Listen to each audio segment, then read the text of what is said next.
When chefs actually got caught cheating in Hell's Kitchen. How do you get caught cheating in Hell's Kitchen? Coming with pre-cooked food? From rigging doors in hopes of avoiding a punishment to sabotage. Gordon, please. I didn't mean to burn the souffle. Don't hurt me. An opponent's dish during a finale. These were times when Hell's Kitchen chefs got caught cheating, beginning with Ben from season 5, who tried hiding an ingredient from the other chefs during episode 12's individual challenge. All right, that's not a very good hiding tactic. I mean, that I feel like hiding it would be like putting it away in a drawer. Just put a fucking hand towel over the fucking bottle. Episode 12's individual challenge. By only using their taste buds, each chef competed to see who would come closest to recreating Gordon's fish stew. And although it was implied that everyone had equal access to the ingredients, Ben decided to bend the rules. As everyone else grabbed whatever liquor they thought would recreate the stew, Ben did this instead. Right when I tasted Chef Ramsay's dish, the first thing I tasted was Perno. Not that he's willing to share this information with anyone else. However, Gordon... I wouldn't say that's cheating. I feel like if you're in a competition where everybody gets the same ingredients and you have to taste something and use it, I think it'd be cheating to be like, I'm not going to give it to you. But I don't think it's cheating to be like, I'm just going to hide this shit. You should have been quicker, you know? And saw right through his scheme and called him out. Ben, your alcohol is community property, yes? Yes, I just was... Yeah, I don't care, you shellfish bastard. No. Yeah. Even his opponent was left with a... See, but Gordon's probably not going to dock him for it. He's just like, you're being a... It is a bitch play. I think we could agree on that. Like, hiding the ingredients from your opponents is lame as hell. Is it cheating? No. Is it... Because they would have to actively say it. It's lame as fuck. It's really cringy. Like, I would hate that guy if I was a competitor. But I'm not going to be like, no, he cheated. Sour taste in her mouth. I was shocked by that. I could have played that catty game, but I decided that that wasn't the noble route to go. But despite going to such lengths to protect his secret ingredient, he still lost the challenge. Another chef who got karma rightfully served to them. I feel like I was waiting. These are like realistic ways of cheating. I feel like I was kind of expecting somebody to be like, Jeffrey took Matt's souffle into the kitchen and ended up pooping in it. To make it taste worse, he ended up grabbing a bottle of fucking deer piss and dousing it in it. For cheating was Tiffany from season 10, who thought that she could sneak burnt pizza past Gordon Ramsay. It's burnt, look. Just cut that part off. Who gives a shit? Unfortunately, That looks like a DiGiorno pizza. Why are they making, like, frozen pizzas? Is that supposed to be, like, homemade? Cut that part off. Who gives a shit? Unfortunately, Tiffany's plan backfired. But one of my favorite scenes from Family Guy is when he's reenacting like a Tarantino film, and he walks up to his coworker and he's like, "Do you have lunch today?" And he's like, "Yeah, I brought pizza." He goes, "From home or from a place?" "From a place." Guy just shoots him in the chest 3 times and takes it. Because homemade pizza sucks. Well, it doesn't suck. It's just like, I'm not jealous of homemade pizza, but I'm gonna be jealous if you have like pizza from a place. Gordon and Chef Andy immediately noticed. No, it doesn't. Yes, it does. What do you mean? I will say, I think like frozen pizzas are pretty solid. I enjoy them. But if you were like, yeah, I have homemade pizza from fucking Screamin' Sicilian, I'd go, oh, yeah, no, okay. But if you're like, I have pizza that I just got from a New York shop, I'd be like, give me a slice. Poor attempt at hiding her mistake. Now we're sending burnt pizza, not crispy and delicious, fucking burnt. Burnt. Honestly, I would eat that. I feel like I've been served pizza from restaurants that are this burnt. I like a bit of crisp. This is a little too burnt. I would rather it be brown. It's like pale. This one's probably gonna have some flop on it, and then it's burnt on the outside, so it's just badly cooked. But I would still eat this. Burnt. Burnt. I've burnt my pizza before really badly. Because, dude, the instructions on frozen goods are so bad. Have you guys ever made air fried chicken tenders?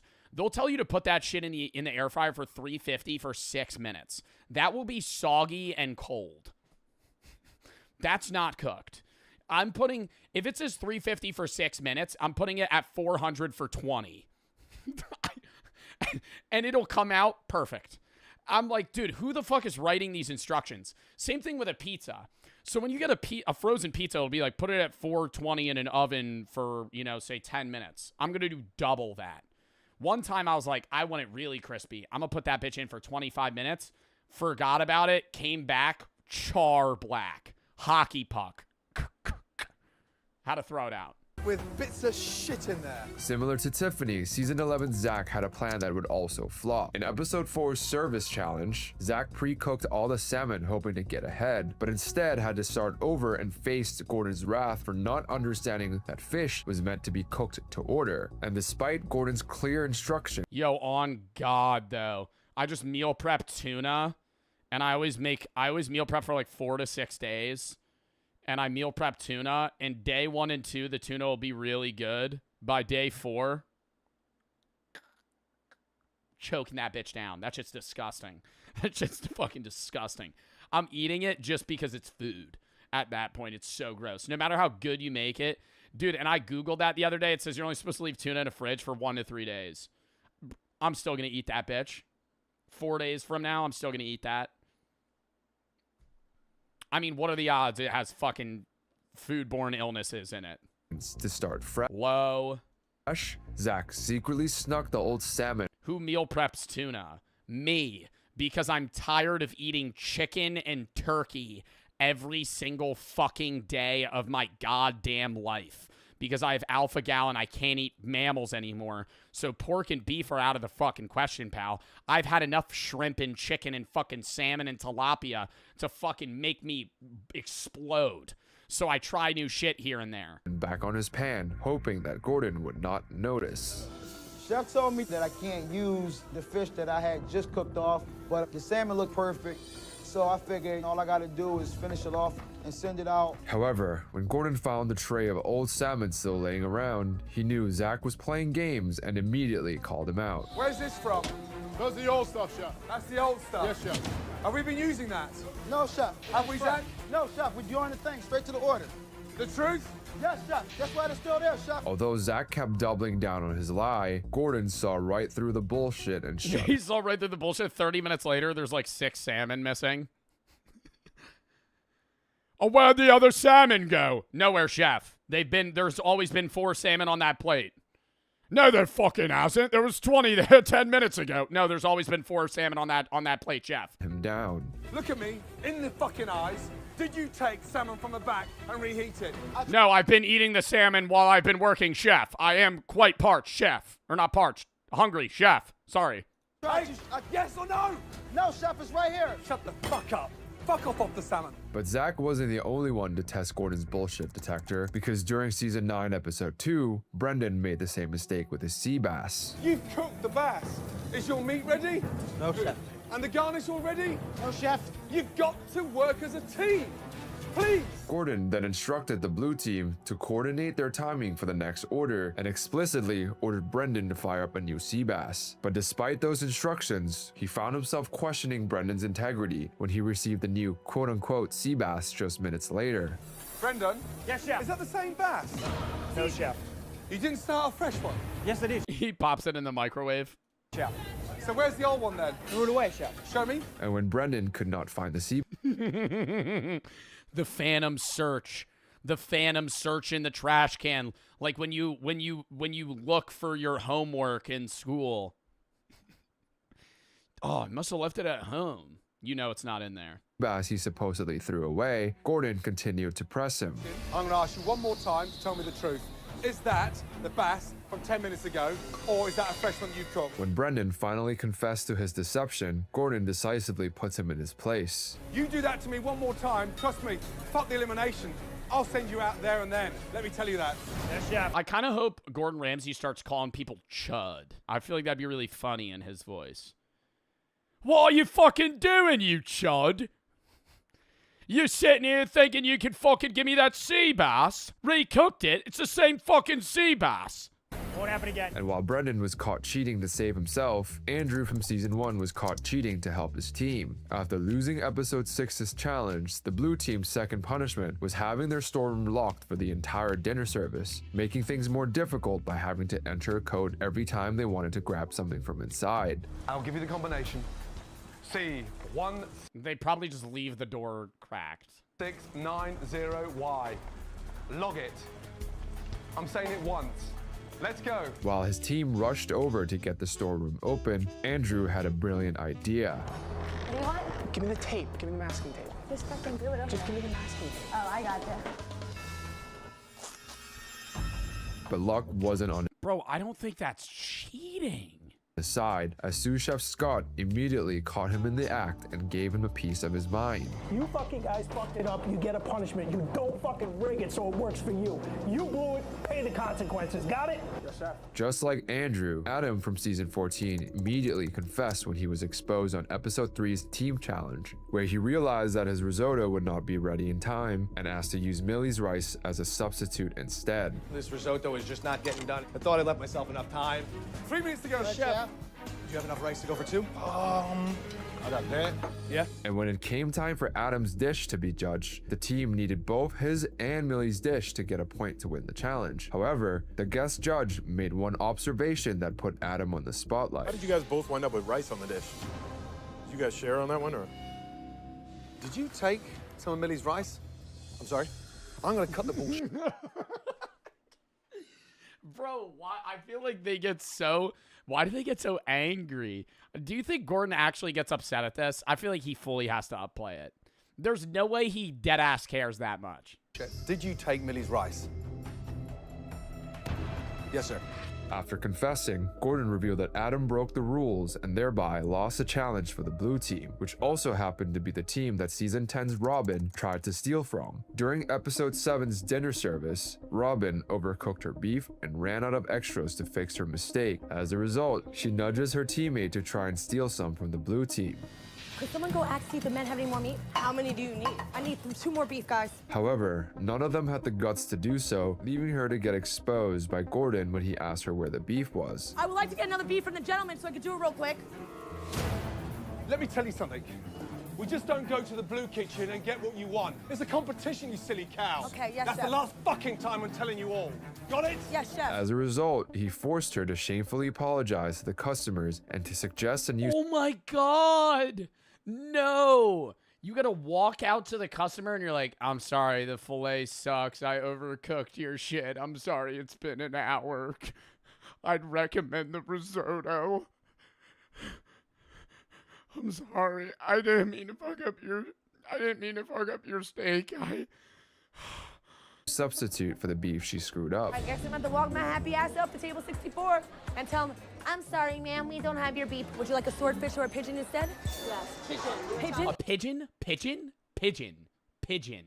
Let me get that right. I'm sorry, ma'am, we don't have your beef. Would you like a swordfish or a pigeon instead? Yes. Pigeon. People eat pigeons? Pigeon? Okay. Perfect.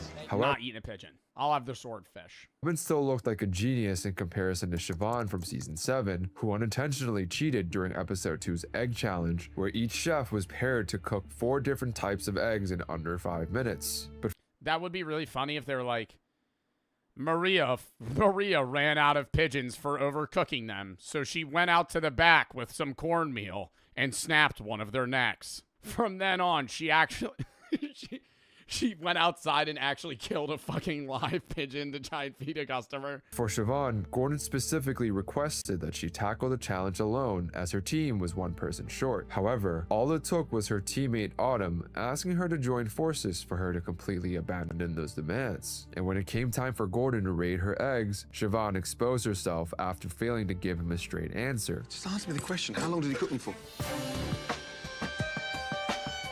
Oh, because she doesn't know because she's not the one that just cooked them? My teammates helped me, Chef. Your teammates helped you? Yes, Chef. I asked you to work on your own. But instead of owning up to her mistakes, she threw the blame on her team. I should have pushed her out of the way, and I'm so mad at myself that I didn't. I mean, why are we crying? I'm so mad. I shouldn't have listened to the teammates that were forcing me to do something that I should have known was wrong to do. In the end, Gordon gave her just 1 point for only managing to cook one of the 4 dishes. The ironic thing is that Siobhan got berated for cheating, unlike Michael, who somehow got away with what might be the craziest cheating story in this entire video. In the oh my god, they never caught him? finale of Well, season they know, but I'm saying they never like docked his points. 1, the final 2 contestants, Ralph and Michael, were each running their own sides of the kitchen during a practice service. When it was Ralph's turn to run the pass, the command station where he would be calling out orders and checking every dish before it left the kitchen, Michael saw an opportunity to expose his opponent's weakness. Trying to see how many can go without having crab in them. What are you talking about? It's my risotto. I wanted to make risottos the whole night without crab. I was just seeing what I could slip past Ralph tonight. To Michael's satisfaction, Ralph Wait, what? So he just wasn't adding a needed portion of the dish, and Gordon never knew? failed to spot the mistake, even after Gordon gave him a subtle hint, allowing the dish to be served. Ralph, have to taste. I tasted it. You tasted it, yeah? Yes. Oh, so he's not really cheating. He's just failing to see that it's wrong. I was just sort of laughing like, I can't believe he's letting him go like that. Just as Michael hoped, the dish got sent back to the kitchen, fulfilling his scheme and getting Ralph in trouble with Gordon. The risotto is bland. And then he's telling me as well, how could you call it a crab risotto without crab in there? There's no crab in there at all? There's no crab in the risotto. Did you taste it? Yes, I did, but I didn't. Come on, big boy. Taste it. And when Ralph attempted to expose Michael's sabotage, Gordon swooped in to throw the blame back on him. Michael, what are you doing to me?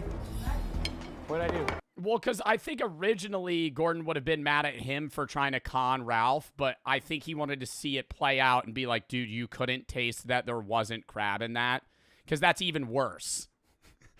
If you're supposed to be a chef that's serving good meals and you don't know that the meat in the dish isn't there. No crab in the crab risotto? Ralph, Right. you should know that. Yeah, that's why you've got to taste everything, yeah? You're in control, you're in the driving seat, and you should spot those kind of things, yeah? Instead of getting criticized for his devious actions, Michael was met with Gordon's surprising approval. Michael had Ralph look stupid and took him down big time. That was an interesting lesson. But Well, I think equally Michael probably would have gotten shit on by Ralph and Gordon if Ralph noticed. I think that's the thing. I don't think this is cheating. I think this is like kind of like a test where if Ralph noticed, it would have been really bad for Michael. very clever move from Michael's behalf. Gordon was so impressed, so much so that sabotaging contestants at the pass became a regular feature in future seasons. You just sent out 2 fucking risotto, there's not an ounce of asparagus anywhere, and it was done with a spinach puree. You've got to taste, Dave. Yeah, chef. Oh, so other people started doing it in future seasons? That's nuts. All right. That was a fun video. Anyways. Bringing us back to the moon. Chuck. Yes. We're going back to the moon. I didn't know I've been in the first place. NASA. All right. NASA's going back. Now, well, we've actually never been. Well, we've actually never been to the moon. Have you, what is that called? Have you ever heard of the firmament? Have you ever heard of the firmament? It's this thick air shield. Some would call it the atmosphere, but it's actually so thick that you're unable to travel through it. We're basically stuck on Earth. Back to the moon. Yes. Let's back up a little. All right. Okay. The first and only other time we went to the moon was the Apollo program. Correct. As you know, we went to the moon 9 times. We faked it 9 times. Not even. Yo, I always think about the guy that went on, what was the first Apollo mission where they went to the moon? Apollo 7, Apollo 11, I don't really know. The first one where they went to the moon and actually landed on the moon, one of them had to stay back. And that's, well, not stay back. He was like the pilot of the ship. Yeah, I think it was 11. It was 7 or 11. 7, 11. Anyways, one of them had to stay back because, like, you can't have everybody land, and that sucks. You're like, oh, have fun. And they're all just jumping around on zero gravity in their little spaceships or little spacesuits, and you're just, like, sitting up there, sad as hell. Like that one guy from Interstellar. You ever see that movie? That one dude from Interstellar that has to stay on the ship while everybody else goes to, like, that one planet that's rotating really fast, so time dilation's different, which we're going to watch a video about later. And they come back, and he's, like, been waiting for them for, like, 30 years. He's like, oh, nice of you to come back. For them, it's been, like, 5 minutes. In my marriage, has that much faking taken place?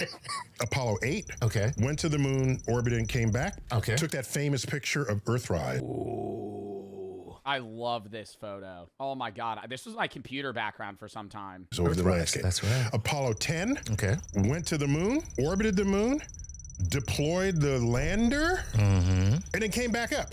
Right. So that's a... Well, is it Artemis 2 also? Like, these are actual moon missions, but Artemis 2, the one that's going to the moon right now at the time of this, stream. That one's not really a moon mission. Isn't it testing the new rocket and spaceship model for a flight elsewhere, like to Mars? Like, this isn't, we're not really giving a fuck about the moon right now. This is just like a means of dialing in the new spaceship technology / gravity slingshot method to reduce fuel, need on a ship. Apollo 10. Right. Apollo 11, everyone remembers. Buzz Aldrin, Neil Armstrong, walk on the moon. Right. And they leave Michael Collins up in the... Yeah! Being that guy. Holy fuck, bro. Oh my God. Sitting there just watching. The FOMO. I don't think anybody's had bigger FOMO. I mean, he is a professional, but still. Like, he knew that it wasn't like in the moment they drew straws and he was the one that had to stay up. Like, before they even left Earth, he knew. Capsule. Just left him up The cuck chair, actually. there.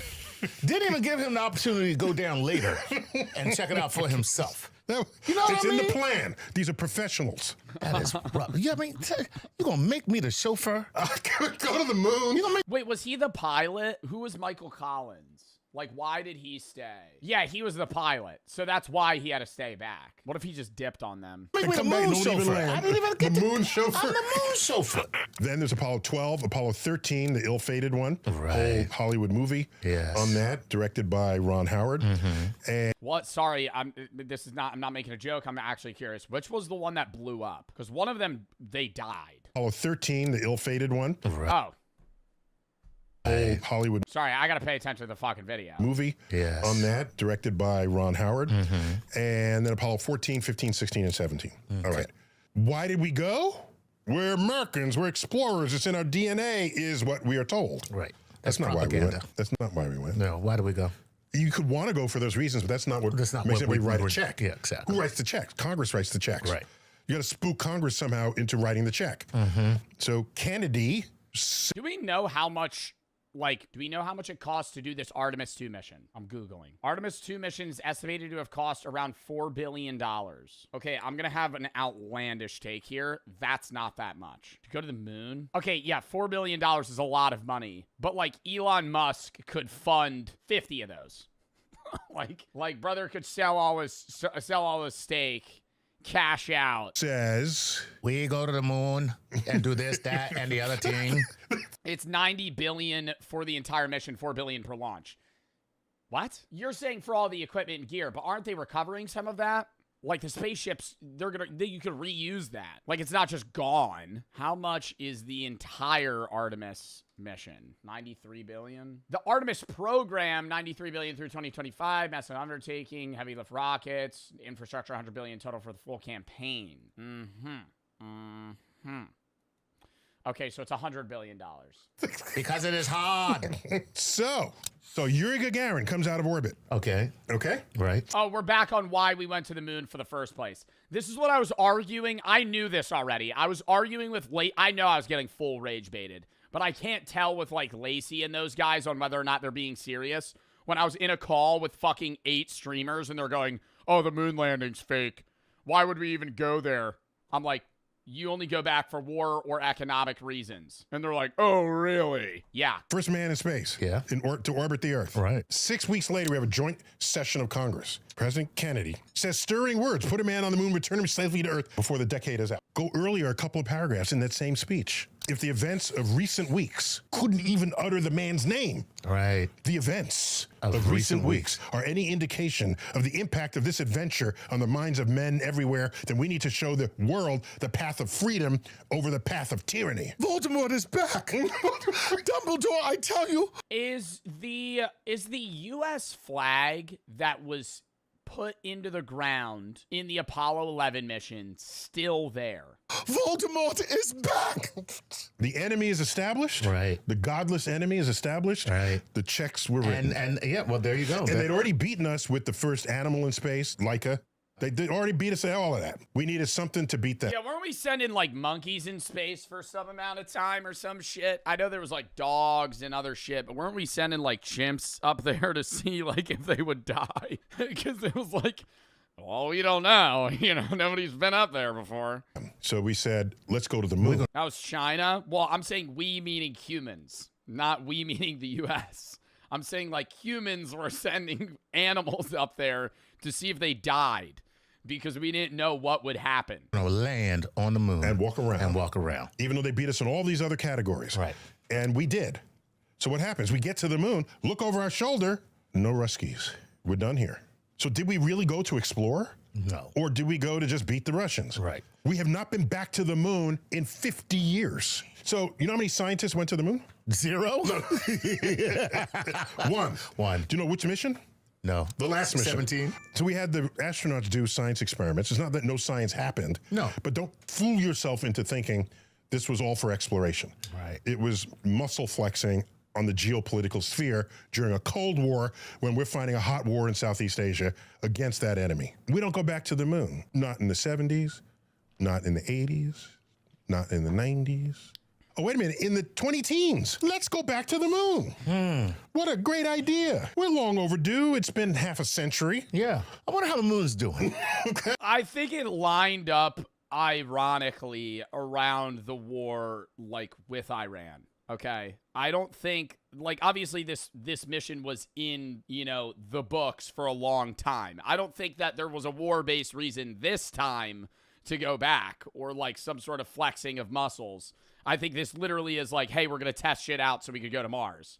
But like, I don't know. You think they'll make it back? Yeah. We have these thoughts. I mean, knock on wood, but yeah, I think they know what they're doing now. Like, you don't understand the amount of fact-checking they do at NASA in like modern day, like how many tests they're running to make sure that these people don't die and also get the stuff back. Let's part the curtains. What else happened in the 20-teens? China says they want to put taikonauts. Okay, maybe I'm wrong. Oh my God, what? In 2017, we signed that because China said they wanted to go to the moon? Oh my God. Bro, so randomly we're like, oh no, we're just going to go back. You know, actually, I kind of miss the moon. It's on the moon. Oh. Taikonaut, their version of a cosmonaut, our version of an astronaut. Right. Oh my gosh. China's going to the moon. If there's ever a reason for Congress to... You see the toilet wasn't working, they had to fix it? Yeah, I saw a video about that. Bro, how bad that would be. They wouldn't have died if their toilet was full broken, but they would have had to be like shitting in like some bag. There would have to be some sort of way they'd be able to fix that. Reinvigorate the funding to go back to the moon. It was that. It's good now, but like, ugh. Do the toilets in NASA, or not in NASA, do the toilets in the spaceship shoot out the poop into space like an airplane, like releasing stuff? Or do you think they keep the shit on board the whole 7 days? I feel like they could have a hatch that would be like, woof. That'd be awesome to see my turd full freeze just floating through space. Can't have So China. we announced program to return to the moon. We go to the moon. Not because it's easy, but because it's... just straight diarrhea. Oh, this astronaut food's not sitting so well. I'm just straight shit in chunks. They just release it out. It all freezes, just smacks the window of the fucking spaceship. I don't know. Is there money there? And so this happens under the Trump administration. Yeah. Okay. So Trump says, let's go back to the moon. Yeah. And the program to return to the moon has one of the best names ever. Space Force? No. No, what is it? Artemis. Oh my God, I forgot about Space Force. Artemis. Artemis. Yes. So who is Artemis in Greek mythology? Artemis is the twin sister of Apollo. Look at that. You can't get more woke than that. That's, which is why we're changing the name to get rid of this DEI Artemis chick. Each one, just as the original Apollo mission, each mission was a little more ambitious than the next. Okay. Right? As you heard, Apollo 10, they went halfway down, came back up. I love the incremental approach. It's incremental. I love and it. the press can talk about each increment because Exactly. each increment is more than what happened before. Yeah, no. Each thing is a progress wheel. Absolutely. Okay. So, remember the Saturn V? Yeah. I got it right here. That's it. I got it right here. It's all rocket. It's all rocket. It's just all it's all rocket. rocket. Right on up to here, and then right up to here, and then you get the astronauts. Right. There's 3 of them. We had Mercury had. Bro, like, I refuse to believe that. Dude, if you look at the inside of the Artemis rocket, it's the size of, like, a bus. Not even. Like, half of a bus is where they live. So, wait, just thought of a crazy fucking question. Not in this scenario. Do the astronauts in the International Space Station goon? Because they're up there for, like, years. Surely. You know, they got enough space up there. They got, like, rooms and shit be floating around. The astronauts. Oh, God. Right. There's 3 of them. We had Mercury had. It's definitely happened. Bro, you know how I know it's happened is because one of those fucking astronauts in their head went, I'm going to be the first. Follow-up question. Do you think that there's any sort of, not the Mile High Club, but the Space Club? There's got to be two astronauts that have been in the International Space Station that have gone, you know, surely. One astronaut. Look it up. I feel like that would be something they wouldn't say. Have any, I'm really going to Google this. Have any astronauts had sex in space? No verified records. NASA maintains that it knows of no intercourse in space. Yeah, no shit, bro. What are you going to tell them? Oh my God. Too difficult and too dangerous to test. What is this, fucking Fear Factor? Oh, God, 0 G's. How are we going to do this? Too difficult to test. Like it's some sort of experiment. As noted in a Reddit post, Newton's third law makes it difficult to maintain contact without specialized techniques, such as Velcro or being held by another person. I assumed they'd just cocoon each other and then jackrabbit it. That in my head, I assumed they'd just be kind of floating around the space station, just ripping it. Like, that's probably how it would go. Gemini, how many did they have? Maybe 2. Yeah. Apollo 3, all increment up to landing on the moon. So they're up here in this little capsule right here. Exactly. And this is... Okay, no, back to what I was saying. Why, dude, this whole rocket, I know they're so worried about weight. Like, weight is such a big thing, and it's like they have to literally factor in, like, every small thing they bring on the ship. You're telling me they can't just make the rocket a little bit bigger? So then the fucking capsule could be a little larger? Absolutely. And this is the Cape Tower. If something bad happens, this launches and carries the capsule and its residents. That was the problem with the other, oh my God. Wait, this is why this rocket method's a lot safer, because what was the other spaceship method they had where it was like an airplane? The space shuttle. The space shuttle was like the dumbest invention, because if something goes wrong on the space shuttle, you're just strapped to fucking explosive fuel. Like, if, say this goes wrong and you're at the top, just shoot right off, you're good. Like, you just die on this. Bad happens, this launches and carries the capsule and its residents away from... It glides down to safety. I'm saying it in a moment where, like, you need to get the fuck off that rocket. From this bomb that they're sitting on top of. Okay, so we got one of those as well, but it's specially designed for the future. It's called the Space Launch System, SLS. So it has not only a big old giant rocket, it's got what we're familiar with now with the space shuttle. Yo, I can't imagine being one of the astronauts at the tip of that rocket. You're already like 400 feet in the air, and you just got fucking 80 tons of fuel behind you, and you're just like,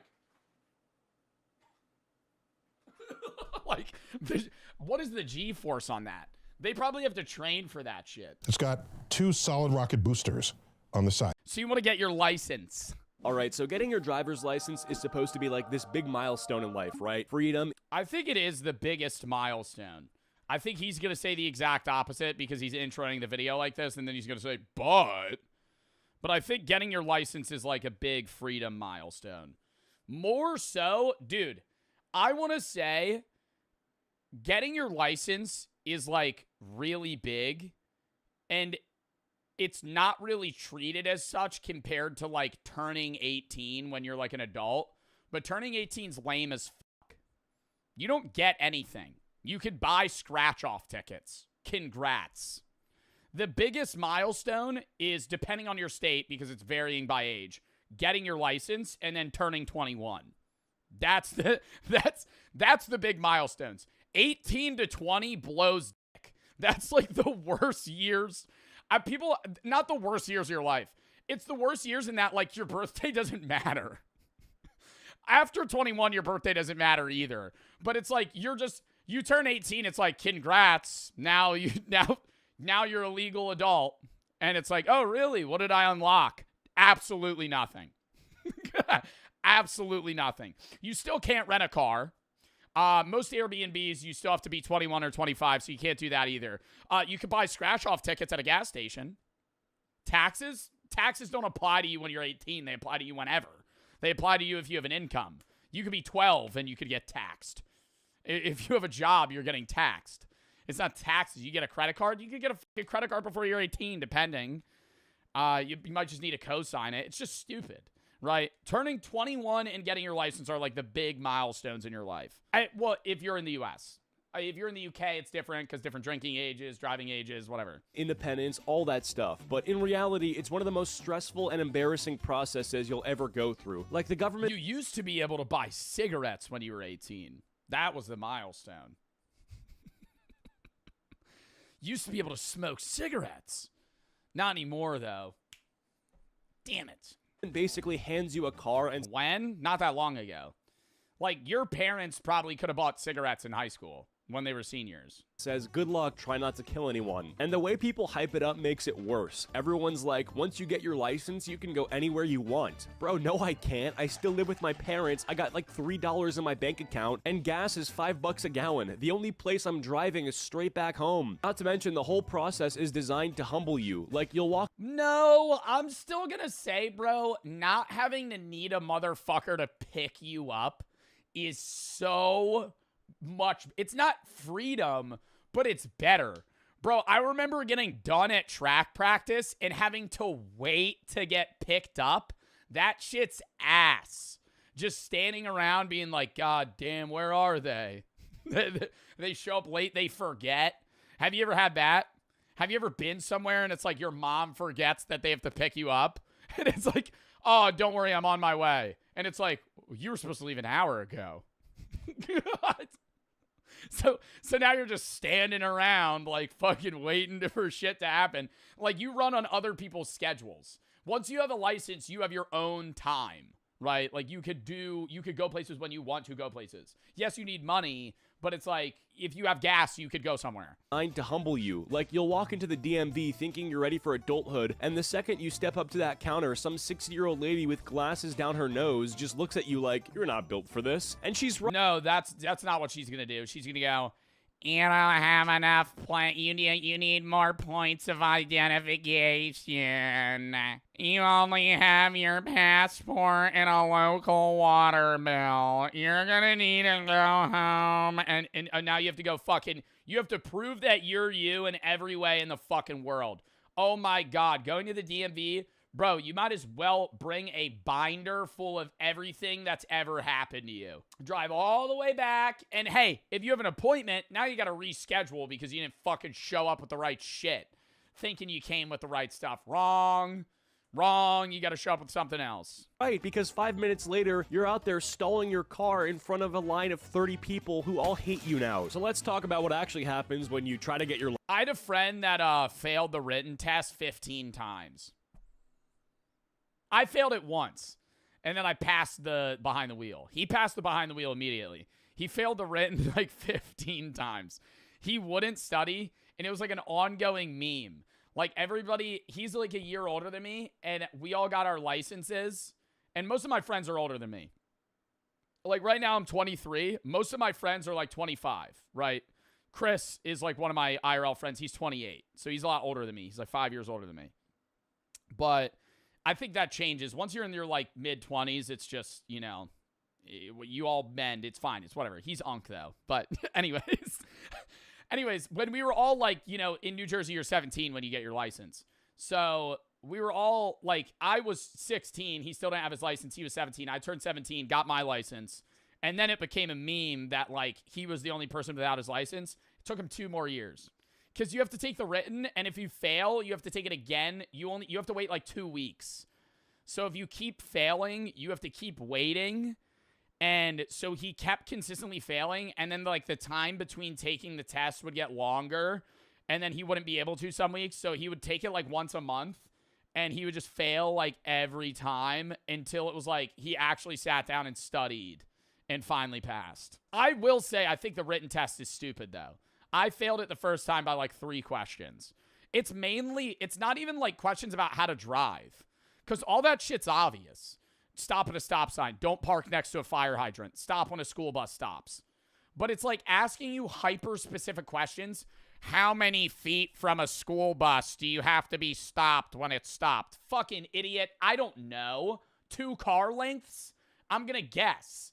A cop isn't going to go, woo, hold up. Pulls out a tape measure and fucking goes, you're 3 inches too close. That's a safety hazard. No, they're not going to do that. They're going to eyeball it, right? Or they'll ask about fines. Like, why do I need to know that? Why do I need to know that? Hey, prove that you can drive. How much are you going to get charged if you do this? Fucking, I don't know. Just don't do it. Just don't do it. Just don't do it. And hey, I'll find out. If I ever get pulled over for speeding, how much is the ticket if you're 10 over? Fucking, I don't know. The cop's going to hand me the ticket and I'm going to read it and go, oh shit, it's fucking $200. That's when I'll know. And then I'll say, the behind the wheel is too easy. The behind the wheel is a piece of shit. What? It depends on the state. The behind the wheel is literally stop, turn your signal on, go on a roundabout, turn around, parallel park. That's the hardest shit. Hey, buddy, why don't we make the test merging onto a 6-lane highway and going over a bridge when the median is fucking 6 inches away from the fucking edge line of the road and there's no fucking shoulder? That's how you know how to fucking drive. That's how you know how to fucking drive. You pass the fuck ass behind the wheel test. Congrats, you can parallel park. Oh, wow. Yeah, now actually get on a highway where people are going 95 and they won't let you in. And then you gotta fucking, and hey, there's gonna be moments where you just gotta fucking be ballsy. And that's what sucks. They don't teach you that. They don't teach you that shit. When you gotta merge onto a highway and it's like, hey, nobody's getting over. Don't move. Don't move. Because if they don't move, you're both gonna die. So they'll fucking get out of the goddamn way. And that's how it is sometimes. If you're driving in fucking Philly, you're driving in New York, you're driving somewhere in a packed city, they're not gonna move. You gotta make them move. And you gotta show, you can tell when it's a new driver on the road. You can tell when they don't need that fucking stupid sticker that says, new driver behind the wheel, be nice. Fuck out of here. I'm laying on the horn. Yeah, you gotta. New driver. Hey, buddy, you better lock in because you need to learn how to fucking drive. Oh, I'm gonna be nice to you. I'm gonna change the rules for you. Oh, get the fuck out of here. No, you gotta learn how to do that shit. I truly believe they couldn't do that though, because then if you failed, you get in a car crash. So they have to like simulate it somehow. But I remember I got behind the wheel and the driver's test was 4 minutes. 4 minutes long. And he goes, yeah, you pass. I do the parallel parking and I was too far, so I just had to redo it. And then that was it. That was the whole test. I'm like, this doesn't prove that I'm competent enough to drive anywhere outside of like back roads. First off, you got to get your learner's permit, which is basically the government. And that's why, dude, there's drivers today. There's drivers today that are in their 30s, bro, that won't drive over bridges. They won't go on highways. You know why? Because they never learned how and they're terrified to. Because they can't drive. Saying, here's a piece of paper that lets you legally traumatize your parents in the passenger seat. Every drive turns into a hostage situation. Your mom's clutching the door handle like you're driving a fighter jet. Your dad's yelling, brake earlier every 5 seconds. And God forbid. Bro, the worst is, this is optional, but I remember I did it. So it'd be, I could get my license earlier. And it was like I took a driving class. You take the written to get your permit. And then I had my permit and I took a driving class so I could like get my license earlier or something. And it was this old guy named Henry. I remember him. I would go, Henri. I'm going to drive with Henri. He was like 80. And the first day we didn't, he canceled because he had to get, like, his kidney removed or something. I don't know. He had a fucking, it was like, I was waiting around, and he was like, he texts like 3 days later, and he's like, oh, sorry, I was in the hospital. I was like, oh, fuck. He shows up, and he would eat. All I remember about him, I hope he's still alive. All I remember about him was he would munch on, like, Werther's originals. Like, the whole time I was driving, he would be fiddling with the plastic in the wrappers, and he'd be popping them in. I think he had like 3 in his mouth at once, because he would go like this, and he would mush them around. It sounded like marbles in his mouth. And the permit, like the driving class cars have, normally a car has a brake and a gas pedal on the driver's side. The behind the wheel, like driver's like class, there's also a brake on the passenger side. And he would lay on that shit, and I would get so mad. He would be like, I would be braking a good 100 meters before a stoplight, going 40 miles an hour. He would go, whoa, whoa, whoa, and he would fucking make a noise. Whoa, whoa. I'd be like, dude, I'm stopping. Like, I see, he goes, you don't want, he said, I remember he would go like this. You can't have this when you stop. Because when a car stops when it's going a little fast, it rocks. He goes, you need a smooth stop. You need a smooth stop. You want to stop and go, I don't want to, if I feel this, that's how I know you stopped bad. I'd go, fuck that. Fuck that. I'm slamming on the brakes right before I fucking hit the stoplight, and then I'm going forward. But you miss a stop sign, suddenly you're the worst driver alive. And the crazy part is, your parents forget they drive like maniacs too. Like, they'll be yelling at you for not using your blinker, but last week you watched them cut across 3 lanes like they were in the new Fast and... Yeah, Jersey slide over a 6-lane highway, no blinker. Oh shit, I gotta get over. Furious movie. Plus, having a permit makes you a second-class citizen. You can't even drive alone. You need some random adult next to you at all times. Like, bro, if I'm old enough to control a 2-ton... Bro, and you fully bank. I remember, bro, when it was my turn to take the driver's test, all my friends that had taken it before me, like, in my class, were like, dude, you don't want, like, Rachel. They were like, you don't want Rachel. Rachel failed Billy and John. She's so mean. I got like Bob or whatever his name was. He was nice. Because it's literally like up to them on if they pass you or not. Outside, there's definitive fail markers. Like if you hit a traffic cone, that counts as hitting a car. So like you fail. But outside of that, it's like up to their discretion. Death machine on the freeway. Why do I still need my mom sitting there with a Diet Coke acting like she's my parole officer? Then there's driving school, where some random 40-year-old dude who looks like he's given up on life teaches you how to parallel park. The car always smells weird, like a mix of... Oh my god, yes! Yes! I was gonna say, bro, it didn't even smell like the Werthers. It smelled like piss. It smelled like piss. Like, but not new piss. Like, imagine you peed all over the fucking seats and then let it dry and, like, sit out in the sun for a week. And then I would get in the car. It just smelled like piss. Old coffee and regret. And they make you do the dumbest stuff, like a 3-point turn. Like, bro, I'm not driving a 4... I will say, all right, this is gonna sound like dickhead shit. When I got my license and I saw a car, like a gray car with the big block thing on the front that says student driver,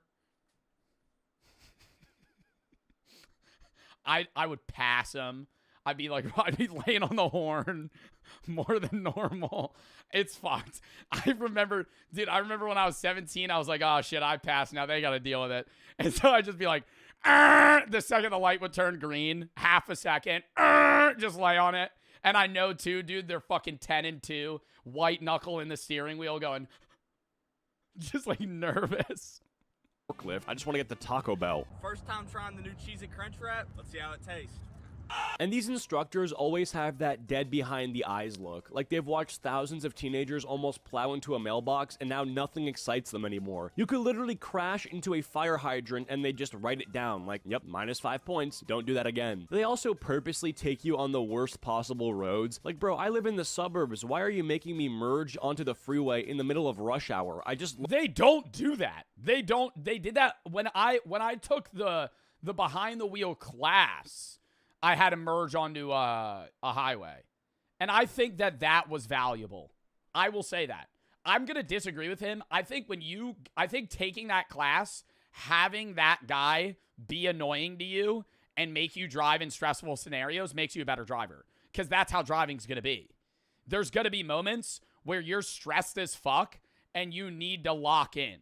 Right? And having some dickhead chirp at you the whole time helps. Learned where the headlights are. I'm not ready to battle semis going 80. And for some reason, they love parking drills. Parallel park between these two cones back into this imaginary spot. Like, when am I ever going to use this? Nobody in history has ever said, oh, sorry, guys, I can't come out tonight. I really failed my three-point turn. Plus, the silence is Nah, you do need to know how to parallel park, though. That shit's hard.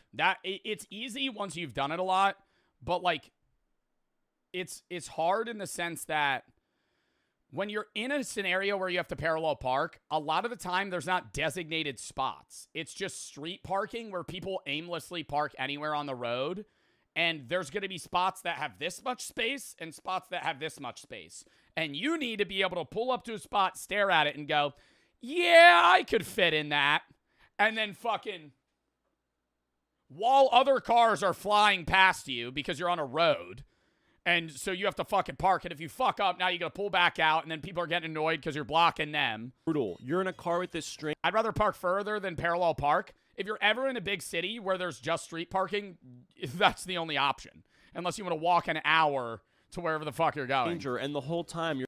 Or pay for parking in certain scenarios, but a lot of the time you pay for street parking. You're trying to impress him like it's a date you don't need to learn that, just Uber or something. Yeah, just spend $180 to Uber. Agree to. You flick the blinker on 2 streets early, and so he notices, like, see, I'm responsible. Meanwhile, he's staring out the window, sighing, writing hieroglyphics on his clipboard, 0 validation. Now comes the actual road test, easily the most stressful 15 minutes of your life. You've been practicing for... Oh my god, I will agree.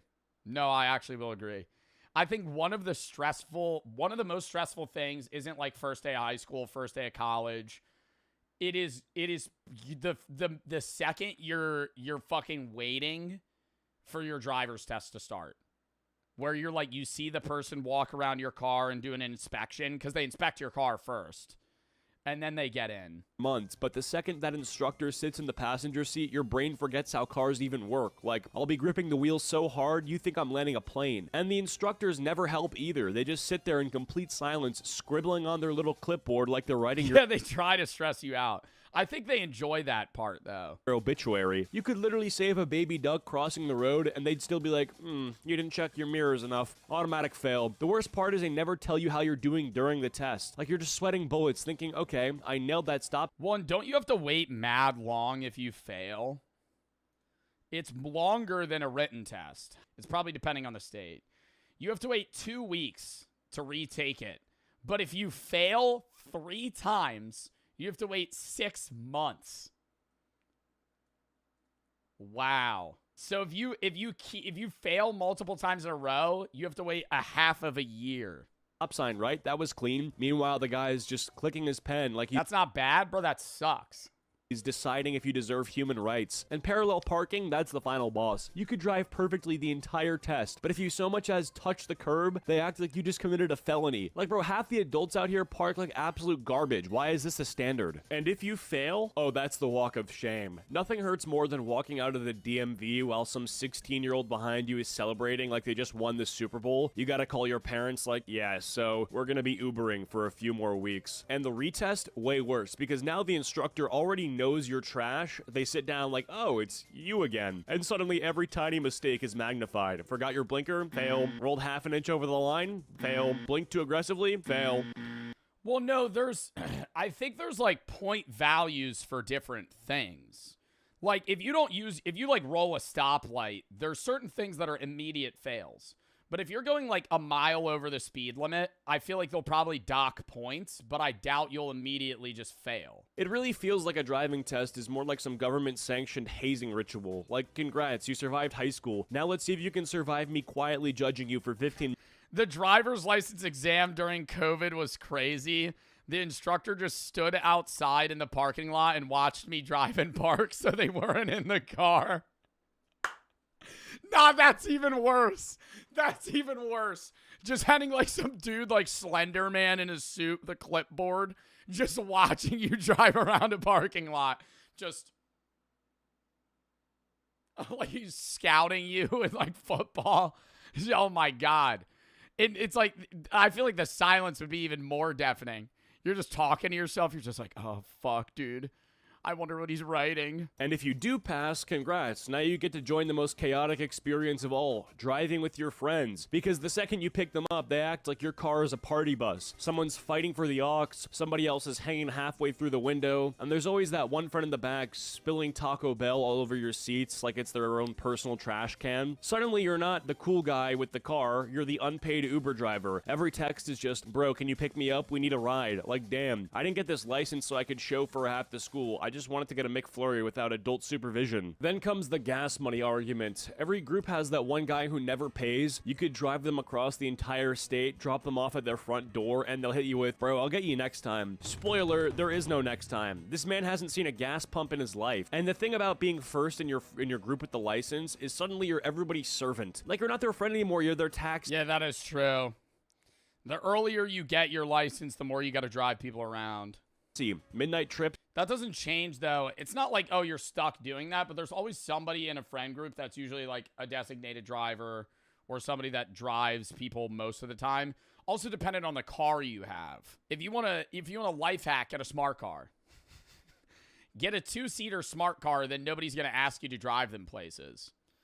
If you get like a fucking 6-person SUV, all of your friends are going to want you to take them places. To Taco Bell, guess you're driving. Someone's crush lives 20 minutes away, you're driving. Someone wants to just cruise, guess what? You're driving. Meanwhile, your tank's on empty and you're praying your parents don't notice you burn through half a paycheck in gas money. And late night drives are their own horror movie. Everyone's laughing, music's blasting, but the second you get pulled over, all your so-called friends just turn into lawyers in the backseat whispering advice. Bro, don't admit anything. Just tell him you're speeding because your grandma's sick. Like, shut up, man. You're the reason I missed the stop sign in the first place. Here's the thing nobody tells you. Once the hype dies down, you realize that driving kind of sucks. Like, yeah, you've got the freedom, but now you also are stuck dealing with the absolute worst people on the road. You've got the guy who thinks turn signals are optional, the lady going 20 and... Dude, I've low-key done some shit like that. Not to the point where it was that dangerous, but I've, like, borderline missed an exit, and, like, the next exit to where I'm going is fucking 10 miles down the road,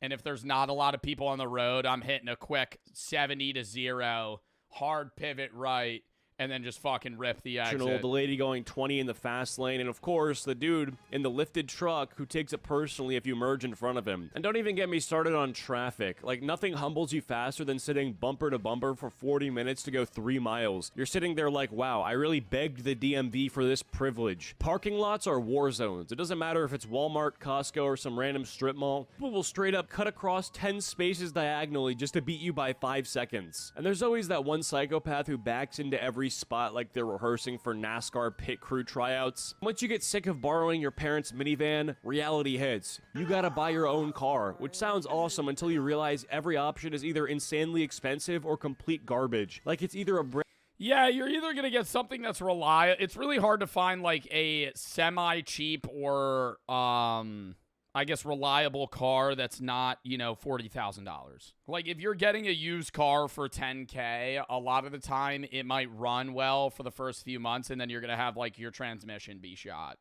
Or something's going to fucking break. You need to change your tire. Well, a lot of the time, if you get it from a dealership, they're going to give you new tires. But you'll have, like, your brakes give out or something else that's just not going to fucking work. A Honda, yeah, a lot of the time, dude, some people getting, like, a used Honda Civic with 230,000 miles on it that fucking engine's gonna fall out of the fucking car. But I mean, like, what else do you get? Brand new car that costs more than your entire net worth, or a 2003 Honda Civic with 280,000 miles and a quirky rattling noise that definitely means the engine's about to explode. And the seller is always the AC doesn't work. Dude, I feel like every time a car reaches like 200,000 miles, the AC gives out and it makes like a weird sputtering noise. Like was there a dead rat in the fucking car?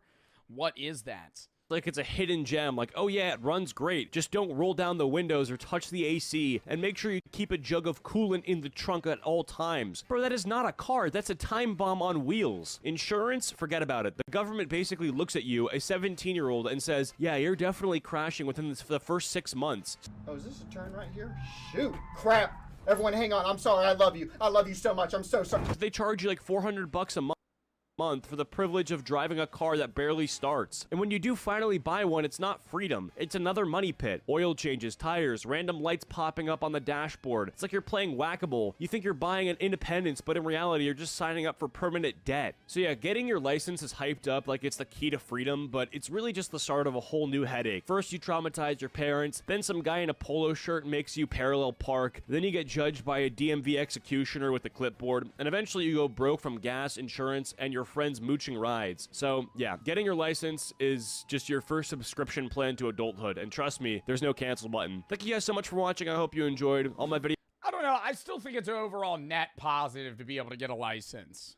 I think there are a lot of downsides, but I don't think it's something that it's like, oh, this should be dreaded, you know? That was a fun video, though. Check out, we got 30 seconds.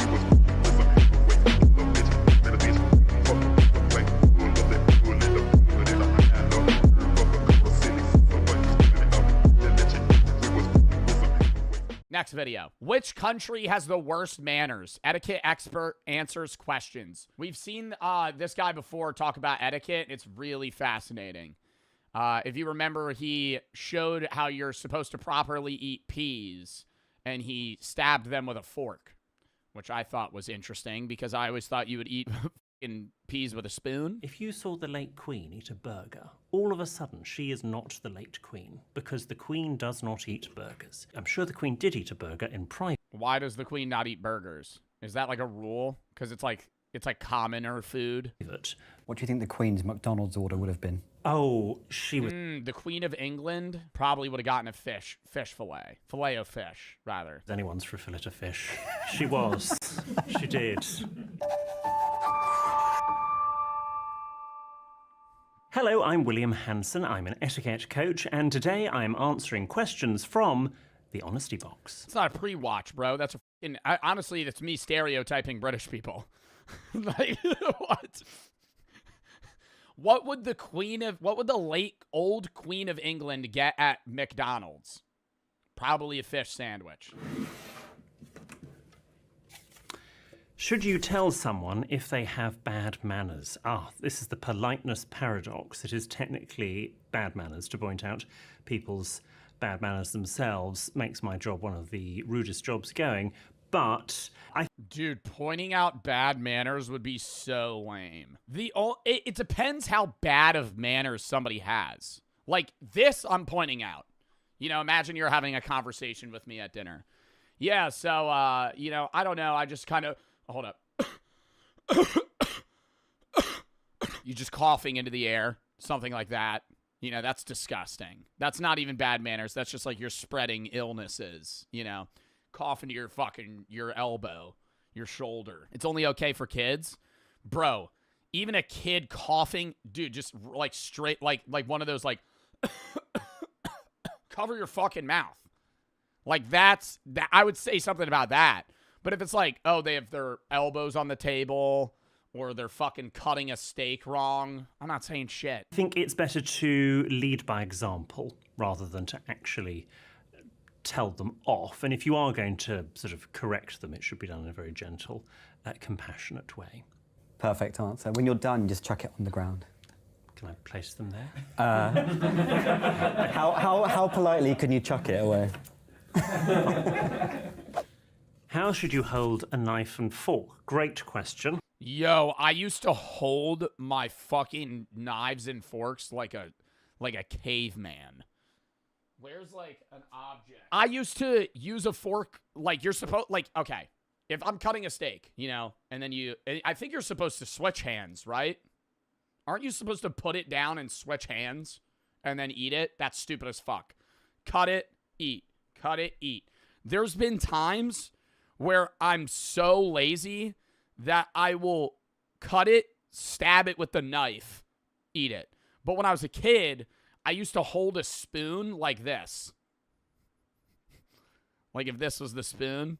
Like I used to eat cereal, and I would just hold the spoon or a fork, and I would stab shit like this, like a caveman. You've told us that already? Oh yeah, sorry, I mentioned that 2 years ago, and you remember that. I can't repeat myself ever. The holidays are here. And the sports are kicking up, whether it be the NHL, the College Football Bowl, the NFL games, or anything of those sorts. Sports are bigger than ever. And what a better way to spice up the holiday games than with DraftKings Sportsbook, the sponsor of today's video. New DraftKings customers signing up with promo code JOEB can place a $5 bet and get $200 in bonus bets if your bet wins. I'm a big parlay guy. Love a 3-pick parlay. Talk about it on stream all the time. It doesn't mean you need to be. You know, the crown's yours. That's DraftKings slogan. You know, you can, bet on whatever sport you want to. In whichever way you want to. That's why the crown's yours. Anyways, and if DraftKings Sportsbook isn't yet available in your state, you could still take part in DraftKings Fantasy. So sign up for DraftKings today. Link in description. Download the app. Use promo code JOEB at sign up. Place a $5 bet. And if your bet hits, you get $200 in bonus bets instantly. Thank you to DraftKings for sponsoring this video. And let's get back into it. Well, look what's in the honesty box for me already. Some very expensive looking cutlery. So conventionally, the fork was held in the left hand and the knife was held in the right hand. But this goes back to a right hand bias when you were not allowed to use your left hand. Oh my God, do left-handed people hold it the opposite way? Anybody that's left-handed in chat, do you hold the fork with your left hand or no? To write or to carry your knife, and that's not necessarily just a table knife, that was your sword as well. So there was very much a bias on the right hand. Today, it is if you are left-handed, all God's creatures, it's absolutely fine. They're all amongst us. You can just switch the cutlery. You still hold it in exactly the same way, and that is with your index finger going down the shaft of the fork, stopping just before the bridge, and your finger going down the shaft of the knife, stopping where the blade... Why does this shit matter? Who's fucking watching that? Like, I'm not going to a restaurant just fucking like, ooh, the index finger's a little too far up the neck of that fork there, buddy. That's not common etiquette. And the handle meet. So whether you're eating in a left-handed way or in a more conventional right-handed way, this is how you hold a knife and fork. And we want the handles of the cutlery tucked into the palm of your hand. We don't want them sticking out like so. And ideally, try not to hold a knife like a pen because you won't have as much control of what you're cutting. And that's when you get petit pois flying off onto your neighbour's lap. And nobody wants that. How do you say scone? Scone. Do you want any more on that? No. Why do people say it's scone and think scone is posher? I think people say scone because they think it sounds posher, like bone or cone. But no, it's scone. Although there is an argument. Oh my God, who cares? Who cares? What is a scone? I don't even know what a scone is. Is that like a pastry? Is that some shit that people eat for breakfast? What is a scone? Scone. A scone. It's a traditional British food. This is a scone. It looks weird. It looks like a fucking cookie, but like a biscuit cookie. Okay. It has like cream cheese or some shit on it. Ew. I mean, it didn't look bad. It didn't look good, but... They do sort of have origins at the Palace of Scone in Scotland, so there is an argument that nobody is correct, and we should say scoons. But you sound like a loon if you say that. So, no, it's scone, because once it's scone, it's gone. Why are elbows on the table rude? So, yeah, I mean, if it's a dining table, it's actually very hard to eat with your... Nope, I disagree. I will stand on the elbows on the table being perfectly normal and good. It's casual conversation. If I'm having a conversation, I'm probably crossing my arms and I'm putting both of my elbows on the table. At a restaurant, at a fancy restaurant, I'll sit like this. I don't give a fuck. Because this isn't the 16th century. I'm pretty sure historically the elbows on the table rule was a thing because they used to have wide tables that they would like lay on top of like pedestals or something. And if you put your elbows on the table, it would flip the table. So it was like, it wasn't even etiquette. It was just like, hey, if you put your elbows on the table, you're going to fucking knock everything off. But that's not a thing anymore. So it's like, who cares? You know, if there's no room on the table to put your elbows, all right, fine, don't put your elbows on the table. But it's like, most restaurants, you have more than enough space. Elbows on the table. But towards the end of a meal is normally when you see people doing it, particularly if it's a dinner and they're getting a bit tired and they need a bit of support.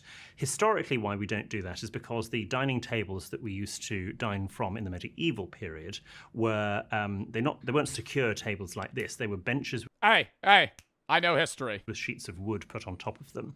And the food was served completely differently from how it would be served now. And it was sort of put down almost like a big buffet down the middle of the table for balance and to secure it. So if you then started putting weight on another part of the table, you would tip the tables, and thus it was bad manners for you to put your elbows on the table. So, but I wouldn't even say that's bad manners. Like, manners is like this, like, posh, like richy rich way of conducting yourself at a formal dinner. You know, how you're supposed to it's very small things you're supposed to do to impress and not upset other people at the dining table. Fuck that, right? Just don't be an asshole. Like, it's just, I feel like it's very simple. Doesn't really have anything to... Don't blow your nose. I blow my nose at the table sometimes. That's bad manners. Bro, but if I gotta blow my nose, that pisses me off. If I gotta blow my nose, I don't want to have to get up, go to the bathroom, blow my nose, come back. It's gross. What if I'm eating hot wings? And see that now I'm gonna fucking hold up. I'm gonna get real fucking angry about this because I've had people get mad at me that I've blown my nose at a fucking table before in my family, and I've got not mad, but they're like, you shouldn't do that. Yo, if I'm eating buffalo wings, my hands are covered in shit. My mouth is covered in shit.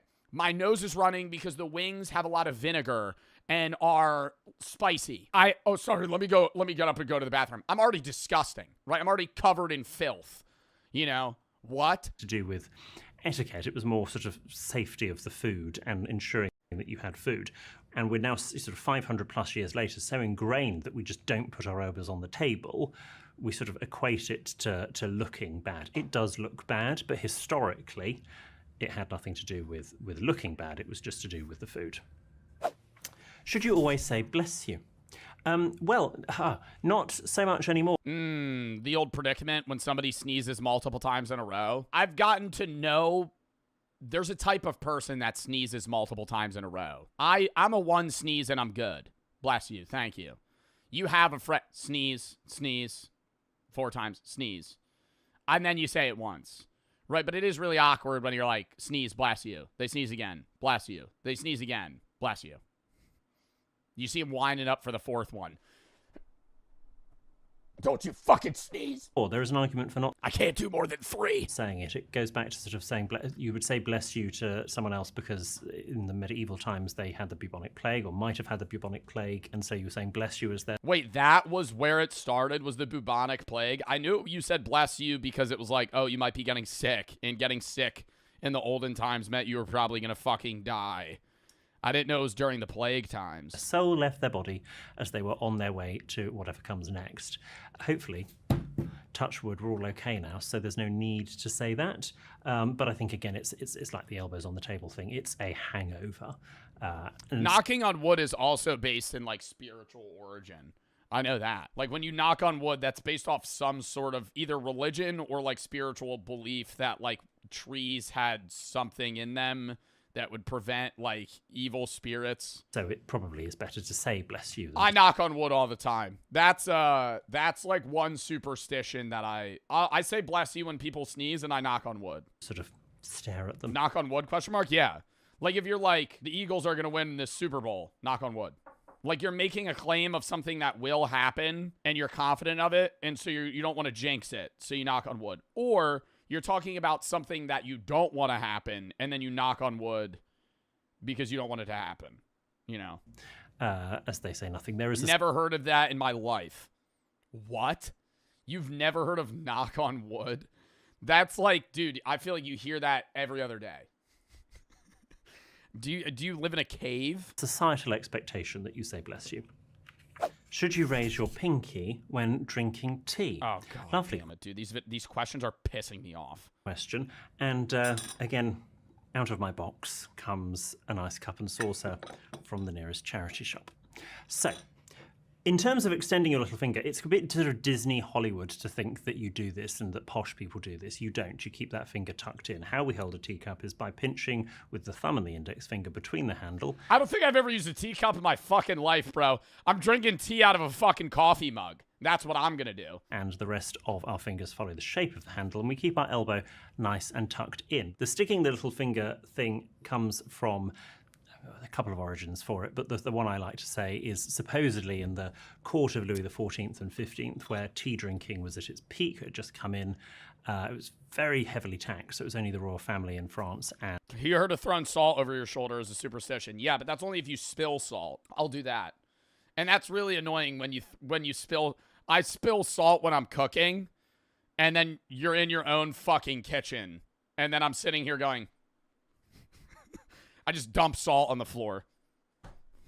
But it's like I have to. You know, it's easier when you're at a restaurant. You knock over the salt shaker, you're like, you know, you don't got to clean it up. It's whatever. Now you're in your own fucking abode. You got to fucking toss salt on the floor. It sucks. Ouch. Not realizing that actually... I am going to skip the fucking pinky tea one because I don't give a shit about that. Should men pay on the first date? You should offer. Chivalrous. I think a lot of people... Chat, should men pay on the first date? I think a lot of people, like, with, like, male and female equality, like, some guy, there's, like, a type of guy that'll be like, well, why do I have to pay on the first date then? Why don't you pay? Why don't you pay? Why don't you split? Because it's still chivalrous, right? Just because you want men and women to be equal doesn't mean you shouldn't be nice. Like, it's the chivalrous thing to do. It's a nice thing to do as a guy to be like, yo, can I pay on the first date? You know, like, let me pay, you know? Or splitting's fine. Like, it depends on the couple. You know, you arrange that with your girlfriend or boyfriend, whoever you're with, you know? You figure that the fuck out. But it's like first date and you're a guy, offer to pay. So I would say the one... What do gay men do? Split? Mask pays? Is that real? Is that real? No way. There's no way. One of the biggest areas of change with etiquette is around dating. And I would say... Any gay chatters know what happens? Like, what do you do? Ask ChatGPT.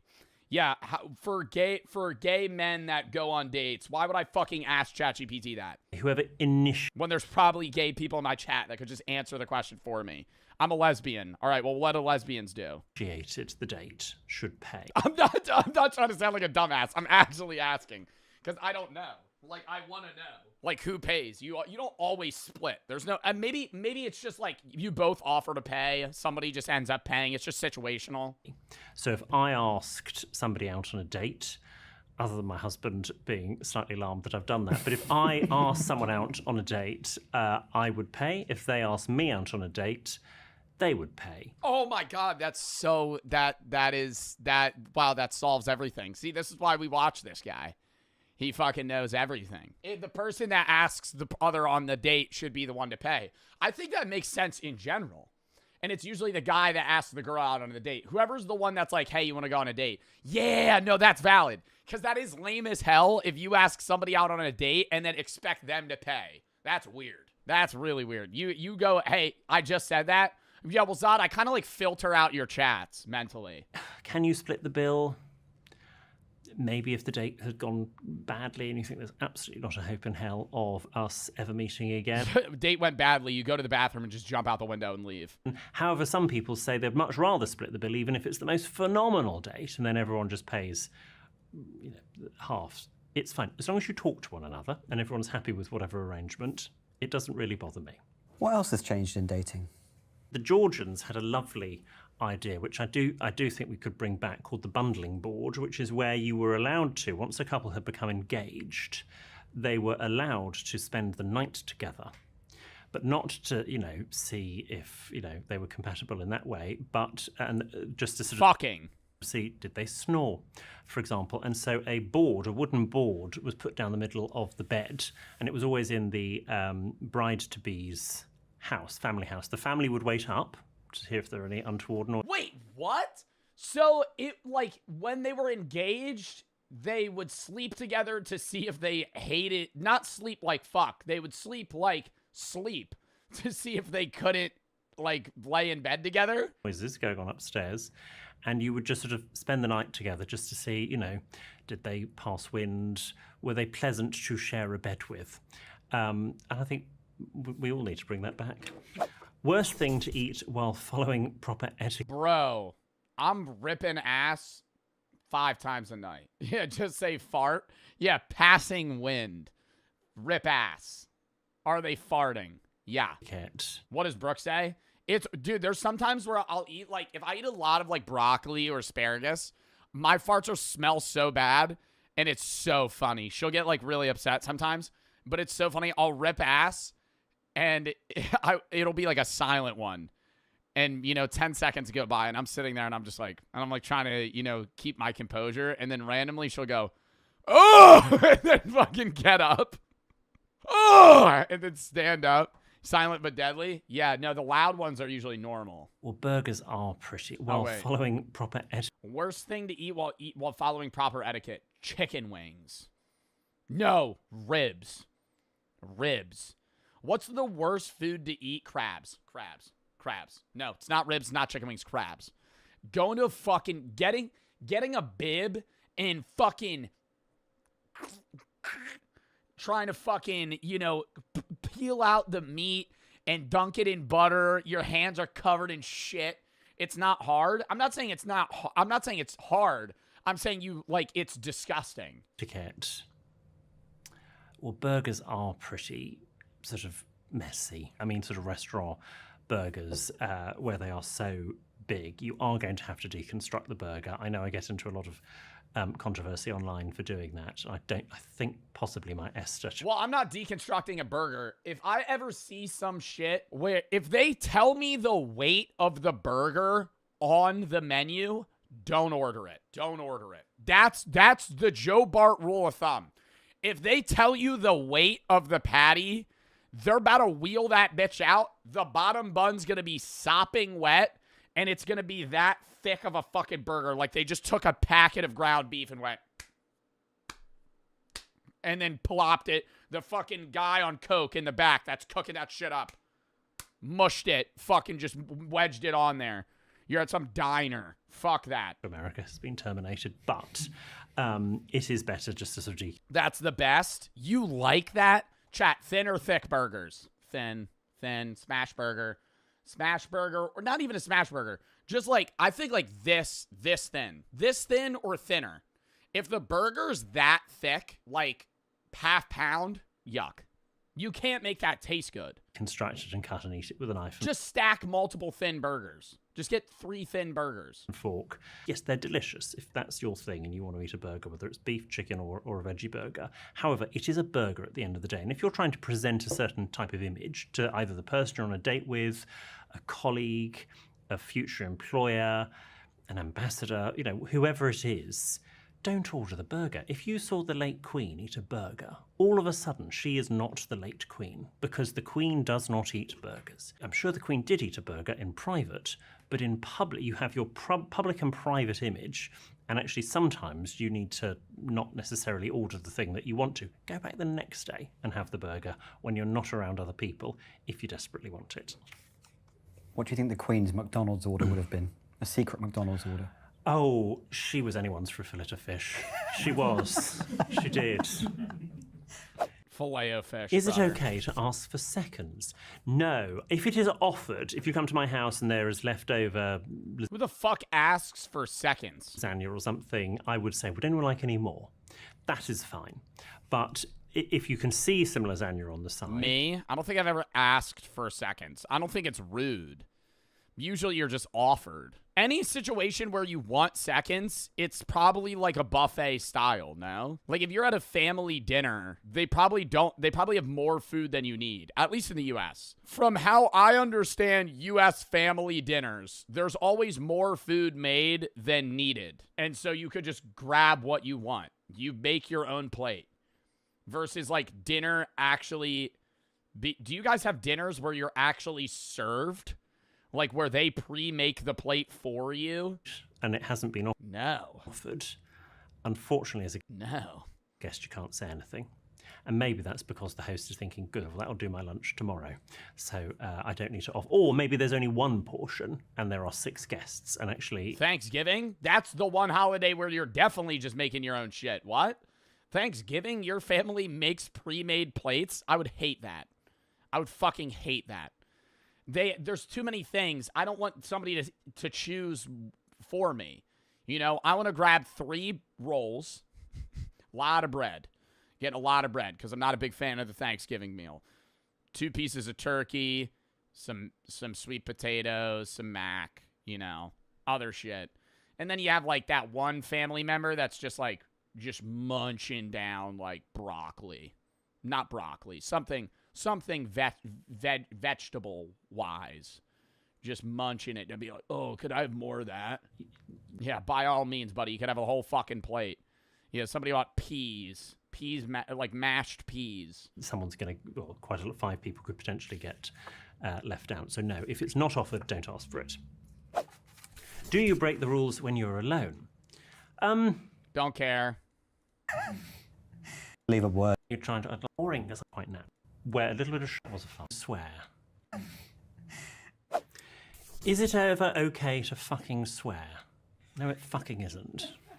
Let's be honest. I'm cursing in casual conversation. At a dinner. At any dinner. The only time I will refrain from cursing is like when in class.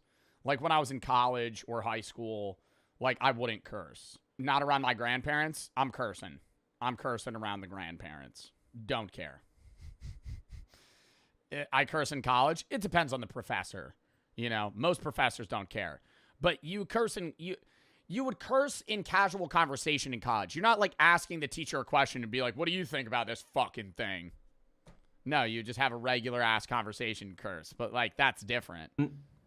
Yes. I don't around my family. I mean, I don't know. Maybe certain family members I wouldn't curse around. But I don't know, man. I'm like 23 now. I'm like, if I'm really in a situation where I'm not allowed to curse, bro, that's like lame as hell. People swear. That's lame as hell. I think if you swear all the time, again, it loses its currency. Your mom? Yeah. What am I, 5? Yo, what? You don't curse around your mom? Yo, I am even around kids. No, if I'm like in a public setting, I'm not going to be like sailor mouth, you know, just ripping curse words. But in like a casual conversation, I'd still be like, yeah, that's fucking stupid. If you're a Gordon Ramsay and you're swearing like, around my mom, though, yeah, I'm cursing. It's almost been... Dude, I remember the first time, I keep pausing. I remember the first time I cursed out loud. I stubbed my toe outside and I bent down and I went, shit. And I looked around. It was in 3rd grade. I started casually cursing in like 4th grade, which might be early, but I was just I remember I thought it was cool too. I was in 3rd grade. I was like, every once in a while, I'd be like, fuck.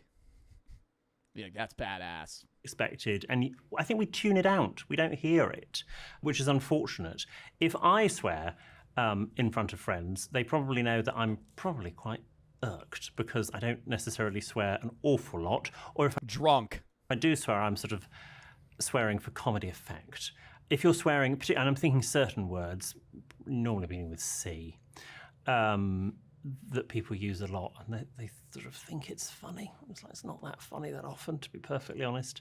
So use it sparingly. Is it more polite to be early or late?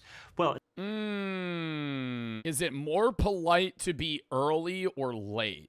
Early. But I think being too early is weird. It's the vibe. Here, okay. An event early. You know, You got to be at a place of business, work, whatever, early. Your friend invites you over to their house. You know, come at 8. Don't show up at 7:50. That's weird. That's weird. I say that. If I tell you, hey, be here at 8, show up at 8:15. Don't show up at 8. That's weird. No. Seriously. Because if it's like somewhere where if you're like, hey, we're going to be going somewhere, show up a little early on time, late's rude. But if it's like you're getting invited to like a dinner at someone's house, show up on time, if not 10 minutes late. Yeah, fashionably late. Not too late, but don't show up early. It depends on context. I'm always early. Bro, it's so awkward. You know it is too. Have you ever been the first person to show up at a friend's house at a gathering? It sucks. It sucks. You never want to be the first guy. If you're the first, I just sit in my car, that's the move. You sit in your car while somebody else shows up and then there's more than 2 people. I think it's different. Maybe, okay, I'm just saying this is a guy thing, at least. If it's a guy hangout and there's like 8 guys, being the first guy to show up, it's like, you know, it's now we're like a duo. It's not really a hangout. You know, you want to be like 3 people more. So it's just you and him. Now you're just talking, you know. I'm sitting here acting like that's not what would regularly happen anyway. Text. Socially, if I said to someone, come for dinner at 7:30, what I do not want is people to be early. I would much rather someone was half an hour late than 5 minutes. What I not want is people to be early. Wait. I would to someone, come for dinner at 7:30. What I do not want is people to be early. Yeah. Because you don't want to tell them. You tell them a time knowing they'll be like 15 minutes late, and that gives you that leeway to be like, oh, fuck, I forgot to do this. I got to get this done real quick. I would much rather someone was half an hour late than 5 minutes early. I'm probably not ready at 7:25, but I will be ready from 7:30. For a business meeting, however, if it says it starts at 11, it means maybe I am very proper. Starts at 11, not you rock up at 11, go to the loo, log onto the Wi-Fi, get a tea and coffee, ready, and then sort of by that 10, yeah, like a meeting, bro. Pull up 10 minutes early. 10 past 11, you're ready to start. So there you arrive a little bit early, ready to start at the time the meeting says. What do you do if you forget someone's name? I forget. Never figured this one out. I'll never know. I'll never know. I just ask. No, there's a point where it's too late. You have the first day. It's like the first hour you meet somebody, you could re-ask their name. Sometimes I'm too distracted. And then it's like 8 hours hanging out with them. I don't remember their name at all. I don't remember their name. Maybe it was Mark. Maybe James. Maybe Jared or Michael. I can't really remember, you know? But it's like, fuck. Ask a friend. That's usually the play. The mutual friend that you met, you go, what's that guy's name? But there's certain times where you can't do that. Hating people's names. I try to. Like gyms. Like at the gym. There's people I interact with at the gym, and I don't know their name, but they know mine, and I've known them for like a year. I can't. Dude, it's well past me being able to ask for their name. Well past. Like that, how rude that would be. Hey, I know I've seen you like 50 times. I don't know your name. Keep lists of names, particularly for restaurant or places I go. But if you do forget, particularly at a party, you'll say, how do you spell their name? Oh, yeah. Linux. You go up to, hey, how do you spell your name? How do I spell Mark? Really? How do I spell Todd? That's a bad play. You're assuming that they have a complicated name, you know? If they're a guy, realistically, if they're like a random guy, they probably have like a very simple name. Ask for their Instagram. Then they go, oh, it's just my name. I've had this happen. Be like, oh, you type it in. You got to ask them to type it in. Very good friend Bob comes over to say hello to you. You have to introduce Bob. Ask for their Snap. Yeah, and then it's the Snap username they had when they were in 3rd grade, and it's Fluffy Banana 83. It's not even their fucking name. And the person whose name you have forgotten, you can do one of several things. You can either go, I assume you two have met. And then hopefully they go, no, we haven't. Hello, I'm Bob. Hello, I'm Steve. And it's fine. Or you do the introduction, you go, Bob, I'd like you to meet, and you go, I'm so sorry, please remind me of your name. Steve, no, Steve, I know your first name, I meant your last name. Jones, Steve Jones, may I introduce Bob Smith? And you do it that way round. It's a complete bluff. Steve might clock to what you're doing, but again, he doesn't have to flag that he knows what was happening there. What are the best biscuits for dipping? Oh, who gives a fuck? How has social media impacted etiquette? What are the best biscuits for dipping? That's a dumb question. Big time. Etiquette has to reflect and adapt to the society that is around us. Otherwise, etiquette would not exist. And it's a shapeshifter. It constantly changes. And social media is such a big part of our lives. And etiquette is about interacting with other people. And how a lot of us interact with other people now is via using social media. I guess the thing that's springing to mind is the comment section, of which on this very video there is a comment section. And I'm saying this with love. Just because you can comment doesn't mean to say you should. They're not going to want me to say that because we want engagement. But if you've got something worthwhile to say it. But oh, wow. Meanwhile, there's some of my chatters. Don't say anything. If you Hi, hello, penis, just typing random words. We're in sub only right now too. Let's unleash the goblins right now. See what they type. I'm free! And they just start fucking losing their minds. 6'7", 6'7". You don't have anything worthwhile to say. Don't feel you need to. We don't have to have an opinion on everything. It'd be very boring. Should you wear shoes inside? So in some cultures, absolutely not. In Japan, for example, they're very big on removing shoes. I think if you wear shoes inside, that's up to the house owner, or the homeowner, the apartment owner, whatever it is. You know, it's their rule. If I see shoes at the door, I'm usually taking my shoes off. I don't like to. I've said this before. I'll say it again. We're going back in sub only. I said Apocalypse has a VIP section now. This is me, New Year's Eve 1999. Hopped up on Shirley Temples, waving at my uncle's camcorder like a little Yo, Shirley Temples were the equivalent of what weed is for me now when I was 8. Like the hype that I felt in my body, in my mind, when somebody said, we have, like, if I was at a restaurant and they were like, we have Shirley Temples, I was like, really? And then the lady would go, yeah, I could also give you some maraschino cherries. I'd go, really? What about a root beer float? Ooh. Oh, you said just root beer. No, root beer float, actually. Root beer float was like crack. Maniac. But behind this wholesome family moment, I heard a lot of the adults whispering about Y2K. Y2K. Y2K. Will the Y2K computer bug bring about Armageddon? Yeah, all the smooth brains. All the smooth brains in 1999. Yeah, dude, the year 2000, all the PCs. What's going to happen? All the computers are going to glitch out. They're not going to know what to do. Flashlights, batteries, sleeping bags were flying off the shelves. The end of the world as we know it. I remember thinking, why are we here if the I would have felt, well, I mean, I was alive. I wasn't alive for Y2K, but I was alive for the Mayan calendar. If I was older, I would have been a little suspicious about the Mayan calendar, I must say. That would have been, wasn't that 2012 was when the Mayan calendar ended? The world is supposed to end. It introduced me to a thought I think we've all had. If it really fell apart, what would we even do? What's the plan?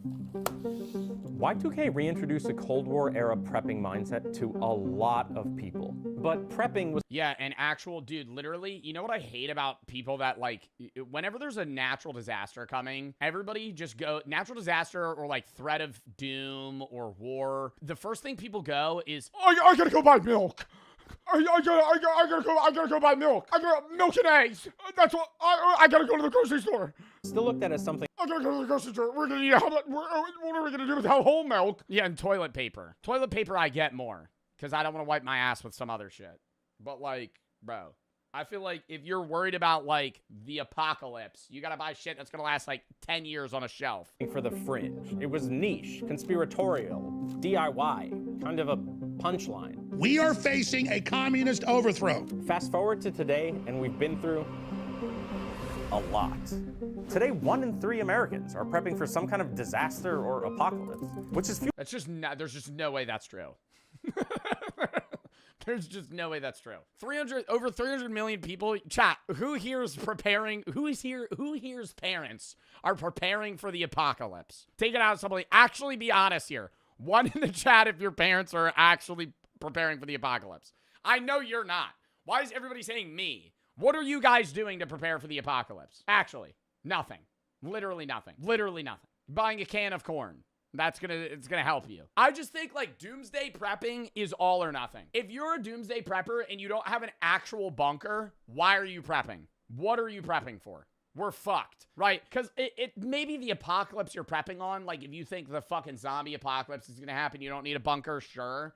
But like if you're prepping for nuclear war and you don't have a 300-foot deep nuclear bunker, give it a rest, buddy. I'm fucking staring up at the nukes as they come down before I die, you know? I'm not sitting here saying I want that to happen, but what are you prepping for, bro? You're cooked. You're cooked. Unless you live in Iowa, hundreds of miles away from fucking, nuclear warhead center, you're dead, right? Like, what do you mean, I have a whole basement full of non-perishable goods. Yeah, for the fucking rats to eat when you're dead. And the cockroaches, because you're not gonna fucking be here. You're gonna be incinerated. What is now an $11 billion industry. I'll hide in a fridge. Myth. I know it's in the Fallout show, and that's how the one guy survives a nuke. Not true. You actually die quicker. If you're in a house fire or anything where there's a large amount of heat or blast radius, you die faster in a fridge. I spent a lot of time in the different prepping subreddits, discords. It's like a pressure cooker. Grandparents have a ton of meals ready to eat. Guns, ammo, no homes in town I live in have basements. I wouldn't call them doomsday preppers, but they want to be prepared. That's different, right? Like having MREs and guns, that like, I feel like that you're preparing for like a government overthrow. Right? Like the way that you're describing it is like you're preparing for like a home defense situation in a scenario where there's going to be people that are, overthrowing the government and there's full collapse and now it's like every man for themselves. But like, I feel like the most likely doomsday is nuclear war. And in that sense, it's just like, why even prepare? Unless you're Mark Zuckerberg and you have a fucking $1 billion vault. Like, what are you doing? Especially depending on the state you live. I think there's a point for preparing for the apocalypse if you're far from a military base in like the Midwest. But like if you live in anywhere in the Northeast, you're dead. If you live anywhere near a big city, you're dead. You know?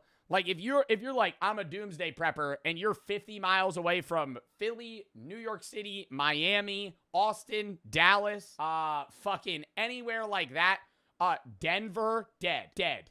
You're dead. And blogs to learn about the community. Because they're bombing those places. DC, yeah, dead. And their mindset that's really driving this industry. There's a product for almost every imaginable scenario, from relatively affordable basics. What about Maine? Is there a military base near you? If so, dead. Dead. Not living. I'm saying in the actual, like, scenario where nuclear fallout causes a doomsday scenario where like the entirety of the world is like trying to survive and we go into like a nuclear winter, you're fucked. You're fucked. I have a gas mask. Oh great. That's awesome. All the way to this.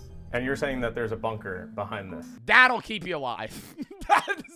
That's what. But see, yo, look. Hold on. Affordable basics, all the way to this.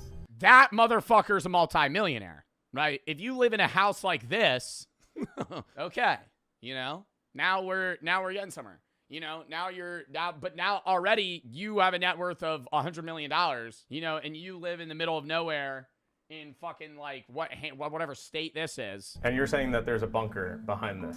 Yeah. How much does that bunker go for? This one's about $600,000-$700,000. Change the price for the meme, bro. Come on. We build bunkers $700,000 for when the whole world falls apart. Bill Gates has 11 bunkers. He put one at every property he has. Basically, I want to know, and 8-year-old me definitely wants to know, what would I need and how much would it cost me to survive the apocalypse? Yeah, when you're starting off, you definitely want to keep preparedness simple. A lot of people just gravitate towards guns and ammo, but the focus should be on water, food, and electricity. Bro, the way that I'm seeing it is I feel like most people prepare for like a 3-month stand, right? And then you're killing yourself in your bunker, right? Like that's how things are going. You know, like if nuclear fallout happens and you have water, yeah, you're focusing on a water supply, limited, food, limited. You have a 4-person family, cooked, right? Cooked, dead. At that point, you got to make the tough decision. I'm not like, you got to make the tough decision of either A, everybody's dying, or B, you're pulling some, what's that game that Queso played a bunch and I played for a little bit, and you're in the bunker and you send like little Timmy out to go find fucking rations? 60 seconds. Just like the thought, like if you're in a bunker with 4 people and you got, say, 6 months food supply for all 4 of you, you cut out 3 people and now you got 2 years, you know? I'm not saying you kill your family in this situation, but I'm saying, like, why prepare for the apocalypse if now you're putting yourself in the even worse situation, because now you're trapped in a bunker with your family and you're starving to death versus just getting wiped out in the nuclear blast. I'm taking the nuclear blast. What did I join into? Yeah, or you just start eating each other. Like, oh, God, no. Products fall between $0 and $100. For water, there are things like these 60-gallon bladders, water purification tablets, and personal. You had your friend over. You had your friend over when the bombs hit. You guys are in the bunker together. You got to make the tough decision. Do you eat Timmy? You know, family first. So it's like you had your friend John. Now John's in the bunker with you. It's like, hey John, we didn't really plan for you to be here. Water filters. You're also about $1.80 and pretty lean, man. That's a lot of calories. Like this Life Straw. Now, I could potentially chop an arm off, you know. God damn. You know when your vape is clogged? For food, I can, of course, buy... On God, that's relatable. You know when your vape is clogged? For food, I can, of course, buy... Vape's clogged, you suck really hard and put your tongue in it.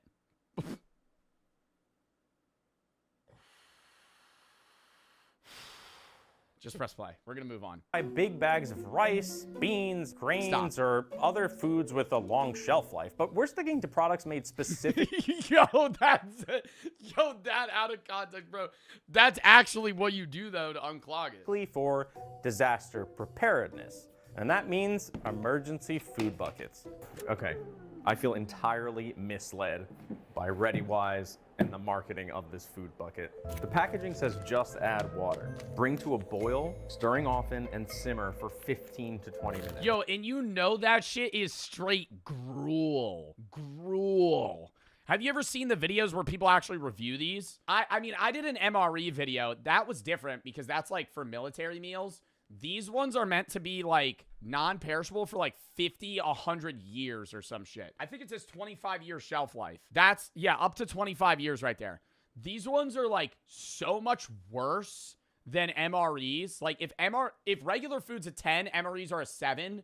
These are like a 2. So let's look at this. Like it's actually just fucking it's literally just sustenance. It's just calories. The lens of a apocalypse. How am I boiling water for 15 to 20 minutes? Now I have to build a fire in my backyard. I think this is the perfect example of... Or in a bunker. Now you're building a fire in an open bunker because you don't have electricity. Misleading marketing in the doomsday prepping industry. Could you eat it dry? Like you have like ramen, but like no water to like cook it in? This is what we're living off of during the apocalypse. Powdered milk, orange drink mix, and vanilla pudding. ReadyWise, count your days, motherfuckers. Outside of food and water, there are a few other basic prep items you'll find in this price range. A solar rechargeable flashlight, an emergency radio with NOAA weather alerts, there's a reusable respirator, and a magnesium fire starter. So far, this is how much I've spent. There are also survival kits you can buy in this $0 to $100 price range.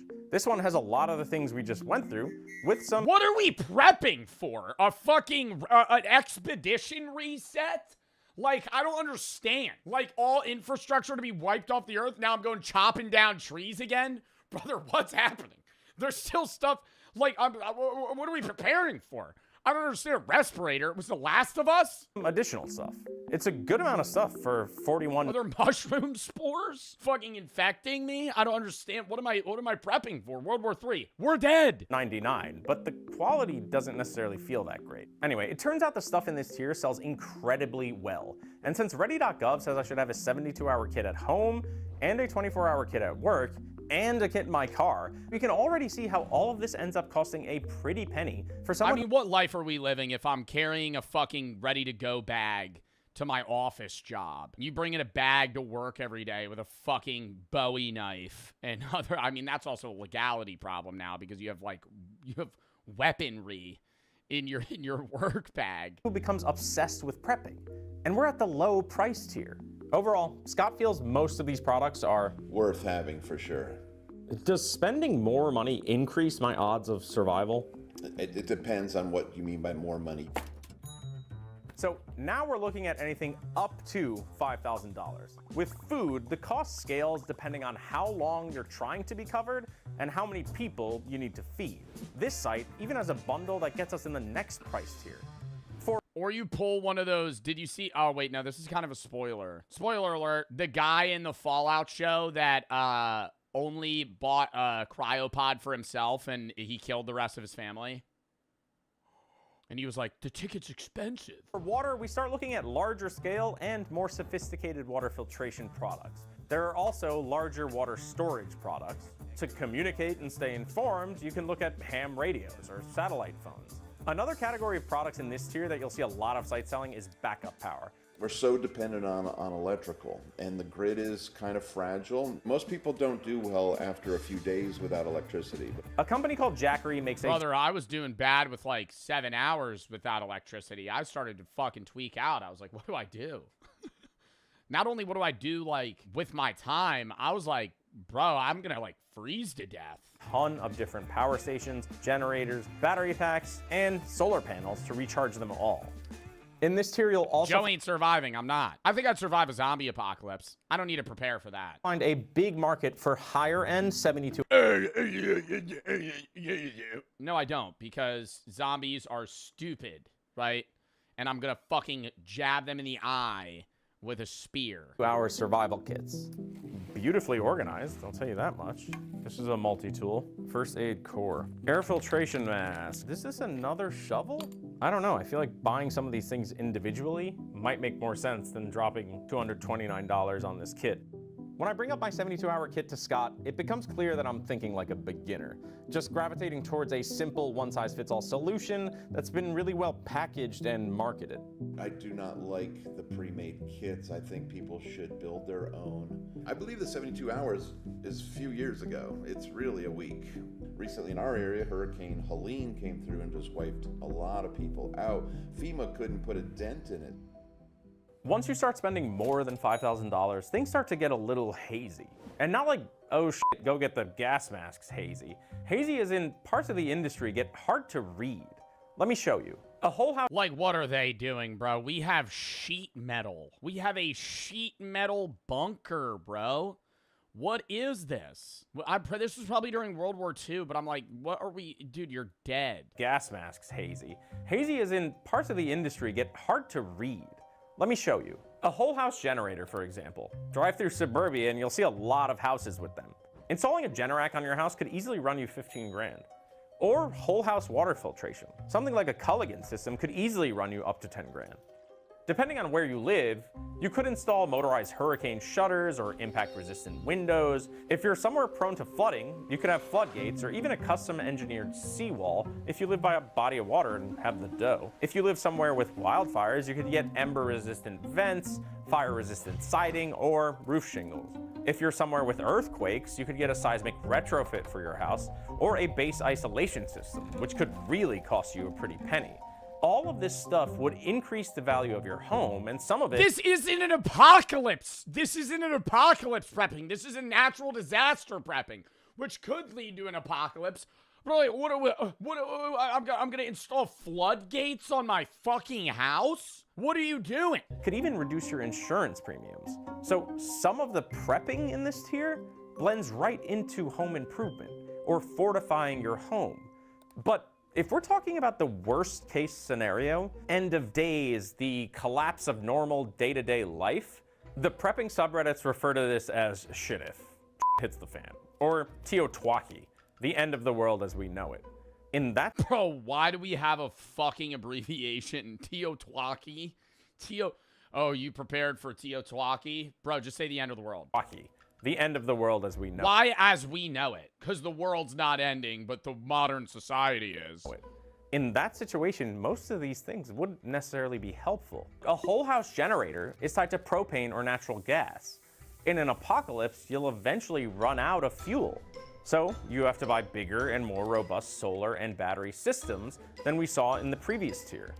And if nuclear war breaks out, the sun's blocked! If the fucking Yellowstone fucking geyser volcano explodes, there's no sun! The sun's gone! Where are we gathering solar energy? And your local water treatment facility isn't going to be up and running, so your whole house water filtration system is going to be useless. If you're prepping at this level, you probably have very little trust left in the government, infrastructure, or even your neighbors. And that can send you even further down the rabbit hole to the point where you want to isolate. I've read that Zuckerberg, Sam Altman, Mark Andreessen, Steve Huffman, and Reid Hoffman all allegedly have doomsday bunkers, which definitely pushes us to the next price tier. These days, digital preparedness can be just as morning brew, or click the link in the description. Okay, back to prepping for the apocalypse. If you Google— Joe's being pessimistic. This is a video that is about people that are pessimistic. This is literally the actual raw example of pessimism. People that think the world is actually going to end. Doomsday bunker, the top result is— and so that's where we are right now. We're at Atlas Survival. Atlas Survival Shelters. Just shipping containers. I need to see how thick— if that shit ain't 3 fucking feet thick of steel, I'm thinking that that's breaking. Shelters in Sulphur Springs, Texas to meet Ron Hubbard. These bunkers can range anywhere from $25,000 up to $25 million. The question I have is, what are these bunkers— Bro, $25 million for a bunker, bro. —protecting me from that the lower cost products weren't? We're gonna go find out. Ron, pleasure to meet you finally. I'm James. Yeah, hey. Good to meet you. What's that for? I'm gonna have my own line of swords. It's a zombie sword for chopping your way out through zombies. What I'm selling is a feeling that— he's building a zombie sword? Through zombies. Line of swords. It's a zombie sword. Bomb shelter business is booming. This guy's literally the fucking head. What's the dude that in Vegas that prepared for the end of the world in the Fallout show? That's this guy, Ron Hubbard. Not Burger in Vegas, Mr. House. It's a zombie sword for chopping your way out. This is Robert House. Through zombies. What I'm selling is a feeling that you are going to be a survivor. Imagine being on the Titanic and you know that one boat is designated for you and your family. What types of events would these bunkers protect you from? We emphasize that our bunkers are built to be NBC proof. Chat, if you're on the Titanic, I think this is a question for the men.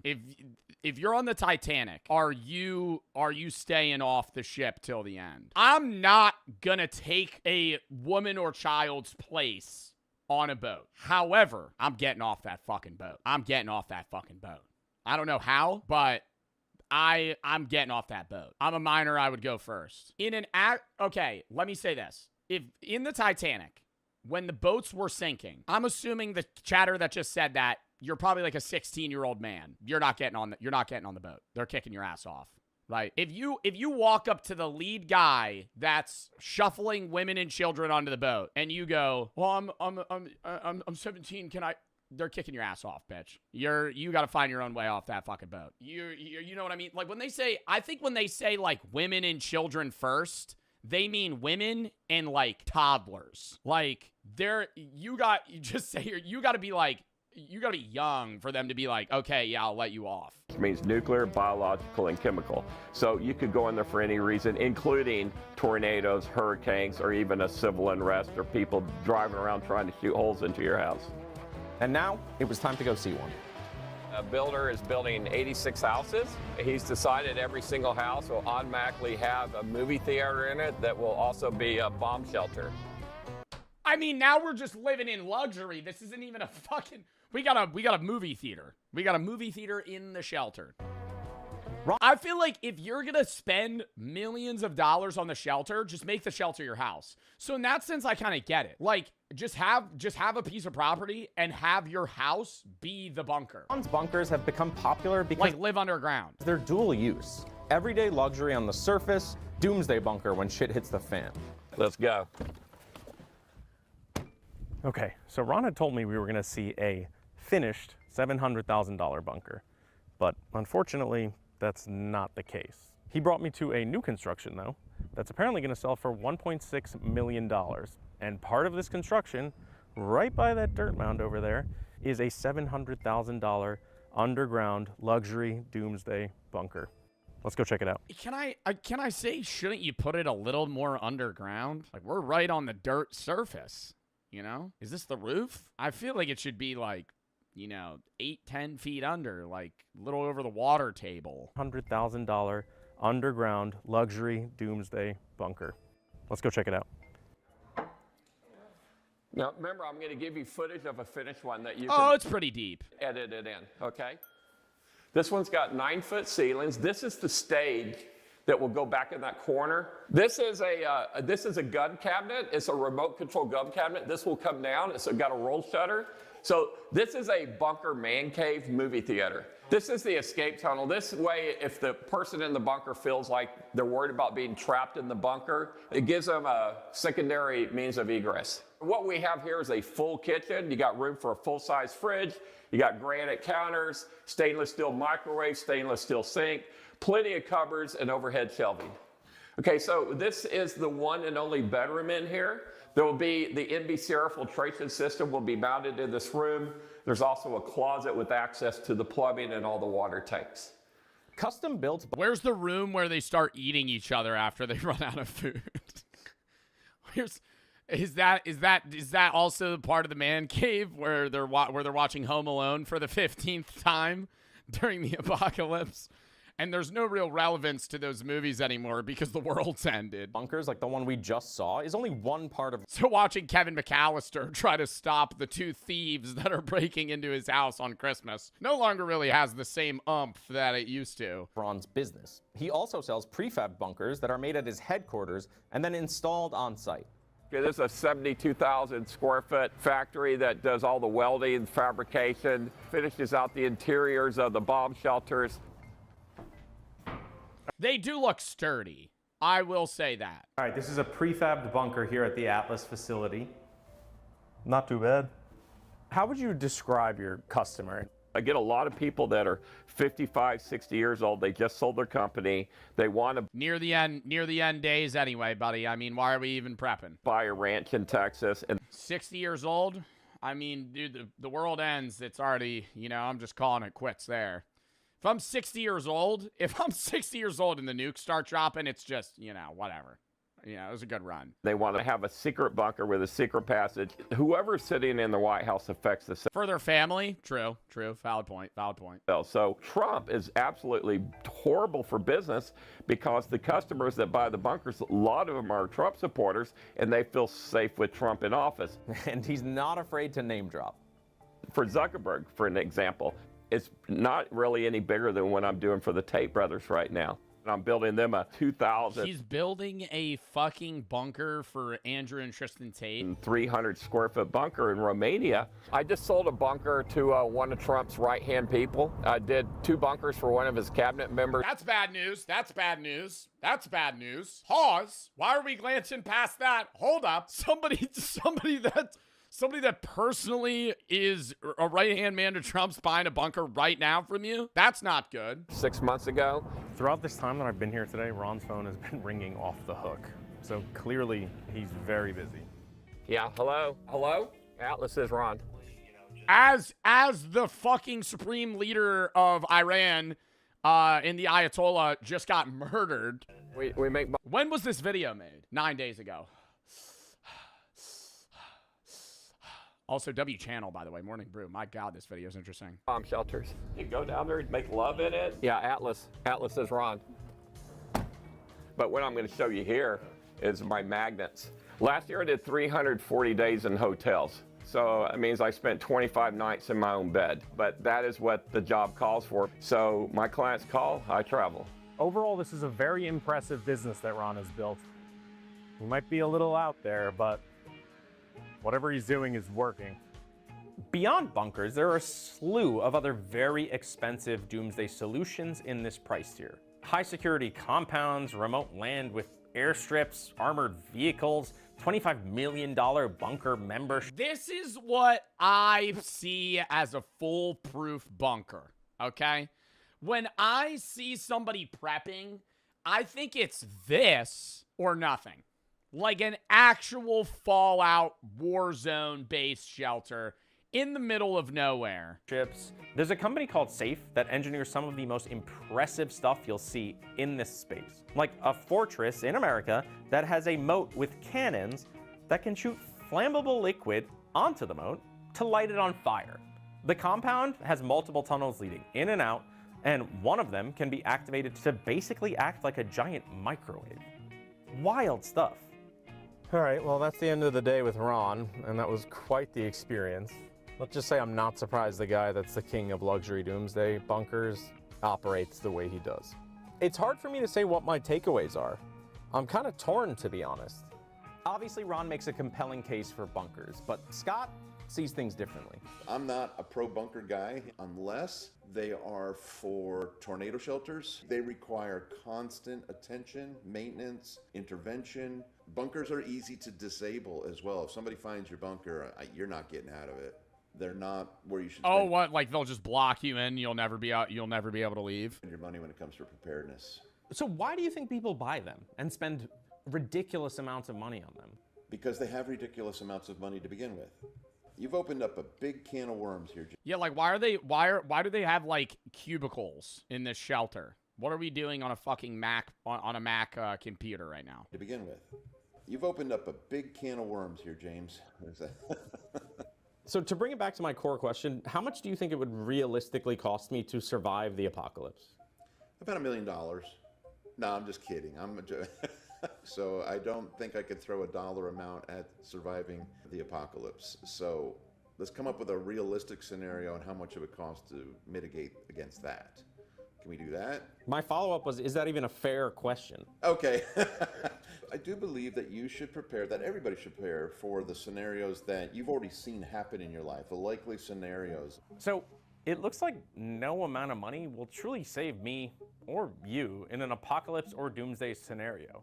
It might buy you time, it might make things a little more comfortable, but there's no product, bunker, or system that guarantees survival when everything completely falls apart. If I got that one guy, not Ron Hubbard, the other dude, seemed a lot more about like natural disaster preparedness versus actually getting ready to fucking survive a nuclear blast. Plus the bunker, this is how much I would have spent. Overall, $739,000 I would have spent. Overall, I think the industry has seen so much growth because there's been a convergence of disaster preparedness and doomsday prepping. Disaster preparedness is backed by governments, insurers, and utilities. It's boring, practical. Doomsday prepping has always been culturally fringe. It's individualized. But climate disasters are more frequent, power grids are less reliable, insurance is retreating in certain areas, the pandemic was a wake-up call, and governments are increasingly telling people to be more self-sufficient in an emergency. Now there's a middle ground made up of average people like you and I who don't want to rely entirely on institutions, but still want to be prepared for when something goes wrong. How far someone goes and how much they're willing to spend is defined by how likely they think that disaster they're prepping for is, or how paranoid they are about it, if it's more on the extreme side. And yes, there are definitely companies and products that take advantage of escalating fear and paranoia. Like I said before, we have been through a lot, and we're all just a little bit more uncertain. So, in my opinion, prepping didn't really go mainstream. It just got rebranded. Ron, what do you Yeah, I think that, like, a lot of these businesses are obviously going to be like, oh, you need, like, you can't really take Ron's word alone. Because obviously he has a financial incentive to go, hey, the apocalypse could happen at any moment. You need to have a fucking bunker. Because, like, he makes money on bunkers. Like, if they're making money from the business, you have to take, like, what they say, you know, in some level of validity, but also, like, recognize there's an incentive for them to give you that information.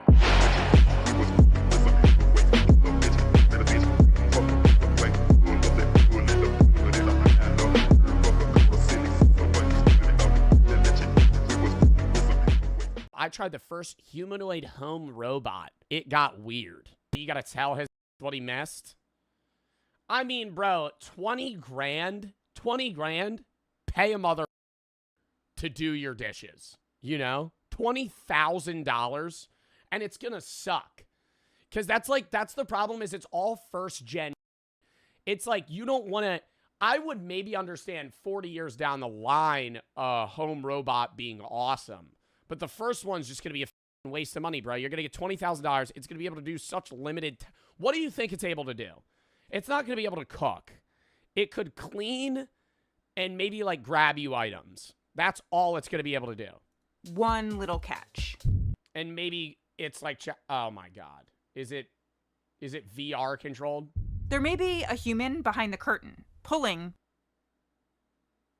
the robot strings. If I throw up, will the robot throw up? Then what the f is the point in owning the robot? I don't understand why you would want the robot if you have to control the robot. I don't want it to be sensitive and delicate. I want a home robot that could grab a steel bar and bend it in half. What? I want a superhuman robot that could do tasks so when I have to fucking move or do something, I just get it to do it for me. When I'm like, hey, Neo, could you actually cut the vegetables for me? Sorry, I'm not allowed to hold sharp objects. Neo, I thought you'd be able to fucking pick up a car. This is painful to watch. Why are we playing epic music right now? Why are we playing epic music? Chat, watch the scene, but tune out the music and just listen to him clanking around. Listen to him clanking around and how fucking awkward this is. Part of me thinks that these companies are just going to miserably fail. Like, they take so much investor money. They spend so much on tech that's outdated the next year. And then they get no customers. It's like all off speculation of this weird idea, like of an ideal future. I really don't think we're going to have robots in our house. I think that's like a fucking wide inaccuracy of the future, right? I could foresee robots that maybe make tasks easier, but it would be more like niche machinery than something that's going to wander around my house that I give commands to. Like, this isn't Futurama, right? This isn't fucking, what's the one old show? The Jetsons, right? Like, this isn't fucking, like, what are we doing? You know? Nobody's going to buy that. Even if, dude, like, the only way anybody would ever purchase this and they would be able to turn, like, an actual profit is if they were able to truly make it fully operable. It would have to work the same as a human, but for cheaper. That's what it would have to. The only way, it's not even close. And I understand it's like, oh, we need to train the AI model. Train the AI model, bro. You're not even near, even if you train the AI model to do it without a human operating it, it's still, dude, hey, Neo, could you go fetch me a water?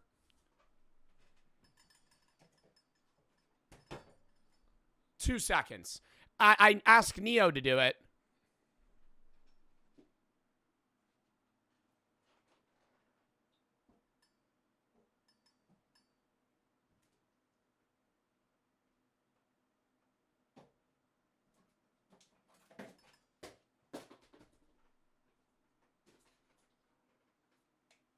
Doesn't shut the door. Like, you gotta be fucking kidding me, bro.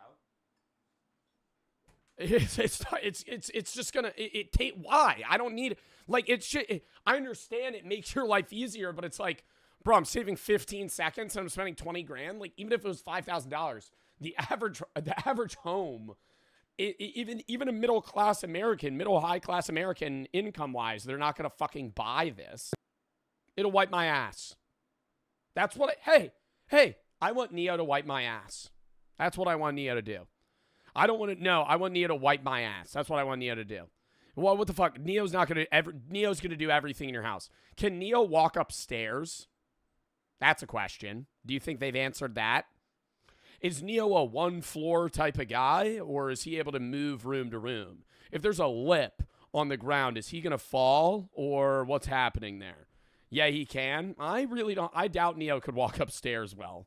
I bet Neo falls down the fucking stairs. The quality of that work will vary.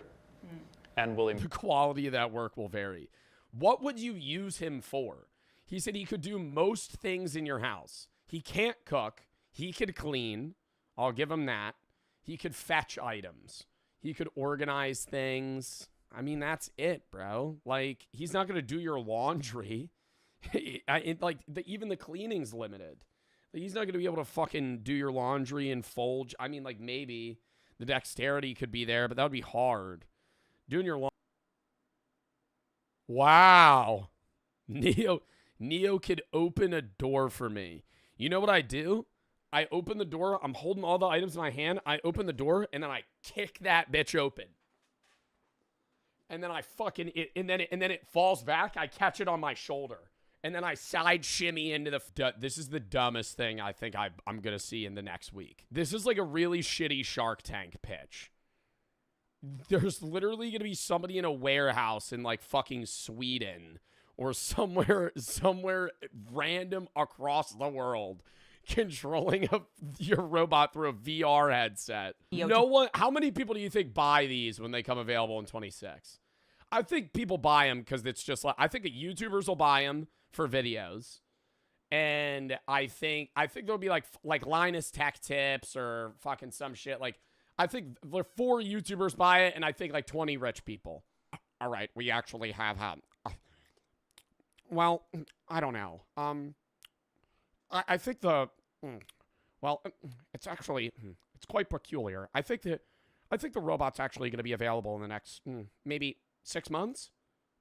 Elon Musk says that every 6 months. Every 6 months. Or in the next maybe year, there's going to be another... we're going to have self-driving cars everywhere. And you're going to have a robot in your house that'll... What product in my house could do something dangerous if it decided to do so? Was my toaster going to activate itself? The stove's just going to turn on. Most things. Yeah, your Roomba's gonna turn malicious. My lava lamp, as I say that, boom, it just explodes. People are gonna do more of what they want to do if they had this robot. I think they would be more like a bum. They always say that, like, they always go, hey, this is like a technological application. This is something that's supposed to make your life easier so you can do more of what you want to do. But people are just gonna be more bum-like. Like, I truly believe WALL-E is where shit's gonna go. Also, this robot did the 6-7 emote 5 fucking times in the span of a 9-minute video. But I think we're going towards like a WALL-E-esque future. Not in the sense that like people are just gonna be like sitting in chairs doing nothing, but it's like we're trying to give you more and more items so you don't have to do stuff. And it's not like, oh, so now I don't have to do this and I'm gonna actually go on a bike ride. I'm going to fucking pick up a hobby. I'm going to read. No, they're going to fucking spam scroll on short form media more, eat more like shit, get less done, burn less calories, and get fat. Like, that's what's going to fucking happen.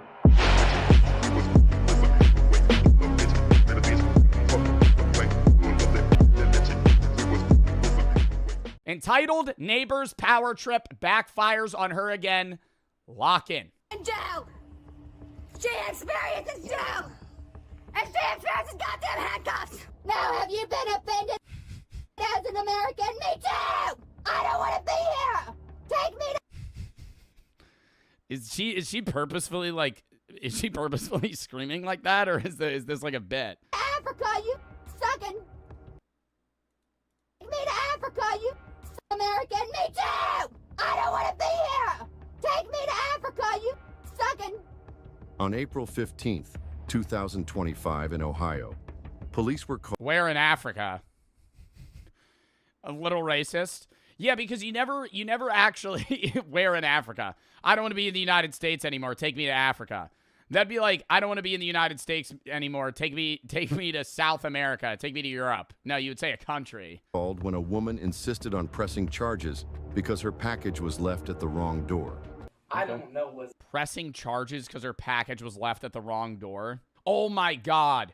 Chat, on Halloween, I ordered Burger King at the Airbnb I was at, and I already told y'all about how when I ordered the Uber, I was so drunk that I thought he left because I saw a car pulling away, and I was calling him, and I was like, dude, you fucking left. We're right here. And then he walked right up to me, and he's like, bro, I'm right here. And that was like really awkward. When we got back, I ordered Burger King, and the guy dropped it off like 3 doors down, and I was, he drops it off at like 2 in the morning, and I like see on my phone that it arrived. I'm like, oh shit, I open the door, it's not there. I hear like people walking down the street, and I immediately in my head go, they fucking took my Burger King. So barefoot, I ran in Kensington, PA, down the street and turned the corner to see if these people had my fucking Burger King. And I'm like, I call the guy. I'm like, yo, where the fuck's my food? He's like, I dropped it off. I'm like, bro, I think somebody stole it. And he's like, well, I can't really. And then as I'm saying that, I walk back and I see it's on like a doorstep, like 4 over. I'm like, oh, you left it in the wrong place. Never mind. And I hung up on him. I didn't even let him respond to me. And then I just pick it up and ate it. Oh, man. I don't know. All right. She was yelling crazy shit and threatening her. Okay. We'll see what the matter is. You have a lampshade, a little wax plugged into the wall, a lock, a cord for the windows next door don't come in. Ring, ring. Is this just me, or does this not look like an apartment complex? This looks like a dormitory. Like the way these hallways are set up, like this doesn't, what is this? This doesn't feel like a fucking apartment. You have a lampshade, a little wax plugged into the wall, a lock, a cord. It's assisted living. Windows next door don't come in. Ring, ring. Wired into the wall and a tiny house. Nothing in this goddamn house but windows closed. Hello. And a goddamn radio on. Did you call? She called. Is it Helen that called? Yes. Okay. But she's that upset. I mean, like, I would maybe get you getting more mad if you didn't live in an apartment and somebody dropped a package like 3 houses over, because, like, you would never know. But, like, you just walk out of your door and you're like, oh, it's right there. Oh, it's right there. Yeah, across the hallway called too. Okay. Can I talk to Helen just for a minute? Yes. And who's she going to press charges on? Amazon? Was she going to sue a $1 trillion corporation? Hello, are you Helen? Yeah. You said the aide delivered a package? FedEx or Oh, something. okay, gotcha. And they put it in front of my door. Mhm. And my aide just picked it up and brought it to me. Your aide, okay, and I gotcha. didn't look at it, and I just opened it, and I saw that it was. Oh, she wants to press charges on this woman? That's not her fault. Have you guys ever opened somebody else's mail? You're not supposed to, but, like, they're not going to sue you. Like, there's so many instances where you get mail delivered to, like, the wrong apartment. Like, it'll be 1 over, or they put it in the wrong lockbox, and you open it. Because you're not thinking, you're like, oh, this is my mail. You open it, and it's like, Dear Richard, and you're like, oh, that's not me. Fucking put it back in. Yeah. It's illegal, but you're never going to get in trouble. It's illegal to open other people's mail if you're, like, going in their mailbox or their lockbox or their doorstep. Like, you don't read. Well, no, if I open my lockbox and it's in there, I'm assuming it's for me. You know? Like, I'm not going to go, oh, this is somebody else's mail. No, it's fucking my lockbox. So you open it, and then you go, oh, shit. And then you just put it back, and you probably know your neighbors, so you're like, this is for you. You don't read it. Like, I'm not going to fucking, eavesdrop their fucking bill or whatever, their mail.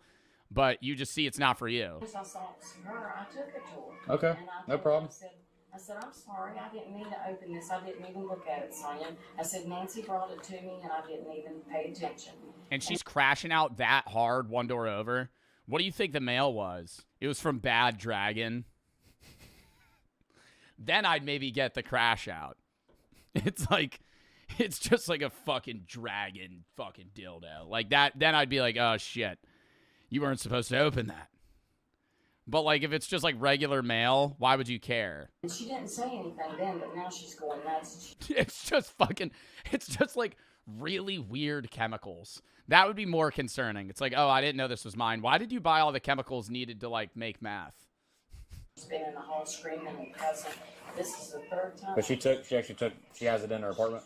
She threw it in the hallway and was trying to give it to me, and I wouldn't take it. I Okay. put it back by her. Okay. But she told me that she's going to follow. Do you think she's screaming? Who do you think she's screaming at right now? Like, we hear her in the next door. Way too many photos on the wall in this house. Could I say that as well? I'm not trying to judge the inner decor of an individual's living, quarters. Do as you wish. But I feel like I'm in a Cracker Barrel, okay? The wall is full of imagery. Too much, I would say. There's 35 fucking hanging portraits right here. Federal charges on me for opening her mail, and that I'm the reason. I love it. Oh, I can respect it. It's like a grandma living space, She's getting addicted. Yeah. Can I turn on subtitles? Because I feel like I can barely hear this woman, and then when the other lady starts screaming, I'm not going to know what she's saying. But she told me that she's going to file federal charges on me for opening her mail, and that I'm the reason she's getting addicted. Yeah. This is the third time that the law's come today. Yeah. And the guys, I was here earlier. Oh, were you? Mhm. I know that one of them said that if she does it again, they're going to take her. Yeah. See what we could do here.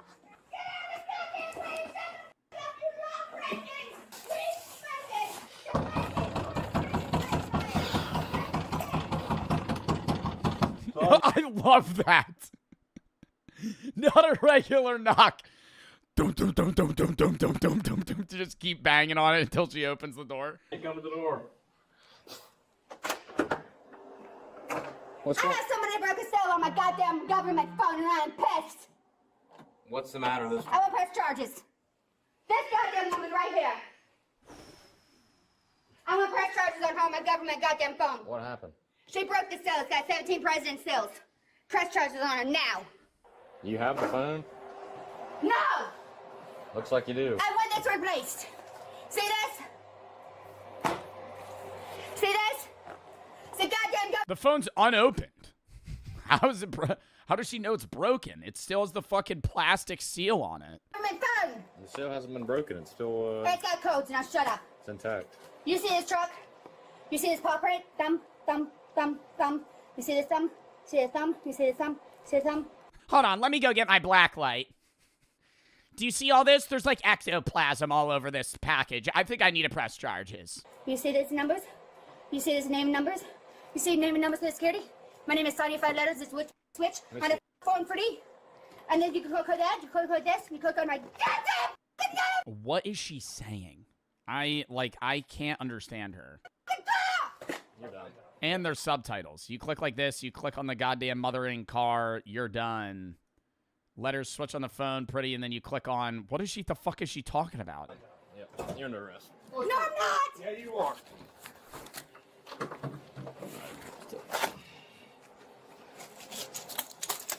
Now who opened my phone shit? I would say that you would have grounds to press charges if they continued to open the phone. Can we agree on that? I think this would be a reasonable crash out if, like, she opened the phone.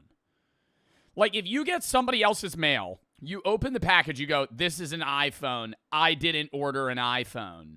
And then you put it back. Fine. But if they go, oh, an iPhone. And then they fucking start setting it up. Then I'd get it. If it was like, you fucking open the box, you open the iPhone, you're like, this isn't mine. Free iPhone. And then you just fucking start going through the steps. No, I don't want to set up Siri right now. No, do later. Oh, yeah, no, I will sign up for this different screen color. Ooh, I got to choose a wallpaper. Not like that, then I would get it. Open my phone shit. I threw in the hallway. What, candy? Got it. That's a government phone. And somebody Why does she keep saying that's the government's phone? Because the government's providing her a phone or something? Hold up. opened my mouth in a hotel. They broke their cell on theft. Now I want Helen arrested too. We're both going handcuffs. Get Helen too. We're going together as twins. Get Helen. Let me pick up my trash. No. Get Helen. No. Quit yelling at me. Dude, she's like the worst neighbor ever. Like, what would be worse? Actually having a crackhead as like a neighbor. Even then, I honestly, like, they would probably bother you less. Like, she's a Karen. Like, she doesn't leave you alone. She's just, like, pestering you. I've had enough. And now Helen's going with me. She broke the seal. Give me the seal in my mouth. Give me the seal in my mouth and my license. We're gonna leave it there. No, you're not. Did they just say put the cell phone? She said put the cell phone in her mouth? You look at my door. Give me my goddamn license and my purse. Where's your keys? You're giving me my license and my purse. Wait. You're locking the door, giving me my license and my purse, and you're taking Helen with me in cuffs. No! Where's your keys at, Sonya? So we can lock Give me my goddamn purse on my neck! I'm so surprised that the cops are just, like, very monotone right now. Do you think they've interacted with this woman multiple times? Like, they just don't care that she's crashing out. Can I deal my crack? And you're arresting Helen for breaking a cell. She broke the law! You threw the keys up on the fridge, or was that just them? They're always on the hook every goddamn time! To the lefty banana! You're never get back here! It's on the banana! Oh, my God. See, no, this gives me anxiety. Like, just the amount of stuff that's just, like, laying around. Holy shit, dude. There's just boxes everywhere. It's on the banana! Catch your dick at the banana! There they are. Put it on my hair! Catch your dick at the banana? Huh? At the banana! There they are. Put it on my hair! I hope so. Get the goddamn envelope that was opened illegally! Back up. Get the goddamn that did it! Right now! Right, mother now with me! Alright, your apartment's locked, okay? Like, does she really think that if this went to court, a jury would go, yeah, let's convict the woman that opened an Amazon package, instantly saw it wasn't hers, and then returned it? Like, what? And like an old woman at that. Just like, her aide gives her the package. Get the goddamn... They'd be like, yeah, no, you're definitely in the right here. You're definitely in the right here. We need to get rid of this woman right now. We can't have people opening others' packages at all. They did it! Let's go. On a government phone! You keep saying a government phone, like that makes it a bigger deal. Right here to kick me out of a haunted hotel. You see that goddamn... You can walk. She f***ing did it! And kicked in the goddamn nuts, you fucking love. What counts as a threat to a police officer? Like saying you're gonna kill them or hurt them? Like, would that be a threat? Her being like, I'm gonna kick you in your fucking balls? You f***ing witch, on a switch. You wanna my mouth, you dumpster? Slip and slide in blood. Did she just say you want to come in my mouth? My mouth, you dumpster. Slip and slide in blood. On Freeport and Wi-Fi on the haunted hotel in Chile. Come on, I'll slide down your pole. What is she saying? What is she saying? She said you want to come in my mouth inside blood on free Wi-Fi. Then maybe go to Chili's and get a... then maybe you go to Chili's, get a triple dipper together. Head back to Hotel Inn. Maybe have a nice night. Watch a movie or two. Maybe, you know, things get a little freaky. And then the next day, we end up having breakfast for free because it is comped breakfast at the hotel. And we maybe get cinnamon buns, share some scrambled eggs, and then go on a nice day walk. It is sunny out, so she's, like, planning out so many different things. On 13 orbits of teeth. You f***ing sucker. Son of a mother. We got bear there. I'm gonna climb it like a monkey. Have a good night, guys. I got tank out back. Got the goddamn keys, put it on my neck. Did you get my purse? Put it on my ID on my ass crack. You don't need it. I got shit to paint with. Calm down. It's jail, mother. That's where you're going. For Helen, too. Put Helen in jail. She experiences jail. And she experiences goddamn handcuffs. You got her. Handcuffs in goddamn jail. What are you trying to do? Put her in handcuffs. I don't want to slip it. And put her in jail. She rides and backs with me. You better watch it. Okay, they're laughing. I was gonna say there's no way this entire video they never like smile. Like she's just screaming like nonsense obscenities at them and they're just like, you need to relax. No, you need to calm down. You put Helen in the other goddamn car. You put Helen. Start knocking out some of the report for me. Well, get her ass in the car. You put Helen in the other goddamn car. You're not picking me up, put me in your piggy. I'm awful heavy. How much can you weigh? You want to unlock them so I can climb in? Okay, that's what you Let's play pretend. Get on that side over there, man. All right, come on. Oh, she's refusing to get up now, and she said, I'm pretty heavy. Good luck. I'm leg and a half in a wheelchair. I can't. I'm leg in a wheelchair. Stand up. My arms. I'm a wheelchair. Okay, well, stand I'm up. paraplegic. I can't. Stand up. I'm handicapped. I can't. I have a wheelchair handicap accessibility. We know you could walk. She just said, she's trying to say that her legs don't work and she needs a wheelchair. She just walked fucking multiple stories into an elevator, down the steps. I legally can't. Stand up. You dropped me on the goddamn floor. I fell. I had hands to get up. Paraplegic, she just walked casually out of the fucking room. This is illegal racism. I'm a handicapped woman and I fell. You have to give me arms to see under the handicapped woman. Give me a wheelchair. Oh, we're just throwing out every possible thing. I'm handicapped. This is ableist. You guys are racist. I'm having a seizure. You're not helping me. Give me a wheelchair. Or said racism. Dude, I feel like it's very often that people fake. Did you ever see that one TikTok of the woman faking a seizure? And the cop was like, I know you're faking it. And she kept like acting like she was seizing. So he gave her like a sternum rub, which is like a test to see if somebody that is, if they're seizing. Because if they are seizing, they don't react, but a sternum rub hurts. He instantly starts like elbowing her sternum. She's like, ah! And fucking like immediately reacts to it. She's like, okay. He just gives up. Dude, because it's like, why is that the go-to? We've seen so many videos where people fake seizures. Like, why is that the... What's the idea there? You know, I kind of understand her being like, you guys are being racist or trying to claim something that she could maybe have the grounds of. But it's like, how are you going to fake having a seizure? They're going to be able to prove that you never had one.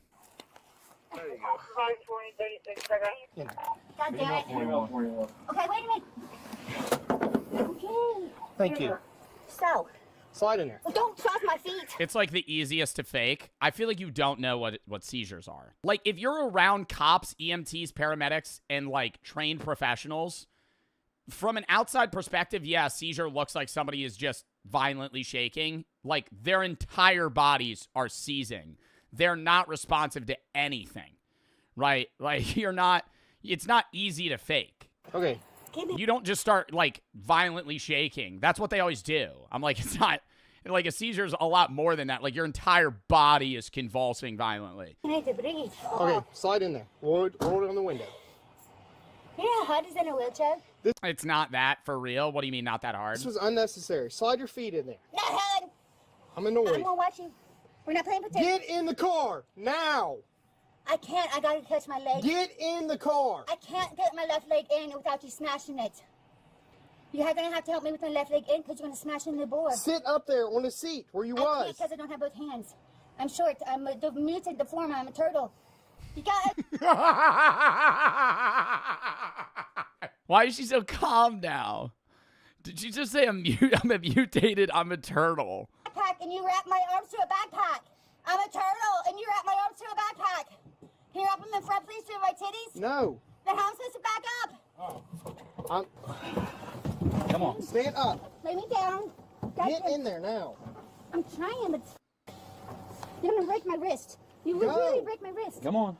Okay, wait a minute. Let me trying to help you. Let me stand Scoot on still. your butt into the seat. Don't do it mean I'm supposed to be. I'm out of way. All right, ready? 1, 2. You're gonna break my wrist. You will break my wrist. Get up there. God damn it! Your metal will break my wrist. Get I'm up there. deformed in a wheelchair. Get in. There you go. Now pull your leg in. That hurt. Good job. I'm a Teenage Mutant Turtle, and you can't put handcuffs behind me because I'm a handicapped wheelchair.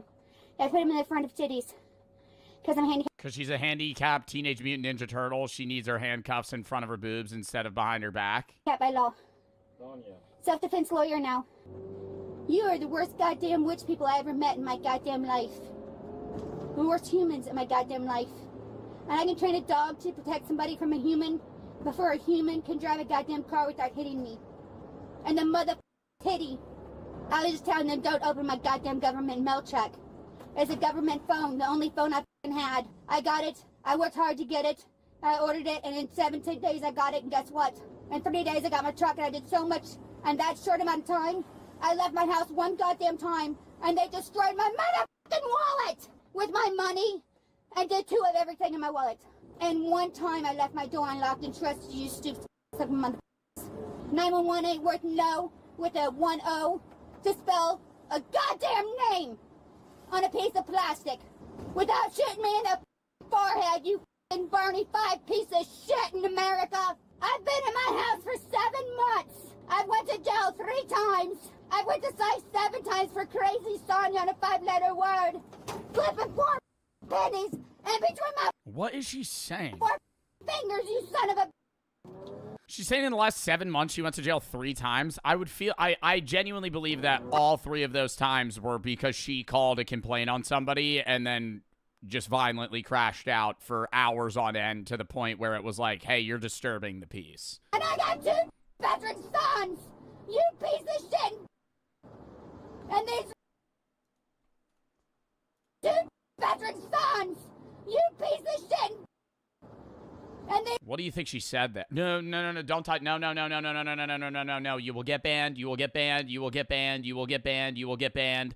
Don't be a stupid fucking chatter, please. These rocks has to play with 2 big guns that salute me in the eye and I flip off in the air, you can't come in my teeth in a slide dumpster of mud, you piece of shit.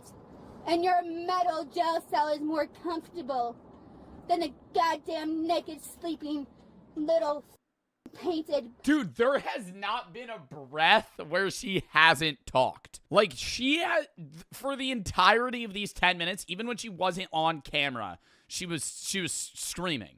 Like, she has not stopped speaking for a half hour. X-Bot, little painted concrete pad, and the goddamn landing of Columbus, where they put their airplane for your whole goddamn state. For your whole... Is she relating what happened to her to Columbus discovering / overthrowing the people in the United States?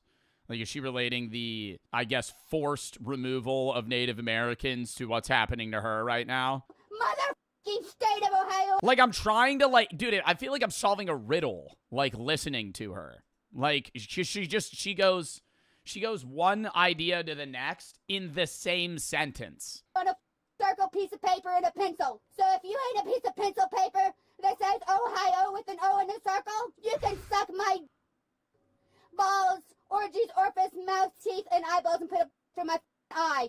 And ask me the surface of my black to white to the veins of my eyeballs. Cause you are a piece of shit! There's no phone to call for fire. There's no phone call to call for police. Or please help me in English with PLZ, or no, or yes. No, don't open my mail, and yes, arrest me, and take me straight to a goddamn airplane, and get me the f*** away from an American. Take me to Columbus Air. Okay, can I say this is actually impressive that she's able to ramble this continuously? Like, I don't know if I could, because she's saying a lot of different things. Like, I don't know if I could consistently speak just words that long. Like, it's not like she's just repeating the same word. She'll sometimes repeat the same sentence or idea, but it's like, dude, she's just, it's not even thought to words. It's just simultaneously anything she's thinking, she's just saying. Away from a goddamn American. She's gerrymandering. American, get me the f*** away from America. You son of a white honky tonk. Goosey A to B, 1 to Z. Can't get a lawyer with a goddamn dollar quarter with a head on it, with 2 pieces of metal in between your finger, bottle caps up, print a coin, and you can't hit a gumball machine in a candy shop to earn a lollipop in your mouth to suck it, you No, nah. This is like, dude, I don't even know what she's saying, but I'm like, damn, she's actually kind of spitting right now. I thought she was gonna start rhyming when she was saying A to Z. Lollipop in your 2-year-old's mouth, you fucking. And then pick another room to take and slip and slide blood out your wife's teeth, and then blood or eyeballs, and that's gonna look at you again funny. You piece of sucking. Now, have you been offended as an American? Me too! I don't want to be here! Take me. What do you think the cop's thinking in his head while he's driving? I'm wondering if he's like annoyed or smiling. Because it could be either. Like the fact that he hasn't responded to her and he's just let her ramble nonstop for effectively 6 minutes straight. To Africa, you sucking monkey. You racist honky. Get me the f out of here, you sucking piece of shit. Come on, manhandle me like you did last time in a wheelchair. Manhandle me and throw me all over there. You don't know the dog, a cat, or a piece of fish to go fishing. Nothing but metal to scream. And water until it goes to air. And no water. All right. Are you going to get me to Africa? Bro, this woman has no idea what's going on.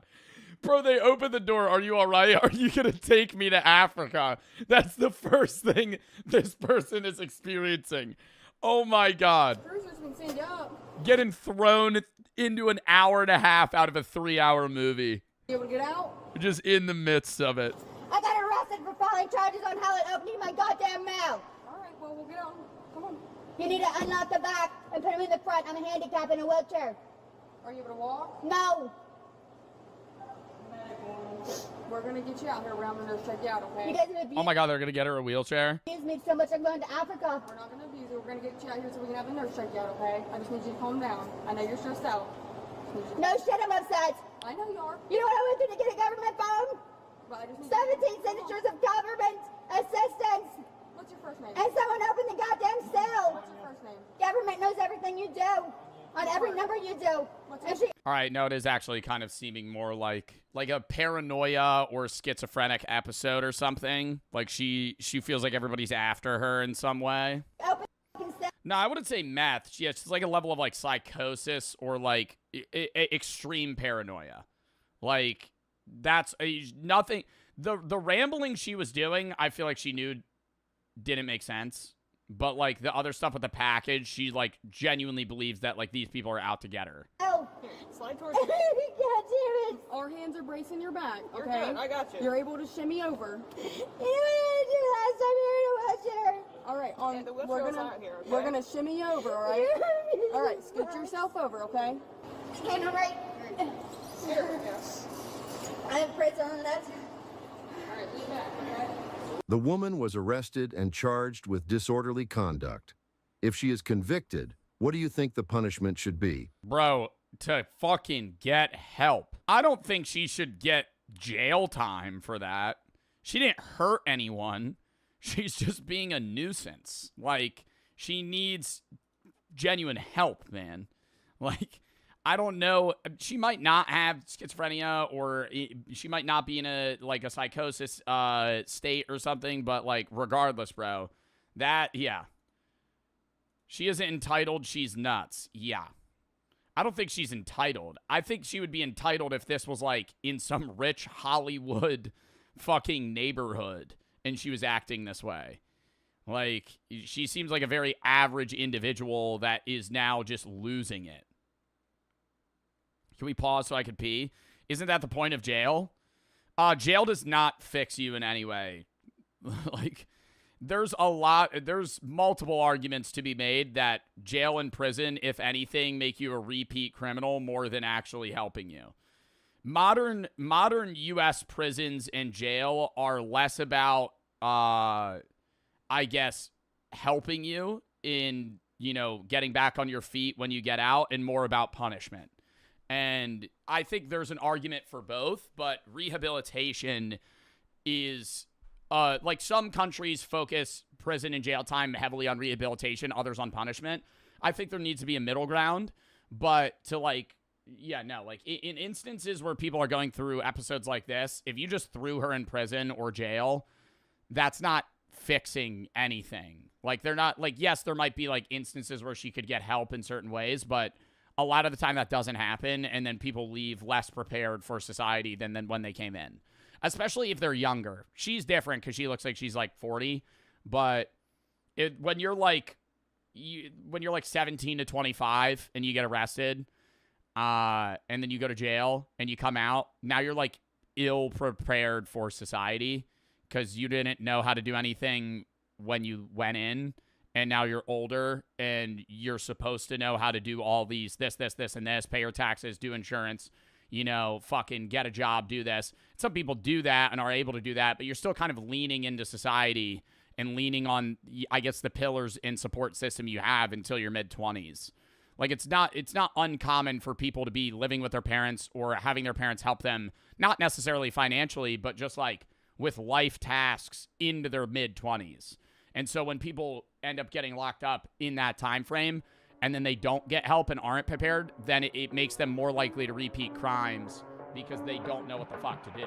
He walks into church claiming to be Jesus. Chaos erupts. Deputies responded to a church after a custodian reported that a man was demanding to speak with a priest and trying to access a restricted area. Okay. Talk to him. Restricted area? What's a restricted area in a church? Just like the back room?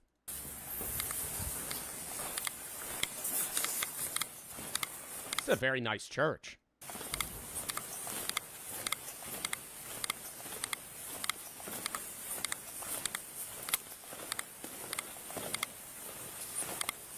Hello. How are you? Fine. Okay. Where's the guy that they gotta talk to? The one all the way up front?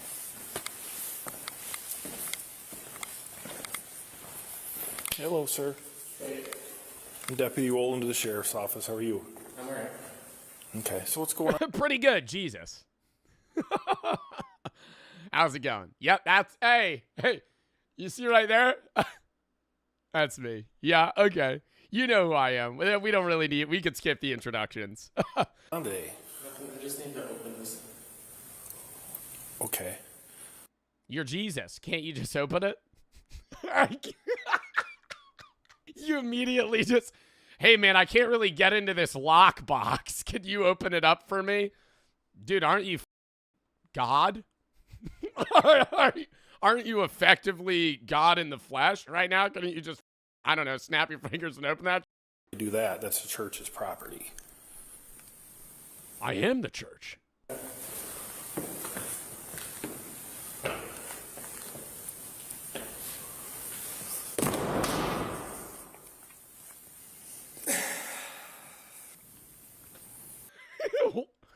Why did the cop not react?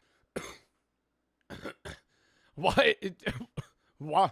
Was he like forewarned about this? The cop was just like dead silent. Okay. Just no. All right. Well, here today.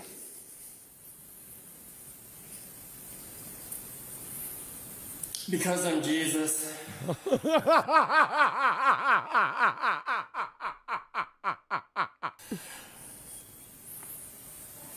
Do you have some friends around here or something?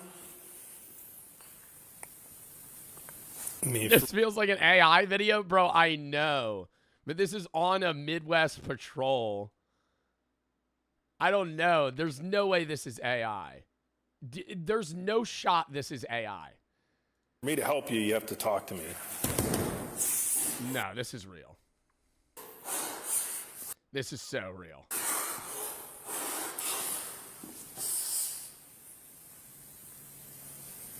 Do you think he's on drugs or something? Or is he just having like some sort of mental like breakdown? I don't understand what prompts him to just randomly assume he's Jesus. But that's not even uncommon. As fucking weird as that is. I mean, it's uncommon in terms of 8 billion people in the world. But it's like a very steady occurrence that people consistently claim to be a prophet of God and or Jesus every day. Like, there's one guy that's like, yeah, no, I'm actually Jesus. And they fully believe it.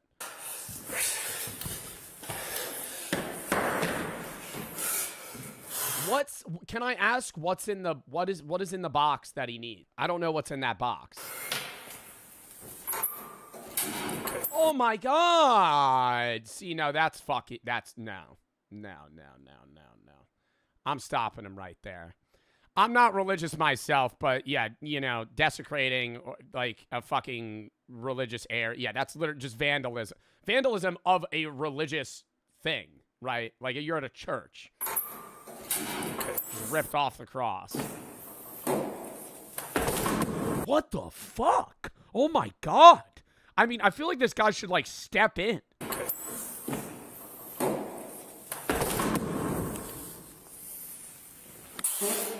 This was on my birthday.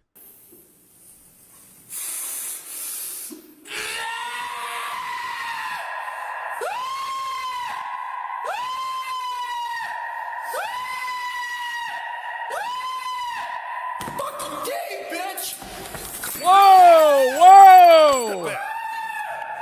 Get back!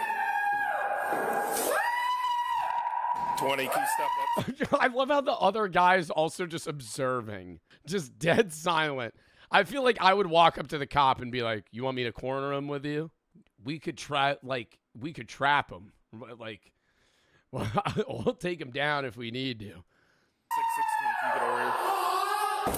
Bro, why does he keep... Dude, I feel like... honestly, I feel like the officer should fucking handcuff him. He's gonna, like, crack his skull open doing that. He's like... Oh, did he just pass out? I got more people coming. He's on something. Yeah. Yeah.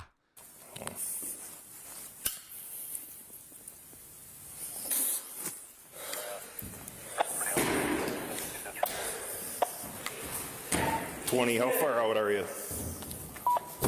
Bro, you got... No, they got it. No, bro, he's literally falling onto his head. 10 more.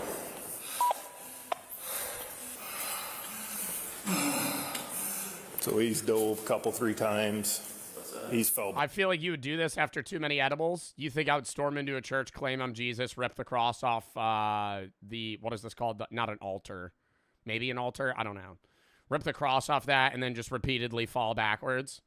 No, I think I would probably just kind of morph into a couch and watch, Dude, Where's My Car? On something or other. He ripped the crucifix thing off the top of the thing there. He just went and grabbed one of these things here and kind of came at me a little bit, but I shoved him off, and then he hopped back up there, so. No. Why are we not asking him what he's on? Like, I know he might, like, the odds that he actually says is pretty low, but, I mean, give it a try. I'd be like, okay, you're Jesus. What drugs are you on? I haven't been able to get anything out of him whatsoever. Stay away from me. What's going on, man? I'm Jesus Christ Almighty. I'm at with the sheriff. Fuck you. We're just trying to help you. That's exactly what he would say. I think it is him, chat. Yeah, you're a devil. No, we're not the devil. The devil's not here, man. What's going on? You're the devil. Start backing up, motherfucker. What's your name, dude? I'm Jesus Christ Almighty. Okay? What can we do? Back up. Is he going to perform a mass right now? Is he going to start doing a whole, oh, wait, there's another officer. Where the fuck did this guy come from? Back up. What can we do to help? I'm Jesus Christ Almighty. Okay, we got it. Nobody else needs to fucking die for their sins, motherfucker! Okay, we need to... No! Hey.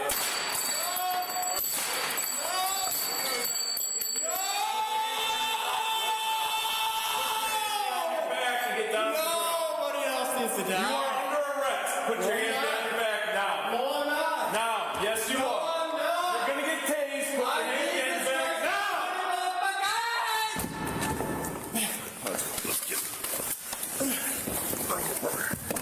Hands behind your back now.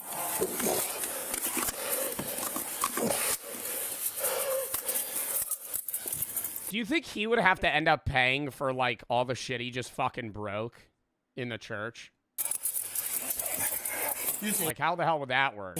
Put your hand. No, you're not allowed to do this in here. Put your hand behind your back. You're not allowed to do this in here. You're not allowed to do this in here, bro. You're fucking smashing all of the shit in the church. You're literally, all the stuff. What did they do? You just wandered into the church, start breaking shit. I'm Jesus. You're not allowed to arrest me in here. You aren't allowed to do this in here. You are not allowed. Put your hand behind your back right now. You're gonna get tased. Just fucking tase him. He says you're not allowed. I say you're not allowed. You're gonna get tased. Hands behind You're your gonna back let me now. go. Now. You're gonna let me go so I can get to where I'm going, please. Put your hands behind your back. You're gonna get tased. Under arrest. I'm going there. I have important things to do and places to be. I'm Jesus. You're kind of delaying everything. I need to be. There's 8 billion people that I need to help. Today, motherfucker. I'm going there today. I'm going there today. Hands behind your back now. Now. What are they blurring?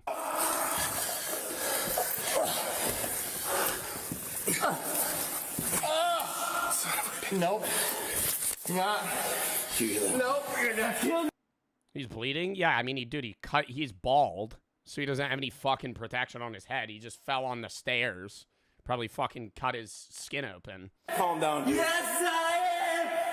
Yes, I am. Yes, I am.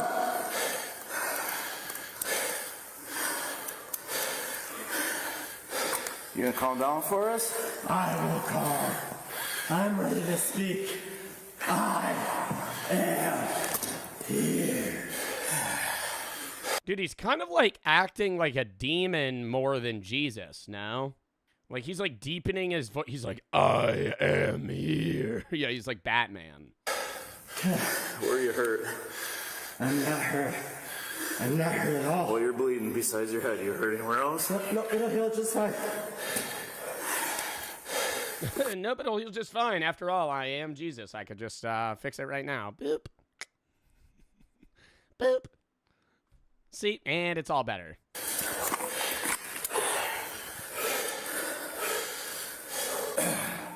$20,000.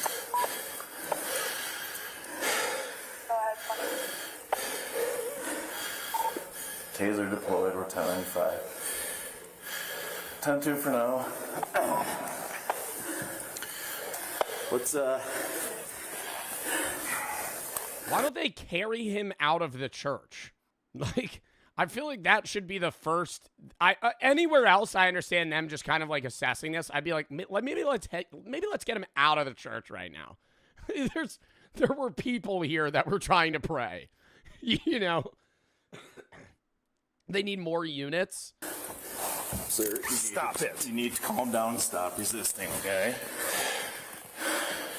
What's your name? Jesus Christ. Okay. Right, he's got to have an ID on him. His pockets. Have anything on you need to know about, sir? Anything that's going to stick us? Any weapons?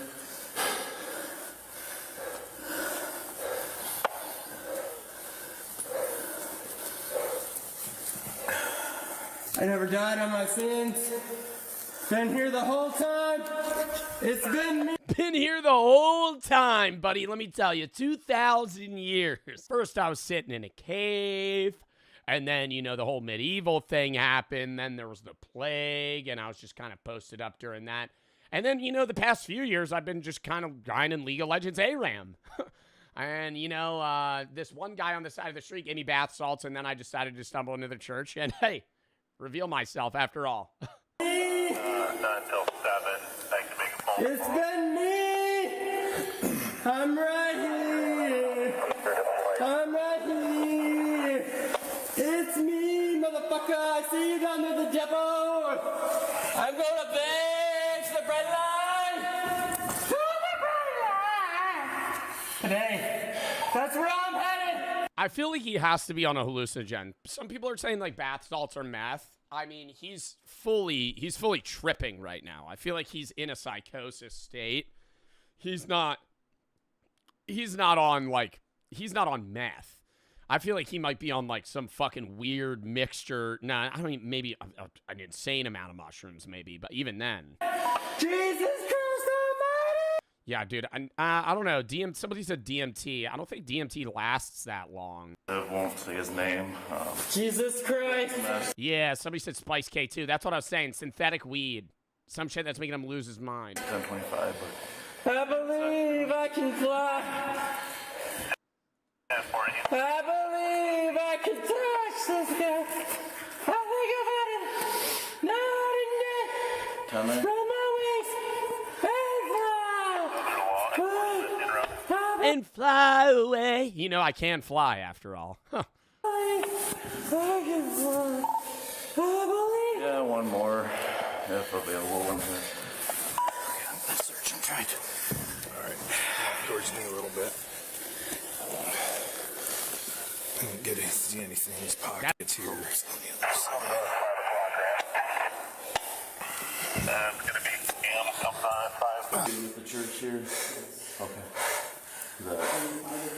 Why is he out of breath? I feel like he's just hyperventilating. Stop. Fuck you! I'm Jesus Christ Almighty! You will not Bro, how long would he be tripping on this shit for? let me go! You shall set me free! Just take some breaths for us, man, all right? What's your name? Can we start with that?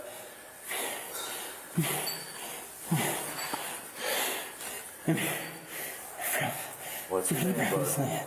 Jesus Christ is here, you're all saved. You are all saved from your sins. You are saved. And you will see me again. I will be here. Because I'm not going anywhere. I've been here all I'm along. not going anywhere. Been here all along. You guys are all saved. I just need a financial investment from you. I've been getting into I've been getting into a bit of Forex, okay? Foreign exchanges, kind of in the bit of the foreign stock market biz, as some may say. If you give me $1,000, I'll be able to flip it for you, no problem. Trust me, I'm Jesus. We are all eternal life. Yes, we are. Yes, we I also have a great deal on Cutco knives. are. There are no shackles here. There's nothing here. I give up. I give away all of my sins. For thou is the kingdom of glory. And Oh, yeah, you might be on PCP. all shall be free. I'm right here. I've been here all along. I've been here all along. Oh my god, is that the priest just watching? Holy fuck, bro. He's probably having a goddamn reawakening right now. That priest is probably full on just like praying in the corner like, dude, somebody help this guy. We lived for all this time. For I, Jesus Christ, your Savior, He is. Listen to me, Aaron. We're going to try to sit up on your butt. Aaron Peterson? They found out his name? How do they find his name? On your eye, all right? We sit you on your butt. Are they going to bring a card in? You want it? Yeah. Why don't you put it right here? Yeah, let's. Aaron Peterson is just an alias. I have been under the veil of Aaron the entire time. I am actually Jesus. Hey, Aaron, we're going to sit you on your butt. I know. It might come a shock to all of you. It's all been a temptation all along. Nobody should die. Nobody. Send me all along. His ID? Yeah, but they checked his pockets. I don't think he had anything. All right?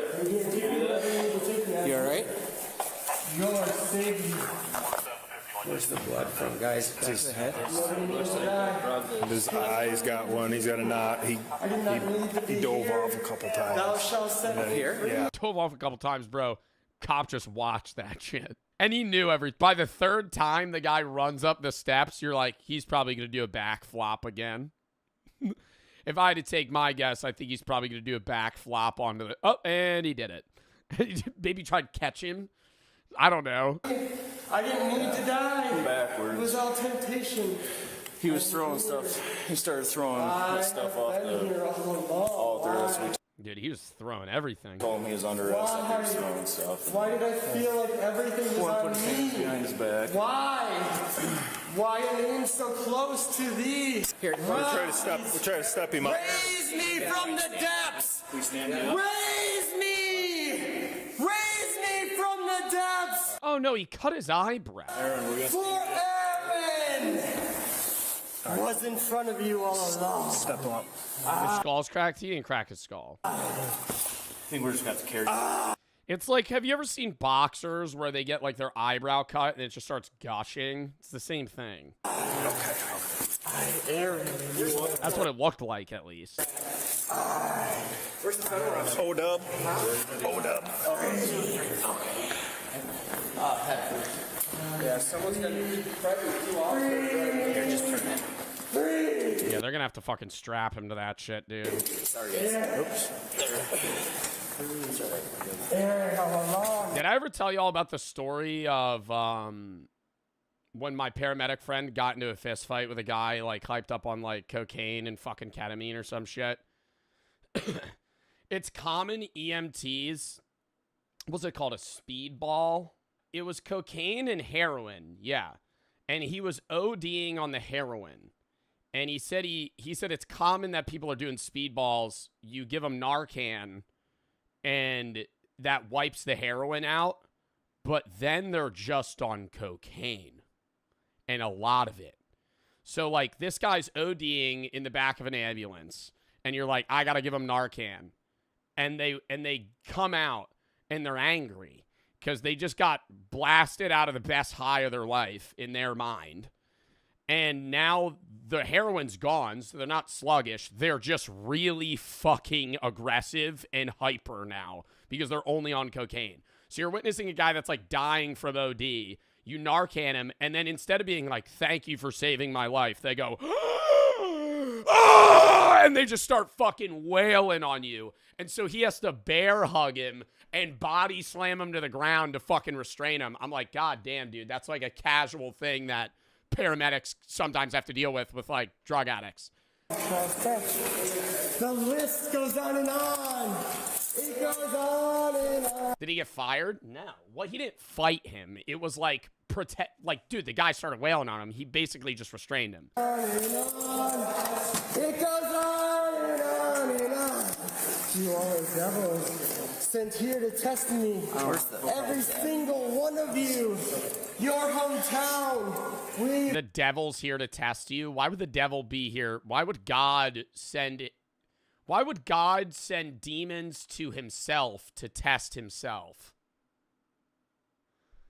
You guys are demons here to test me. I sent them myself.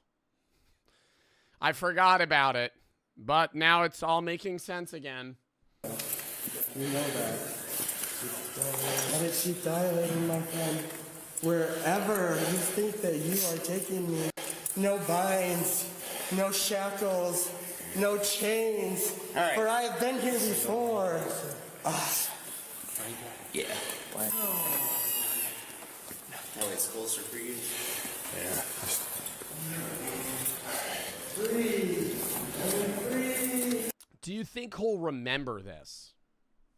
Like, I wonder if he's so far gone that he'll just, like, effectively wake up out of it, or if he's going to, like, perpetually be in this state. Breathe. I am free. I'm not sure. I'm here. I've been here all along. Yes, I have. Yes, I have. The investigation determined that the man had recently stopped taking prescribed medication for a mental health condition. Wait, what? So he wasn't on drugs? He wasn't on drugs. Like, he needed medication. Deputies noted that he appeared disoriented and continued to make religious statements even after being restrained. He was Really? transported to a local hospital for evaluation and later medically cleared before being booked into the county jail. Prosecutors charged him with disorderly conduct and resisting an officer. Court records indicate the Resisting an officer, I feel like he could have gotten charged with, like, assault almost when he tried to attack the officer. I feel like they should more focus on trying to get that guy help, though. Because I don't think he was, like, malicious in intent. I think he was actually going through an insane episode of truly believing he was Jesus. I'm Jesus goes full demon. Toppled over backwards several times when saw marble. Didn't phase him. That's some powerful shit he's on. Yeah, that is true. I feel like normally you would probably pass out. No way he doesn't have a concussion after the first fall. You'd be surprised what drunk and high people manage to get away with relatively unscathed. I'm a paramedic, and I've seen a couple people walk away from a car literally torn into 2 pieces with only a scratch.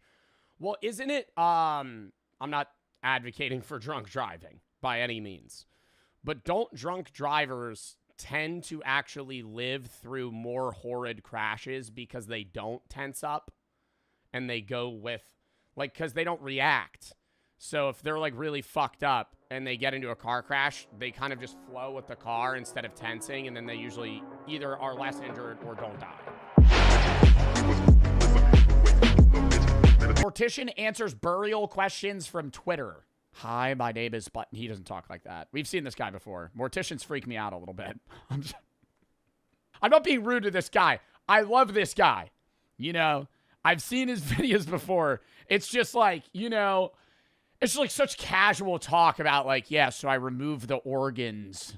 I remove their organs, then I pump them. I drain their blood. I'm Victor M. Sweeney, licensed funeral director. Victor. Victor is such a cool name for a mortician. And I'm here today to answer questions from Twitter. This is Burial Support. DZ1B21. Why the different shapes of caskets? Typically in the United We got mother with wide bodies. You got mother with skinny bodies. Might need to buy an extra large casket for a motherfucker. You ain't know he got wide shoulders, you know? You might need an extra tall casket. Somebody got a wide body, not this way, but this way, you know? When I saw my grandpa's casket, it looked kind of normal. He kind of looked shrunk. I don't know if the blood draining did anything, but like, I don't know. The way they had that motherfucker when I was looking at him, I was like, you're like about like 5'9". You look about like 6'1" when he was not dead. body. We talk about a casket. A casket is rectangular. Oftentimes in other parts of the world, you're going to see what's called a coffin. So a coffin is what we might call anthropoid shape, narrower at the top where the head is. I still can't get over the fact that in parts of Hong Kong, you rent a burial site and then they exhume your body after like 6 months and then burn you. I'm like, what's the point in getting buried? Is wider at the shoulders and then narrow down at the feet. Other countries around the world tend to use coffins, and we use the term. What if I'm built thick? Even colloquially here in the United States. So when you hear someone talk about grandma's in the coffin, odds are good she's in a rectangular casket. Lamia 233, can you spread ashes anywhere? Or are there legal restrictions on that? This is such a good question, and it's one I'm asked all the time. Typically, a state does not really have a vested interest on what you do with human cremated remains. So you could scatter them essentially anywhere you like. In my state, a family has visitation. I'm just in the middle of middle of the Super Bowl.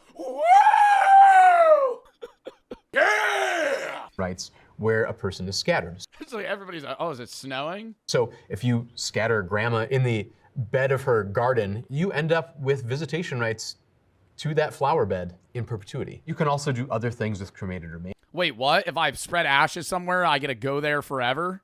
You can have them made into jewelry. You can buy small keepsake urns. I've heard that you can press them into records. There are all sorts of things that you can do with cremated remains because they are simply pulverized. Not funny, Joe. Everybody dies, man. And they're inert carbons. Everything that is organic in them is gone. It's not going to feed a tree, as people commonly like to think, but you can do with them mostly whatever you wish.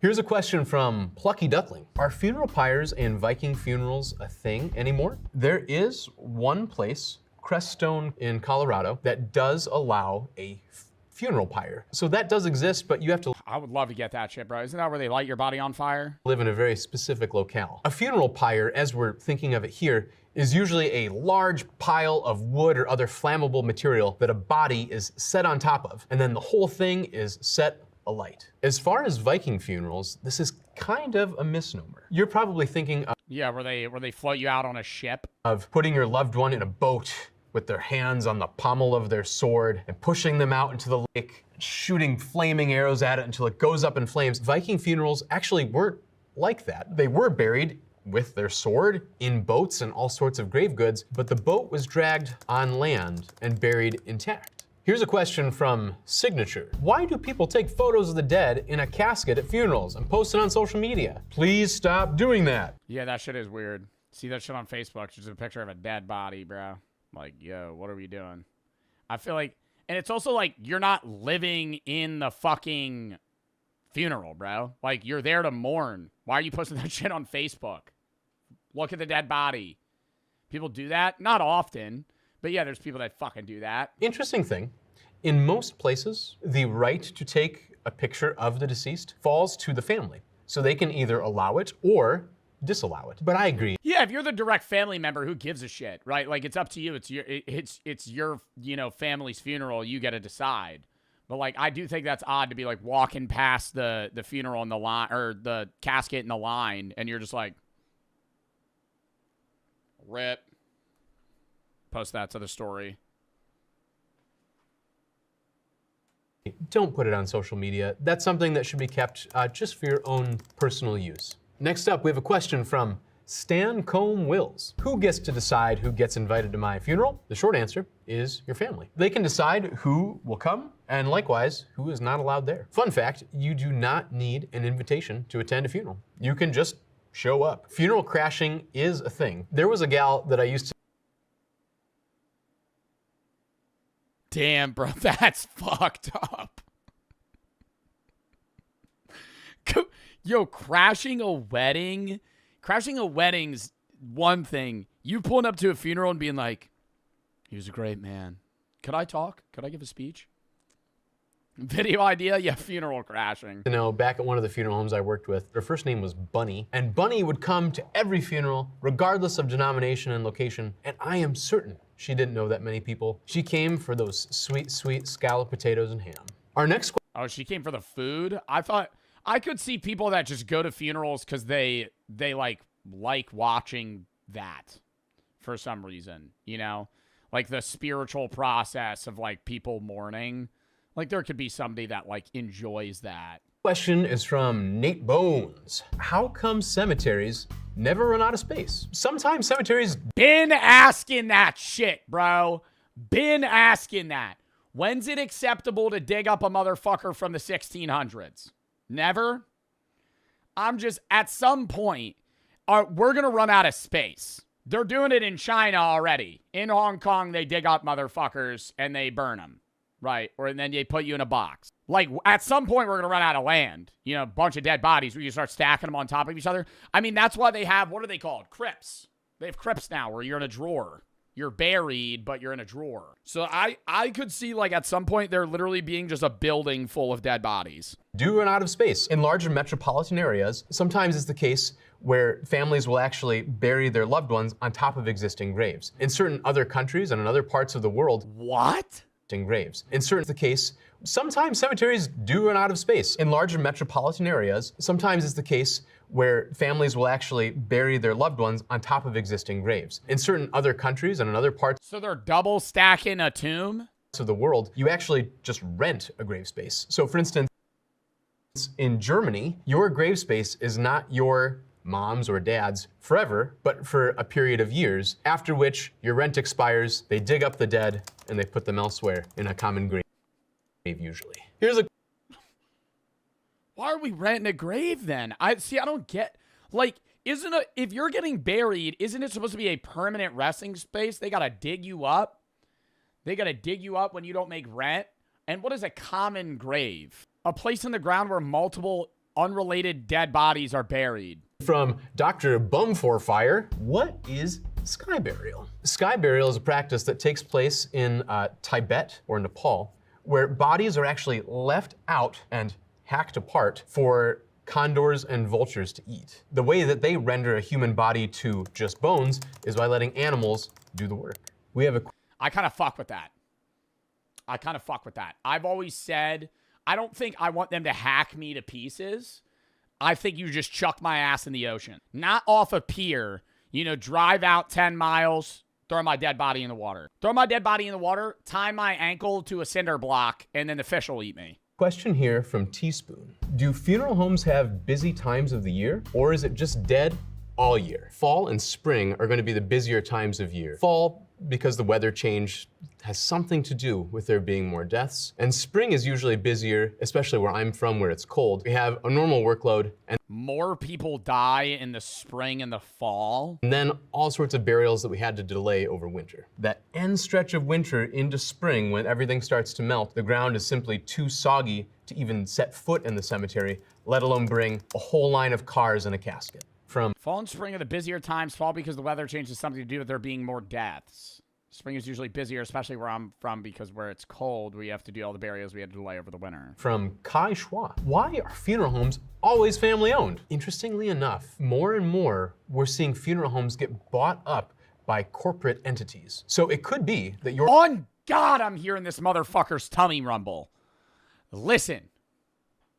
We're seeing funeral homes get bought up by corporate entities. I'm hearing his stomach grumble when no, it's not mine. So it could be that your local funeral home, despite being called the Smith Family Funeral Home, is actually owned by a larger conglomerate who might operate 5, 6. Somebody get this guy a Cliff Bar. Sorry. Family Funeral Home is actually owned by a larger conglomerate who might operate 5, 6, 10 funeral homes in your area. I think you'll always find that the business where you know the owner and they live in your locality and they shop at your stores are generally going to be more caring and more transparent than the ones that are there simply to turn a profit. Well, I mean, they're all there to turn a profit, but yeah, you're more open to people that are localized versus imagine Amazon had a funeral home. You'd be like, okay, well, I don't really want to do that. You'd rather go with somebody that's local and actually going to care. But at the same time, I think it'd be a cool rule to have all morticians have to walk around like Grim Reapers. They should have an aura that surrounds them and a song that plays on an organ.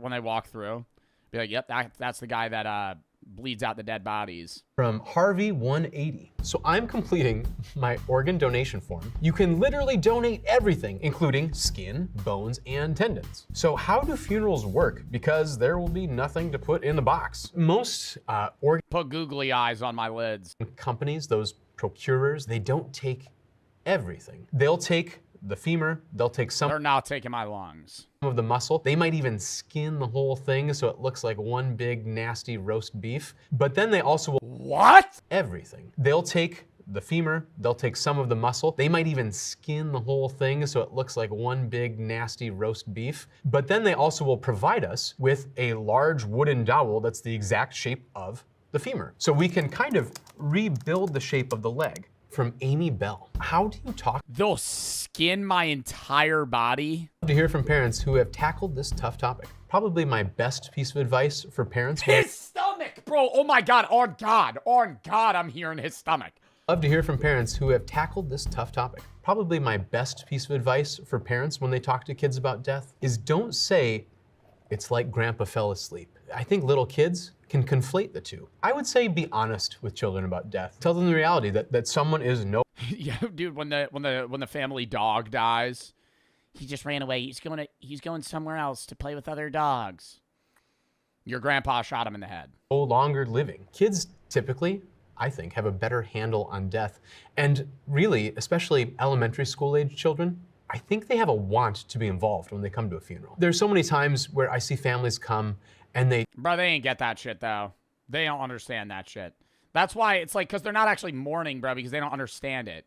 If you're 6 and somebody dies— Did you ever go to a funeral when you were 7 years old? Bro, none of that shit makes sense. None of that shit makes sense.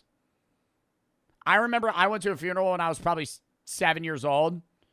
I was going to say 6 or 7, but probably 6 or 7. And it was my great aunt. And I was just I want to go home.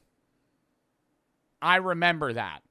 obviously I wasn't that close to them, but I remember not understanding the gravity of it and being like, this is boring. Kind of shuffle the kids off somewhere else and say that death is for adults. But really, death affects every single one of us. Here's a question from Curl Girl. No, true. I just think it's like, I think kids don't understand it as much. Like, I mean, at what age are you able to understand death in a real way? Like a 6-year-old's not understanding death like that. Like, maybe they understand the concept of somebody being dead and not coming back.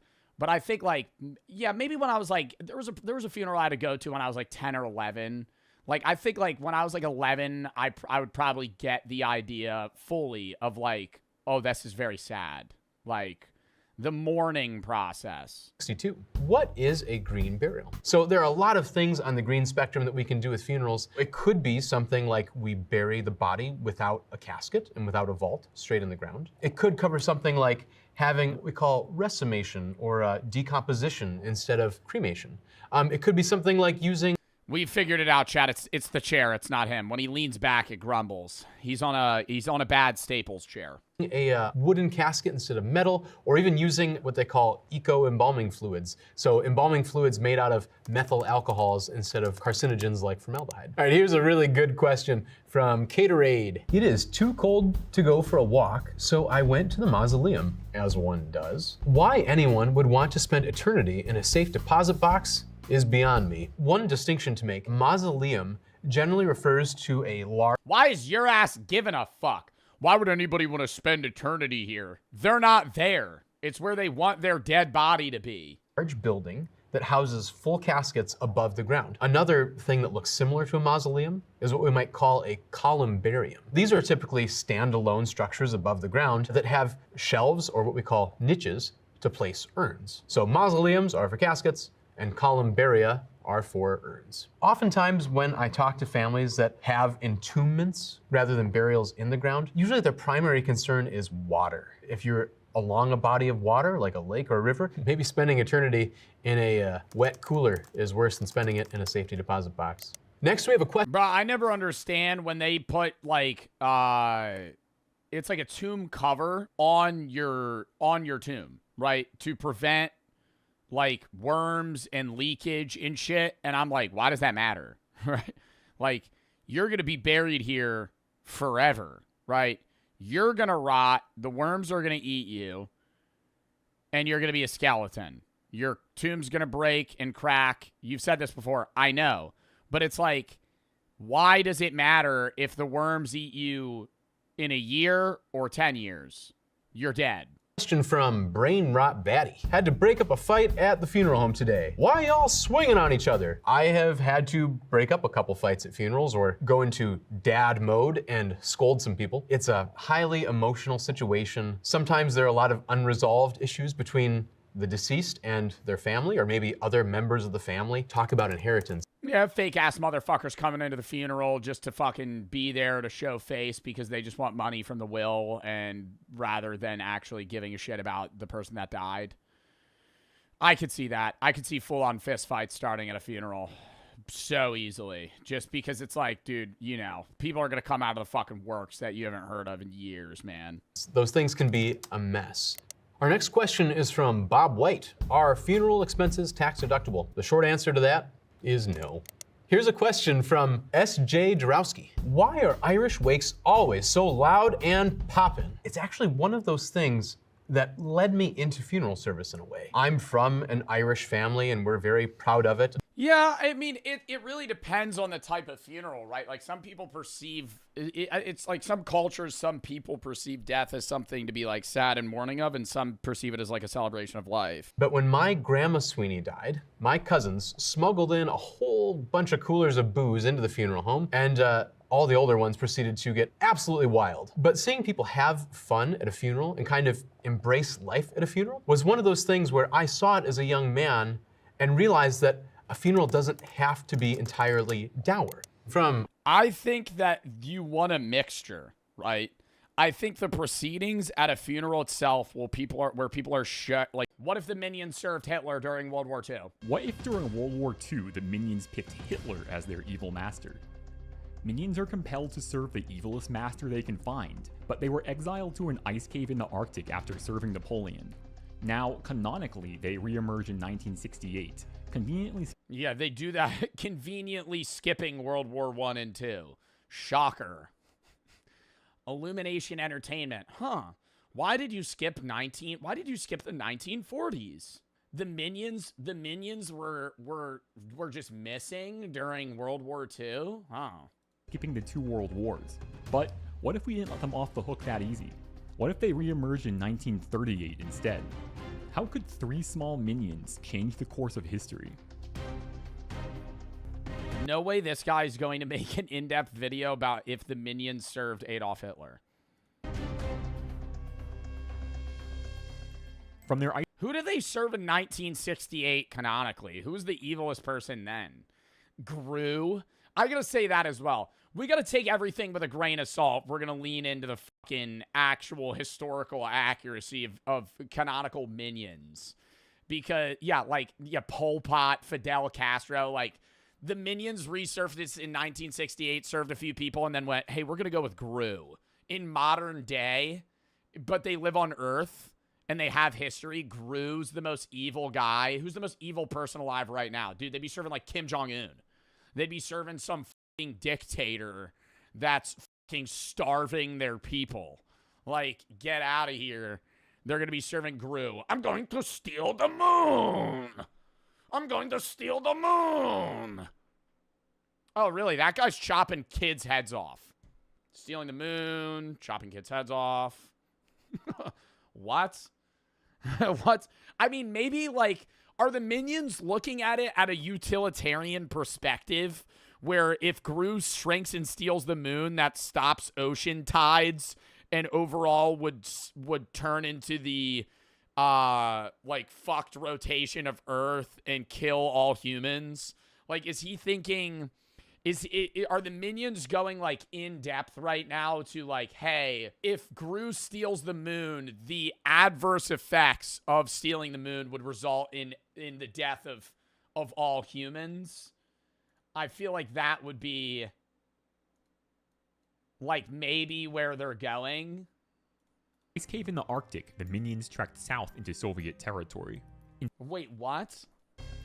From their ice cave in the Arctic, the minions trekked south into Soviet territory. In St. Petersburg, they learned of Hitler from a Soviet newsreel while huddled inside a theater for warmth. The film warned of a power-hungry dictator threatening freedom and peace. The perfect traits for an evil master. When they reached Nuremberg, the minions immediately knew they were in the right place. Posters with Hitler's face on it were plastered everywhere. Swastikas were hanging from every building. The streets were packed with cheering Germans. For them? No. Wouldn't the minions immediately just get clipped and murdered in World War II times? Because the army would just be like, who the fuck? Oh, wait, no, they're immortal. They can't die. They can't die. It's hypothetical? No, because they can't die. Minions canonically, I don't think they reproduce. I think there's like a given number of them, but they're invincible, yeah. They were in the middle of a military parade. The minions are quickly arrested.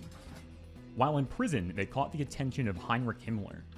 Himmler was the head of the SS and deeply obsessed with the occult. He claimed that the master race came from Atlantis and believed that SS soldiers had reincarnated warrior souls. The minions spent the next 18 months in... He fucking believed that? Heinrich Himmler thought that the soldiers that were serving him had reincarnated souls from Atlantis. Like, I don't know which part of this is historical and which is, like, you know, panning into...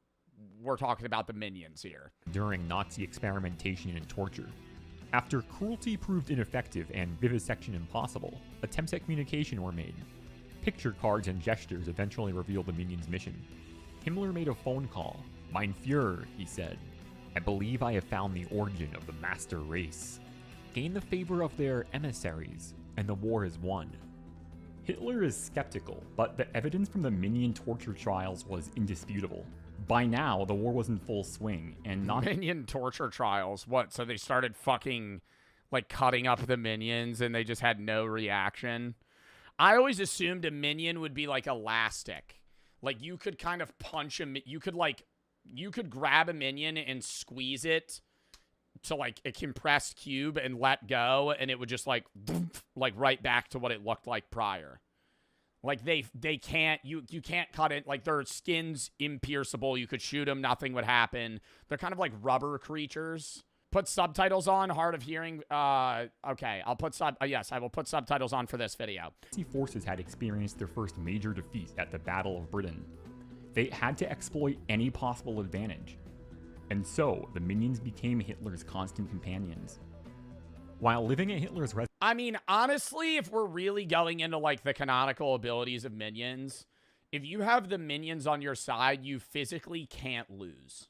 Like, you can't stop them. You couldn't stop a minion. the minions were subjected to a constant stream of Nazi wartime propaganda, which they understood as movie nights. They'd get fitted for tiny uniforms, and soon literally be marching in lockstep. They deliver speeches at rallies and feel the rush of the loyal, ecstatic crowd's adoration. I'm gonna say, though, like, aren't the minions more serving of evil masterminds that kind of have, like, idiotic ideas? Like, I'm going to destroy the sun! Not, I want to eradicate an ethnic group of people. You know? Like, I don't think the minions would really get behind the vibe of Adolf Hitler. Just off of my watching of, you know, Despicable Me 1, 2, 3. I don't think that I think they would see what's going on and then go, ugh. I don't know. They toured the country, accompanying Hitler to demonstrations of the latest. Stealing the moon was idiotic. Yes. That's like a kid's idea of something that's evil. Like, that's the minions serve childish evil ideas. Like, if you asked a 5-year-old, like, what's something really evil? They'd be like, I'm going to eliminate soda, which would actually probably benefit society, you know? Like, they would say something stupid like that because it's a kid's movie and the minions are dumb, right? The 5-year-old isn't going to be like, well, I would get rid of this group of people. Wunderwaffen, like Heavy Gustav, the largest gun ever fired, even to this day. They served Napoleon, true. It shot shells the weight of 2 pickup trucks at targets over 20 miles away. It was pure catnip for the minions, who were seeing a fully mechanized superweapon for the first time. That night, the minions came to a consensus. They would contact their people and introduce them to their Fuhrer. It was during a demonstration of a futuristic jet fighter that Stuart's eye began to open. Bored with the technical details, he wandered off, away from the spotless showroom full of sycophantic Nazi scientists. He opened a door to the production line and was hit with a wave of hot, acrid air. Rows of haunted eyes looked up at him from dirty, gaunt faces. They were forced laborers, brought in from occupied territory. Stuart's heart plummeted. Was this the fate that awaited his kin? These men weren't minions, they were slaves. German guards descended on them with their cudgels, and Stuart could bear no more. He looked away. The other minions were reluctant to believe what Stuart had seen. Worse, Bob began to defend Hitler's actions. He was young, impressionable, his head full of ideas like patriotism and loyalty. Stuart begged the others to flee with him, but Bob refused, and Kevin wouldn't leave him behind. During a state dinner, Stuart slipped away and hid inside a shipping crate destined for Poland. I can't believe I'm actually watching this right now. Like, can I say, this is like, I'm really trying to, like, get my head into this verse right now. But it's like, he's sitting there going, Bob's trying to defend Hitler's ideologies, but Stuart, on the other hand, really just wants him to be a part of the team. The next few days moved quickly. Kevin and Bob spent their days in Hitler's war room. The Nazis were planning a surprise invasion of the Soviet Union, with a secondary goal of making contact with the minions still waiting in the ice cave. They'd follow German troops as far north as Leningrad, then travel with a specialized detachment equipped to traverse the Arctic expanse. All that was needed was for Kevin to point out the ice cave on the map. He hesitated, just for a moment, but Hitler noticed. Back at Hitler's home, he invited Kevin into his study. He commended Kevin's bravery for going on this mission, which will bring the yellow Wundervolk to the forefront of the Nazi war effort. And keep in mind, half of this conversation is... Right?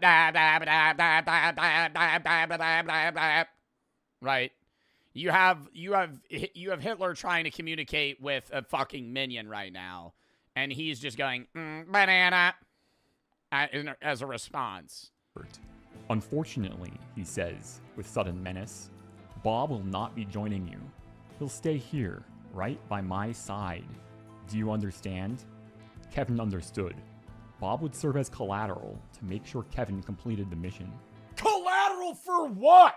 You can't kill Bob. They're invincible. They're like rubber. They have the gum power. You can't fucking hurt them. You can't threaten. What do you mean? What? So he's saying, oh, I'm gonna if you don't complete this mission, Bob's gonna get it. Bob's gonna get what? Meanwhile, Stuart came out of his crate and into a nightmare. The Warsaw Ghetto saw nearly 500,000 Jews crammed into an area hardly bigger than 1 square mile. Nazis distributed less than 200 calories per day, with the intention of creating mass starvation. Most of the food was smuggled, and this was how Stuart proved his loyalty to the Jewish resistance. When the true purpose of the Nazi resettlement program became clear, the resistance prepared for battle. Soon, Stuart was smuggling more than food. Weapons, fuel, anything that could help the resistance. He became known as the Yellow Golem, after the tireless servant. He could just kill Hitler! What the fuck are we talking about? This guy made an entire fucking movie. Bro, he's literally right next to him at all times. He could just fucking shoot him. What do you mean? He's like inadvertently he's doing like all smuggling and helping people. Bro, just fucking kill him. When SS forces entered the ghetto, they were prepared. Victory was impossible, but at least this way they could go out on their own terms. In the ensuing uprising, Stuart led an effort that smuggled dozens of civilians to safety, then threw himself into battle. He burned out a German tank with just gasoline and a cigar. But in the end, the Nazis razed the ghetto to the ground.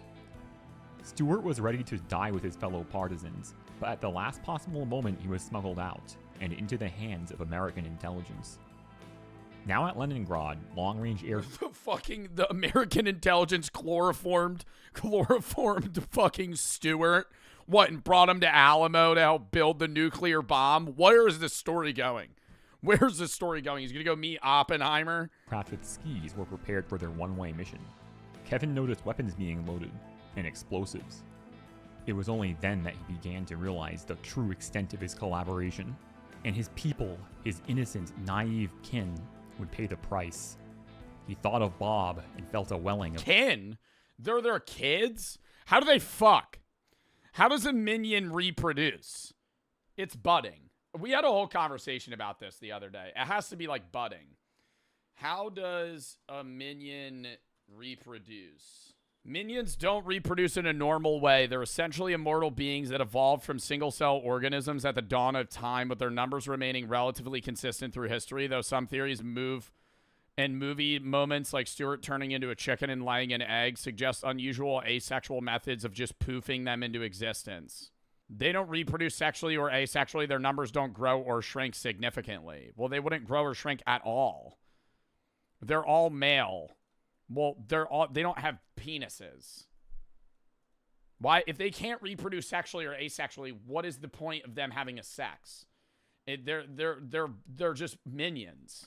They flew until the plane's tanks were run dry.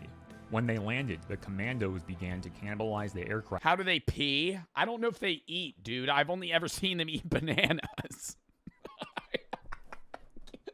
I've only ever seen them eat bananas. I don't even know if they eat the bananas. I feel like they just like bananas because they're yellow. I need more info about minions before we go further. The mood was grim. They had no means of return or resupply. They had to rely on the word of a minion that there would be anything at all at the location. Worse yet, a strong headwind meant they landed short. They estimated a 2 weeks trek to the cave. Kevin led them there, hating himself the whole time. He ate his last banana and thought of the absurdity They eat bananas. of a tropical fruit in the frozen Arctic. It took even longer than anticipated. Kevin was pondering the absurdity of a tropical fruit in an Arctic area. Really? Almost 4 weeks in the end. When they arrived, the commandos were half-starved. They were ready to descend on the minion village and loot it for anything edible, even minion flesh. In order to prevent mutiny, the commando leader held a gun to his second-in-command. and executed him in cold blood. Kevin is sent into the ice cave alone. To be reunited with the others after all he experienced felt joyous at first, but it gave way to a deep gulf of pain and separation. The past few years left him utterly changed compared to the naive minion he was nearly 4 years ago. He took the podium and spoke of what he had Yeah, how simple life was when they used to just serve a T-Rex. seen and done. He warned against blind devotion to a charismatic leader, the end result of hate. And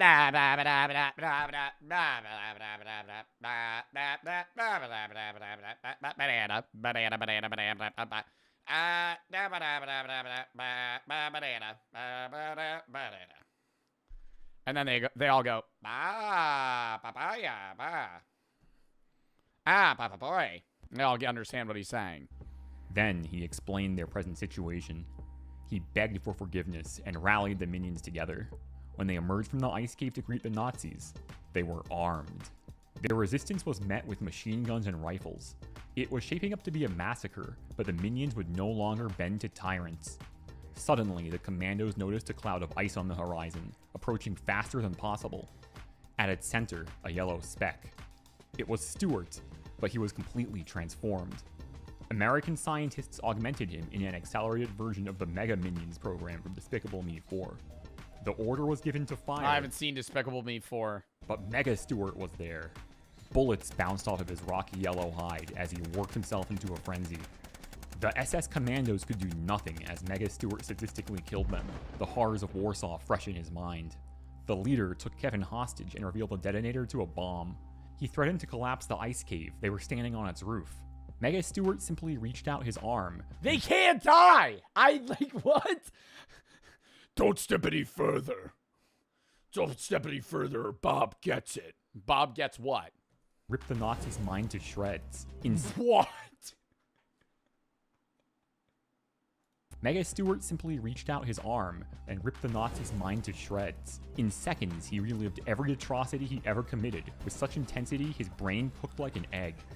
Several months later, Kevin effectively became the leader of the Minions, and they began construction of an impenetrable ice fortress around the cave. Minions The Pentagon! proved to be far more isolationist in this timeline, and the next time they exposed themselves to humanity, they would be prepared. One morning, Kevin walked in on Stewart putting on his super suit. It's time to say goodbye, Stewart I thought that was just his body. Explained. His American handlers needed his help on the Pacific Front, and he was duty-bound.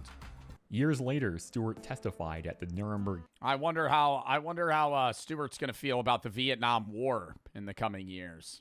Trials. They showed all that remained of Hitler's body. What do you think his response is gonna be there? Just a burnt jawbone found in a bombed-out crater. On the slide, Stewart noticed the remains of a pair of goggles, cracked and blackened by heat. That was all that was left of Bob as well, he realized with mounting horror. Poor Bob. Sweet, innocent Bob. It seemed he had stayed by Hitler's side throughout his final days in the Führer bunker, although rumors of a yellow creature spotted in Argentina persisted for decades. Bob fled to Argentina to live out Nazi ideologies in a German community in South America. War began. Stewart played an instrumental role for American intelligence. He worked alongside the supervillain known as the Bald Terror, who would later prove to be the father of one Felonious Gru. Spy satellites revealed a plutonium production complex at the Minion Autonomous Oblast. But all that happened in Minions 2, Cold War. While researching this video, I was actually able to find Bob's goggles on eBay. I bought them, I couldn't resist, and I went and put them on my shelf. I can't wait to see what else goes up here. If you like this, you'll probably like my next video too, which I'm calling I Get $1 Million, but I'm hunted by a genius gorilla for life. I'm trying to make these videos. I gotta subscribe to Mitchell Sack, bro. This guy is fucking... What video is he making? Oh my god. Hunted by genius gorilla for life. He just posted that 2 hours ago. Bro, he only has 3 videos. Oh my god. Thriving internet theory. This one from a goofy idea based on a meme to a genius alternate history thriller. Top 10 debut video. What if Mossad kidnapped Bob from Argentina to go on trial? Must be the sequel to this. The Minions served Pharaoh, Dracula, Napoleon, 3 figures responsible for innumerable deaths and enslavement. They would find absolutely zero issues with Hitler's atrocities. Yeah, I mean, like, aren't they effectively just... I mean, that's if we're going... Like, I'm just basing how I perceive Minions, how they act and how they think off of their interactions with Gru. But if you're going off of the Minion movie and how they... and who they've, you know, like, served previously... they would technically be fine with anything that anyone did. But how do you think they would find the most evil person? After him, it's like, now there's just a handful of people that are like serial killers, dictators. I feel like it has to be in a utilitarian perspective of like, who's doing the most evil worldwide? All right. I gotta piss real quick, then we're gonna...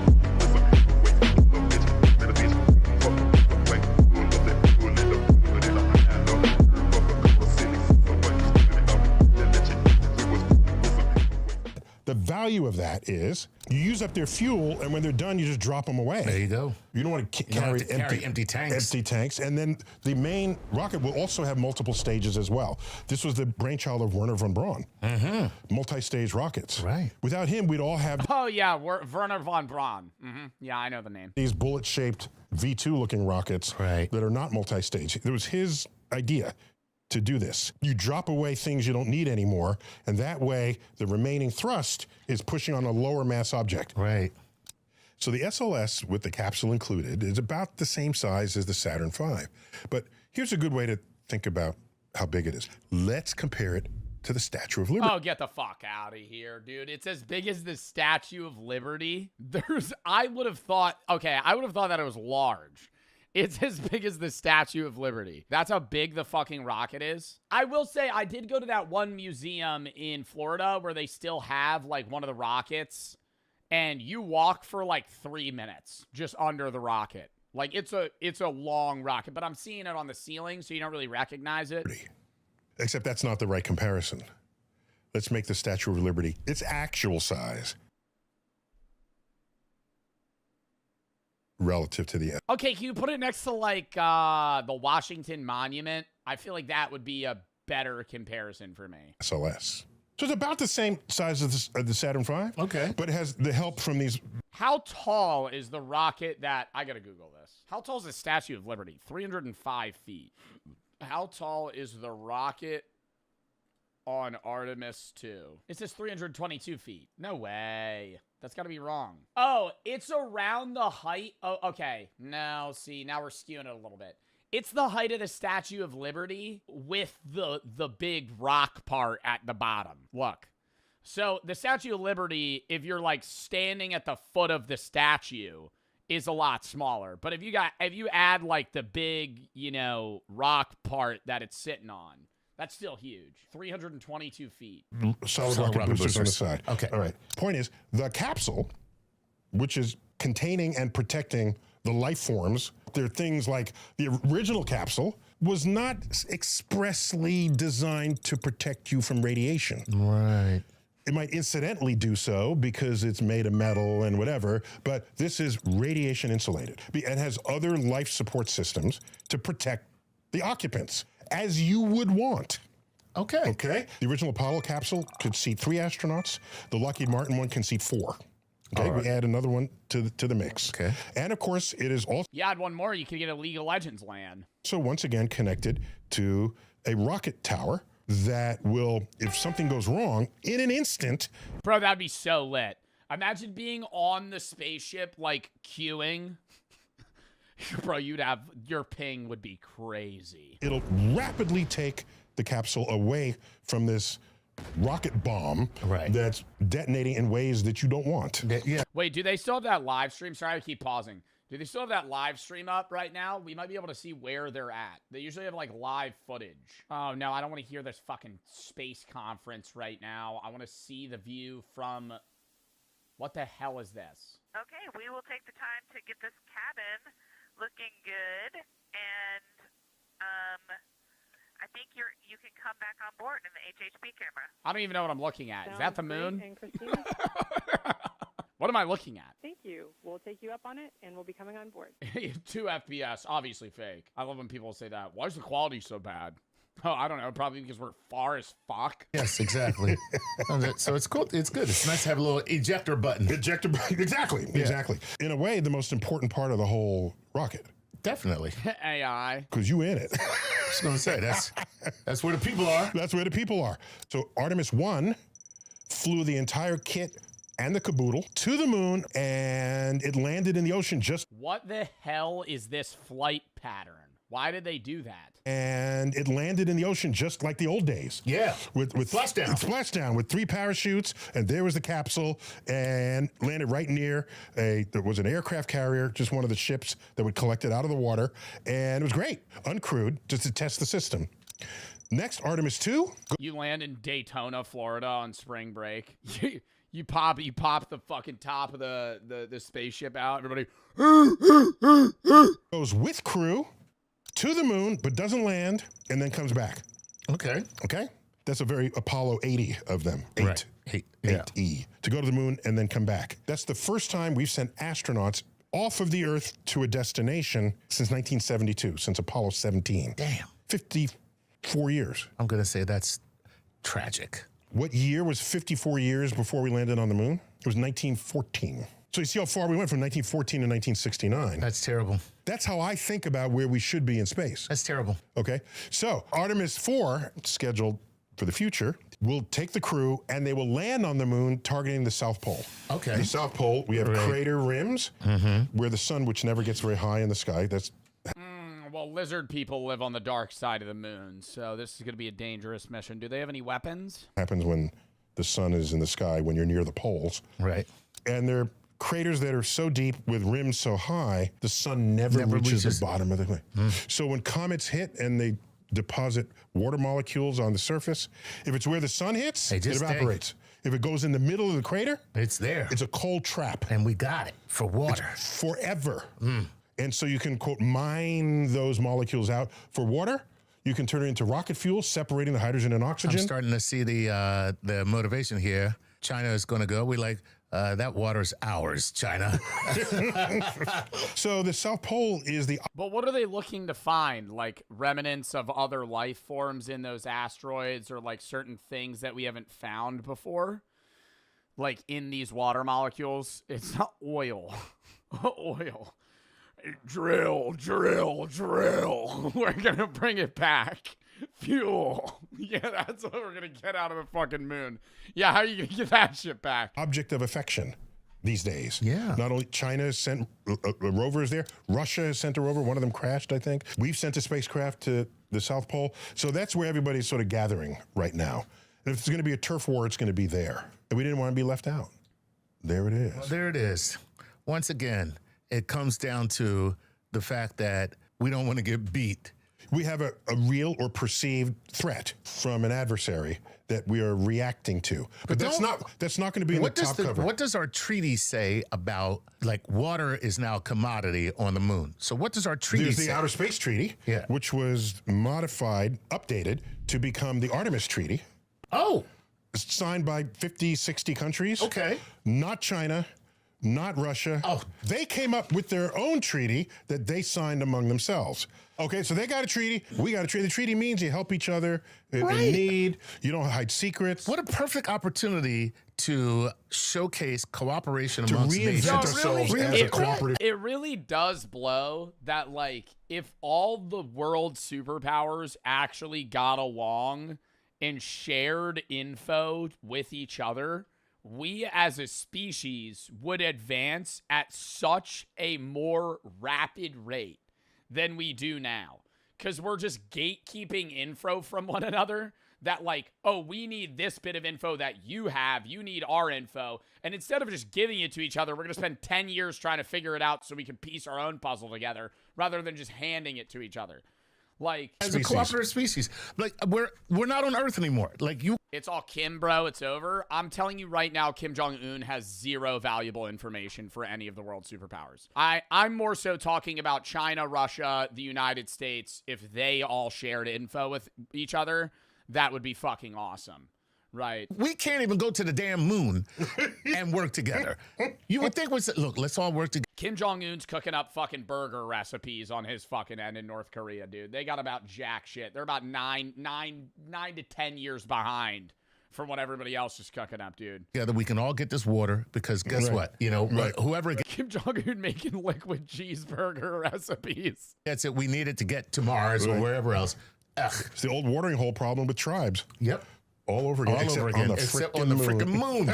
So I just want to sort of celebrate the fact that we are going back, even though it's 50 years later. Right. I'm happy we're going back. Right. I understand the motive. I'm not. I mean, this is fucking jerk off, dude. Yeah, get the hell out of here. Your English isn't good. My English not good. I mean, I think he's black. What? What? What the fuck are we talking about, bro? Get the hell out of my chat. Delusional about that. That crew going to the moon looks more like America. Like obviously purposefully mistyping words to make it seem like they don't speak English. Than the original, Mercury 7. Not if like if you couldn't type that, how are you understanding what I'm saying at the rate that I'm talking? Like I have viewers that aren't native English speakers in chat right now.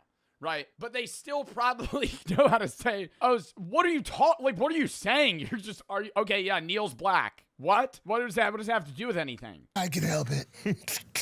Oh, by the way, Trump puts it in, and who follows Trump as president? Biden. He doesn't cancel it. Nope. He keeps it. He was asleep, that's why. Anyway. So everybody keeps the space goal. Right. Because it transcends politics. It does. And you realize NASA has 10 centers in 8 states. And those 8 states variously at the general election vote 4 red, 4 blue, 3 red, 5 blue, 5 red, 3 blue. It is embedded in the political spectrum of the country. So if someone does not like NASA, that is insufficient information for you to know what party they vote for. There you go. That's how you embed it in. See? Kind of how I see it. There it is. Congrats. Wow. So you make it a political thing for both or beyond politics for both parties of just I just spit everywhere. Of just wanting to be able to explore. Congratulations, NASA. The only thing about America that doesn't suck. On that note, this has been yet another Star Talk Explainer, the Artemis mission, following on the legacy of Apollo. Tuck, good to have you, man. Always Neil a pleasure. deGrasse Tyson, you're a personal astrophysicist, as always, bidding you to keep looking up. Wow. I loved that video. I love learning about space. I love learning about the interstellars. Neil lived long enough to see the moon mission go Artemis. Okay. Wait, why? God damn it. Oh my God, no. See, now I'm thinking about when Neil deGrasse Tyson's gonna die. How old is Neil deGrasse Tyson? 67. Dude, I saw a clip of somebody saying, I think it was like some fitness influencer going like, oh, the average person's going to live to 140 soon. Hell no. Hell no. You know what I do think about? If there's ever a world where they invent something that like can biologically make people immortal, I feel like I would be the jackass that would die the day before. Obviously not like physically immortal, because even if you were biologically immortal, you could still get like shot, hit by a car, die of other things. But like, I feel like if they were ever to like make something like, oh yeah, wait, no, now we could like low-key live forever. I died the day before they found that out. Apocalypse has a VIP section now. This is me, New Year's Eve 1999. Hopped up on Shirley Temples, waving at my uncle's camcorder like a little Shirley Temples were the equivalent of what weed is for me now when I was 8. Like the hype that I felt in my body, in my mind, when somebody said we have, like, if I was at a restaurant and they were like, we have Shirley Temples, I was like, really? And then the lady would go, yeah, I could also give you some maraschino cherries. I'd go, really? What about a root beer float? Ooh. Oh, you said just root beer. No, root beer float, actually. Root beer float was like crack. Maniac. But behind this wholesome family moment, I heard a lot of the adults whispering about Y2K. Y2K. Y2K. Will the Y2K computer bug bring about Armageddon? Yeah, all the smooth brains. All the smooth brains. In 1999. Yeah, dude. The year 2000, all the PCs. What's going to happen? All the computers are going to glitch out. They're not gonna know what to do. Flashlights, batteries, sleeping bags were flying off the shelves. The end of the world as we know it.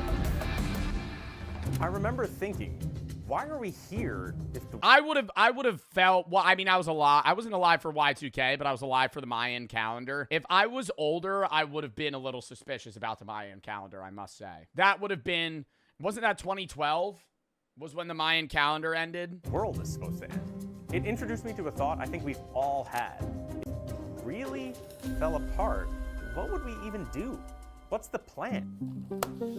Y2K reintroduced a Cold War era prepping mindset to a lot of people. But prepping was... Yeah, and actual, dude, literally, you know what I hate about people that, like, whenever there's a natural disaster coming, everybody just go, natural disaster or, like, threat of doom or war, the first thing people go is, I gotta go buy milk.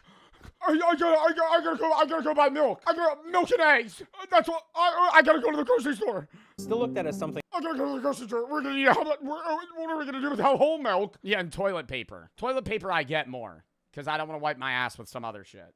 But like, bro, I feel like if you're worried about like the apocalypse, you gotta buy shit that's gonna last like 10 years on a shelf. For the fringe. It was niche, conspiratorial, DIY, kind of a punchline. We are facing a communist overthrow. Fast forward to today, and we've been through a lot. Today, 1 in 3 Americans are prepping for some kind of disaster or apocalypse, which is... That's just not, there's just no way that's true. There's just no way that's true. Over 300 million people. Chat, who here's preparing? Who here's parents are preparing for the apocalypse? Take it out of somebody. Actually be honest here. One in the chat if your parents are actually preparing for the apocalypse. I know you're not. Why is everybody saying me? What are you guys doing to prepare for the apocalypse? Actually, nothing. Literally nothing. Literally nothing. Buying a can of corn. It's gonna help you. I just think like doomsday prepping is all or nothing. If you're a doomsday prepper and you don't have an actual bunker, why are you prepping? What are you prepping for? We're fucked, right? Because it maybe the apocalypse you're prepping on, like if you think the fucking zombie apocalypse is gonna happen, you don't need a bunker, sure. But like if you're prepping for nuclear war and you don't have a 300-foot deep nuclear bunker, give it a rest, buddy. I'm fucking staring up at the nukes as they come down before I die, you know? I'm not sitting here saying I want that to happen, but what are you prepping for, bro? You're cooked. You're cooked. Unless you live in Iowa, hundreds of miles away from fucking, nuclear warhead center, you're dead, right? Like, what do you mean, oh, I have a whole basement full of non-perishable goods. Yeah, for the fucking rats to eat when you're dead. And the cockroaches, because you're not gonna fucking be here. You're gonna be incinerated. What is now an $11 billion industry. I'll hide in a fridge. Myth.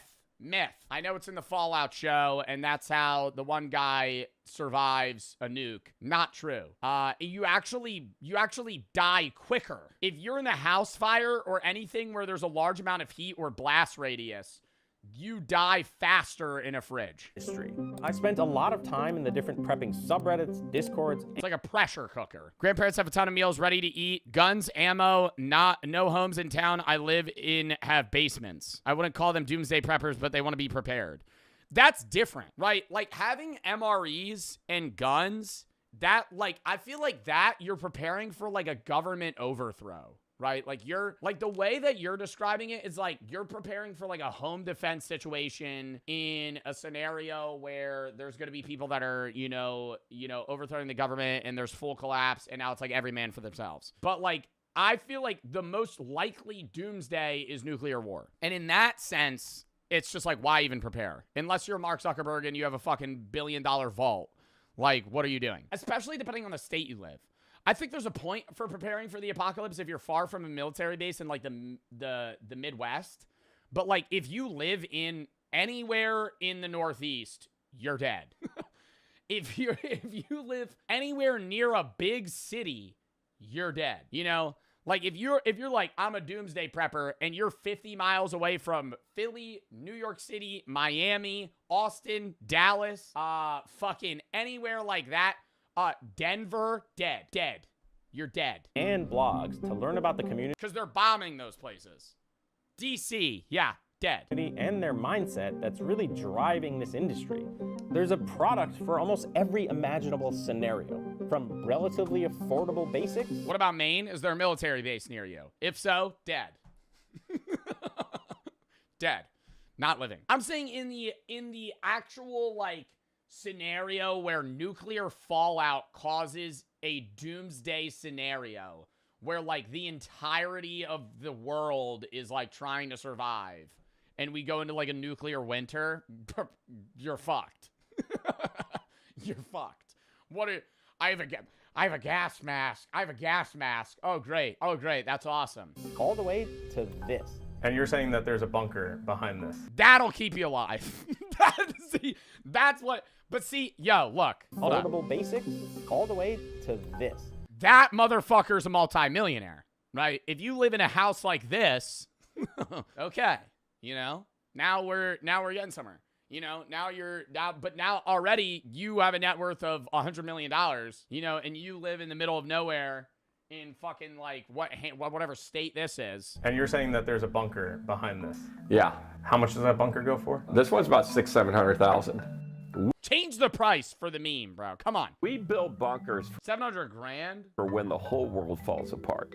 Bill Gates has 11 bunkers. He put one at every property he has. Basically, I want to know, and 8-year-old me definitely wants to know. What would I need, and how much would it cost me to survive the apocalypse? Yeah, when you're starting off, you definitely want to keep preparedness simple. A lot of people just gravitate towards guns and ammo, but the focus should be on water, food, and electricity. Bro, the way that I'm seeing it is I feel like most people prepare for like a 3-month stand, right? And then you're killing yourself in your bunker, right? Like that's how things are going. Like, if nuclear fallout happens and you have water, yeah, you're focusing on a water supply. Limited. Food, limited. You have a 4-person family. Cooked. Right? Cooked. Dead. At that point, you got to make the tough decision. I'm not, like, you got to make the tough decision of either A, everybody's dying, or B, you're pulling some... What's that game that Queso played a bunch and I played for a little bit, and you're in the bunker and you send like little Timmy out to go find fucking rations? 60 seconds. Just like like if you're in a bunker with 4 people and you got, say, 6 months food supply for all 4 of you, you cut out 3 people and now you got 2 years,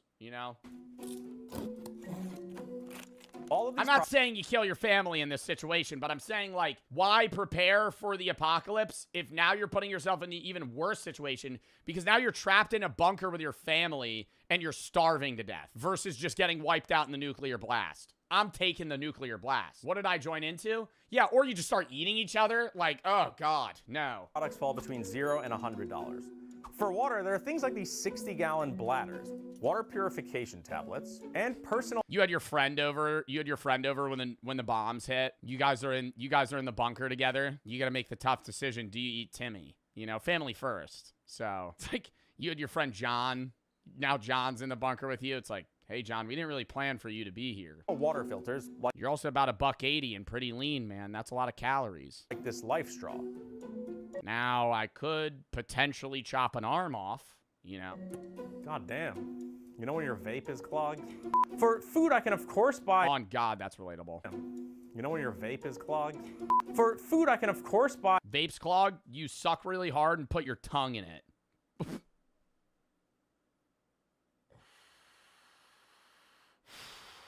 Just press play. We're going to move on. Buy big bags of rice, beans, grains, or other foods with a long shelf life. But we're sticking to products made specifically... that out of context, bro. That's actually what you do, though, to unclog it. For disaster preparedness. And that means emergency food buckets. Okay, I feel entirely misled by ReadyWise and the marketing of this food bucket. The packaging says just add water. Bring to a boil, stirring often, and simmer for 15 to 20 minutes. Yo, and that shit is straight gruel. Gruel. Have you ever seen the videos where people actually review these? I mean, I did an MRE video. That was different because that's like for military meals. These ones are meant to be like non-perishable for like 50, 100 years or some shit. I think it says 25-year shelf life. That's, yeah, up to 25 years right there. These ones are like so much worse than MREs. Like if regular food's a 10, MREs are a 7. These are like a 2. So let's look at this. Like it's actually just fucking it's literally just sustenance. It's just calories. The lens of a apocalypse. How am I boiling water for 15 to 20 minutes? Now I have to build a fire in my backyard. I think this is the perfect example of... Or in a bunker. Now you're building a fire in an open bunker because you don't have electricity. Misleading marketing in the doomsday prepping industry.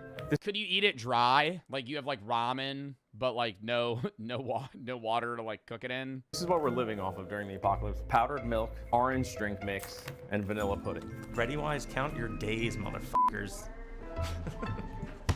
Outside of food and water, there are a few other basic prep items you'll find in this price range. A solar rechargeable flashlight, an emergency radio with NOAA weather alerts, there's a reusable respirator, and a magnesium fire starter. So far, this is how much I've spent. There are also survival kits you can buy in this $0 to $100 price range. This one has a lot of the things we just went through, with some... What are we prepping for? A fucking an expedition reset? Like, I don't understand. Like, all infrastructure to be wiped off the earth. Now I'm going chopping down trees again? Brother, what's happening? There's still stuff, like, what are we preparing for? I don't understand. A respirator. It was The Last of Us? Additional stuff. It's a good amount of stuff for 41. Are there mushroom spores fucking infecting me? I don't understand. What am I prepping for? World War III. We're dead. 99, but the quality doesn't necessarily feel that great. Anyway, it turns out the stuff in this tier sells incredibly well. And since Ready.gov says I should have a 72-hour kit at home and a 24-hour kit at work, and a kit in my car, we can already see how all of this ends up costing a pretty penny for someone. I mean, what life are we living if I'm carrying a fucking ready-to-go bag to my office job? You bring in a bag to work every day with a fucking Bowie knife and other... I mean, that's also a legality problem now because you have weaponry in your work bag. Who becomes obsessed with prepping. And we're at the low price tier. Overall, Scott feels most of these products are worth having for sure. Does spending more money increase my odds of survival? It depends on what you mean by more money. So now we're looking at anything up to $5,000. With food, the cost scales depending on how long you're trying to be covered and how many people you need to feed. This site even has a bundle that gets us in the next price tier. Or you pull one of those, did you see, oh wait, no, this is kind of a spoiler. Spoiler alert, the guy in the Fallout show that only bought a cryopod for himself and he killed the rest of his family. And he was like, the ticket's expensive. For water, we start looking at larger scale and more sophisticated water filtration products. There are also larger water storage products. To communicate and stay informed, you can look at ham radios or satellite phones. Another category of products in this tier that you'll see a lot of sites selling is backup power. We're so dependent on electrical, and the grid is kind of fragile. Most people don't do well after a few days without electricity. A company called Jackery makes Brother, I was doing bad with like 7 hours without electricity. I started to fucking tweak out. I was like, what do I do? Not only what do I do like with my time, I was like, bro, I'm gonna like freeze to death. Ton of different power stations, generators, battery packs, and solar panels to recharge them all. In this tier, you'll also... Joe ain't surviving. I'm not. I think I'd survive a zombie apocalypse. I don't need to prepare for that. Find a big market for higher-end 72... No, I don't, because zombies are stupid, right? And I'm gonna fucking jab them in the eye with a spear. 2-hour survival kits. Beautifully organized, I'll tell you that much. This is a multi-tool. First aid core. Air filtration mask. Is this another shovel? I don't know, I feel like buying some of these things individually might make more sense than dropping $229 on this kit. When I bring up my 72-hour kit to Scott, it becomes clear that I'm thinking like a beginner, just gravitating towards a simple one-size-fits-all solution that's been really well packaged and marketed. I do not like the pre-made kits. I think people should build their own. I believe the 72 hours is a few years ago. It's really a week. Recently in our area, Hurricane Helene came through and just wiped a lot of people out. FEMA couldn't put a dent in it. Once you start spending more than $5,000, things start to get a little hazy. And not like, oh shit, go get the gas masks hazy. Hazy as in parts of the industry get hard to read. Let me show you. A whole house... Like, what are they doing, bro? We have sheet metal. We have a sheet metal bunker, bro. What is this? This was probably during World War II, but I'm like, what are we? Dude, you're dead. Gas masks hazy. Hazy as in parts of the industry get hard to read. Let me show you. A whole house generator, for example. Drive through suburbia and you'll see a lot of houses with them. Installing a Generac on your house could easily run you 15 grand. Or whole house water filtration. Something like a Culligan system could easily run you up to 10 grand. Depending on where you live, you could install motorized hurricane shutters or impact-resistant windows. If you're somewhere prone to flooding, you could have floodgates or even a custom-engineered seawall if you live by a body of water and have the dough. If you live somewhere with wildfires, you could get ember-resistant vents, fire-resistant siding, or roof shingles. If you're somewhere with earthquakes, you could get a seismic retrofit for your house or a base isolation system, which could really cost you a pretty penny. All of this stuff would increase the value of your home, and some of it— This isn't an apocalypse. This isn't an apocalypse prepping. This is a natural disaster prepping, which could lead to an apocalypse. But like, I'm gonna install floodgates on my fucking house? What are you doing? Could even reduce your insurance premiums. So some of the prepping in this tier blends right into home improvement or fortifying your home. But if we're talking about the worst case scenario, end of days, the collapse of normal day-to-day life, the prepping subreddits refer to this as shit if hits the fan, or Teotwaki, the end of the world as we know it. In that— Bro, why do we have a fucking abbreviation? Teotwaki? Oh, you prepared for Teotwaki? Bro, just say the end of the world. The end of the world as we know it. Why as we know it? Because the world's not ending, but the modern society is. In that situation, most of these things wouldn't necessarily be helpful. A whole house generator is tied to propane or natural gas. In an apocalypse, you'll eventually run out of fuel. So you have to buy bigger and more robust solar and battery systems than we saw in the previous tier. And if nuclear war breaks out, the sun's blocked! If the fucking Yellowstone fucking geyser volcano explodes, there's no sun! The sun's gone! Where are we gathering solar energy? And your local water treatment facility isn't going to be up and running, so your whole house water filtration system is going to be— What's really happening with price tags? This apple and this apple are the exact same, except for one. Well, here's the first problem. You're buying a Granny Smith apple, which is disgusting, okay? We're not even going to get into the price tag bit yet. The fact that you are purchasing willingly a green apple from a grocery store is gross. The only thing worse would be like you being somebody that's buying a Macintosh or like a mushy red apple. One thing. I only paid $129 for this apple, but for this one, you paid nearly 3 times that. Not because yours is any better, it's not organic, and I didn't get mine on sale. These are exactly the same, but the algorithm decided that you would pay more than me. Let me explain. Listen, folks. Yeah, well, it's really any store that has digital price tags, don't shop at. I think with the I guess advancement of technology, one of the only things that should never change is physical price tags, because that ensures that they can really only change them like once per day. Like unless it's like one singular product that they're up pricing. Like when you see paper, that's how you know that like that's been there at least today. Start having a rush hour price to it. These price tags started updating right in front of me. Just stick it to your customers just a little bit more. What a wild concept. Carnegie, Rockefeller. Do you guys have places with digital price tags though? I'll see them, but not to the point where like Walmart has everyone a digital price tag. Just stick it to your customers just a little bit more. What a wild concept. Carnegie, Rockefeller, and Vanderbilt. What do they all have in common? They owned monopolies.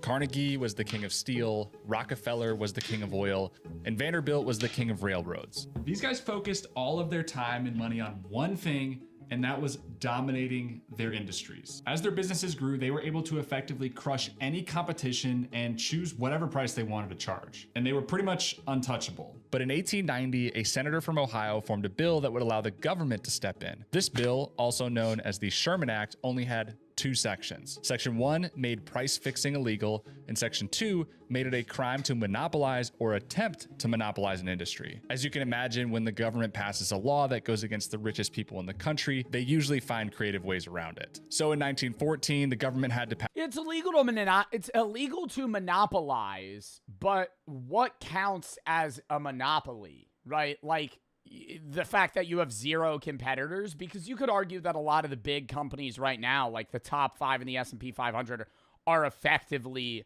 monopolies of their own trade. Like, is Amazon not a monopoly in some way? Like, it obviously, the Amazon Prime Video portion of Amazon is not a monopoly. But, like, the Amazon service of, like, okay, yeah, there's Temu and eBay and Etsy and other places where you buy shit online. But, like, I would argue that the majority of Americans and anywhere really where Amazon's available is using Amazon as the first and foremost place where they're buying almost any product. We're going to start acting like airline tickets. So let's play a game to really understand what we're dealing with. Here we have two grocery stores, Dave's and Willie's. To keep things simple, let's pretend they each I'm going to Dave's. Sell the same thing. Both stores sell their apples for $3 a piece. Customers don't really have a preference, so they just shop wherever their heart desires. But Dave decides that he wants to make a little bit more money, so he lowers his price to $2.50. For the next Good choice going to Dave's. week, the majority of customers start shopping at Dave's for their apples because they're cheaper. But as soon as Willie catches on to this, he lowers his price to $1.99. Again, all the shoppers follow the lower price. That's just the idea of, like, capitalism, free market, right? The problem with that is nobody ever lowers prices or does anything reasonably without the potential to then just raise it in the long term. Like, it's like short-term gains for, like, or short-term losses for long-term gains. It's just great. Yeah, gross economics. I mean, it's literally just the idea of competitive pricing because you need to, not because you feel like you want to give your customers a good deal. Price and move back to Willie's. As you can imagine, this could just continue indefinitely, and that's why it's called a race to the bottom. This is the ideal scenario for us because companies are forced to compete for the lowest price to attract the most customers. However, after all this back and forth, both Willie and Dave are now making way less than they did when both of their prices were $3. If they could get together and create a plan, they could both raise their price to $5 and make way more because customers have nowhere else to go for their apples. But that would be considered collusion, and that's illegal according to the Sherman Act. But well, and isn't it also within reason on how low you're able to drop that price tag, right? Because couldn't Microsoft, the fucking, monolith of a company that it is, sell their Xboxes for $50 and just take billions of dollars in losses and effectively drive PlayStation out of business? Doing the collusion, and instead it's the algorithm. And what if the algorithm didn't just know what everyone else was? Competitive pricing is what Xbox did initially. PlayStation, I'm not 100% sure, didn't want to sell the PlayStation for $500. But when Xbox, it got leaked that they were going to sell it for that, PlayStation had to match competitively. It's not a coincidence that they're selling for the same price. But it also knew everything about you. We're going to get to that, but I have something else to show you first. Exchange-traded funds were built in the 90s, and when you invest in one, you get what you get. You can't customize it, and there's only about 4,000 total options in the United States. This is an ad. Ideas, visit public.com/grant. Let's take a look at this chart. It's a simple concept most of us learned in school. Here you have a line showing the supply and you're like, yo, bro's talking about ETFs, yo. Like, what am I going to start? Exchange traded funds. What am I on, Robinhood? Line showing the supply, and here is the demand. The point where these lines cross is the optimal price an object should be. As the demand goes up, the price goes up. As the demand goes down, the price goes down. Oh my God, wait, a monopoly is just the diamond market. That's the best fucking explanation, is the diamond market. I mean, you could even see that with iShowSpeed Stream when Speed tried to buy a diamond and they were like, oh no, we're only allowed to sell to 2 people. Like, the diamond market, diamonds aren't as rare as they seem. Like, they artificially withhold the supply to increase the capability of them to sell them at a higher demand, right? Because they limit the supply, that increases demand. But if they released all the diamonds they had, then diamond pricing would drop pretty drastically. Pricing goods, but ever since we started carrying these around, things have changed. Airplane tickets were some of the first things most of us noticed. Depending on what time of year you were buying them or when the trip was planned for, it might be more expensive or less expensive. This is what's called dynamic pricing. It's the reason Ubers cost more during rush hour and why flights cost more during spring break. Dynamic prices. I think dynamic pricing, though, isn't bad in certain instances. Like, an Uber should cost way more at 3 in the fucking morning when there's less Uber drivers than at noon. You know? Like, if you're trying to DoorDash a fucking burrito at 3 a.m., that should cost you more money because there's less people available. It's different, though, when it's grocery stores that are dynamically pricing a product that isn't rare or a commodity that makes sense to do dynamic pricing for. Like, even flights, it kind of makes sense. Where if it's like the day before a flight and it's not full, obviously they're going to drop the prices because they want to fill the flight. What doesn't make sense is when airlines overbook people and then you have that motherfucker on the comms go, yeah, this is Delta Airlines number 608. We are looking for 2 passengers to potentially take a later flight for $500. No, I'm not getting off the fucking flight. I'm not getting off the fucking flight. Give me $5,000. Give me $5,000. I'll get off the flight. On customer-specific variables. These are things that are determined without any customer data, but as we've started to open our lives up more and more to data collection, we've pretty much opened Pandora's box and allowed companies to take complete control of our spending.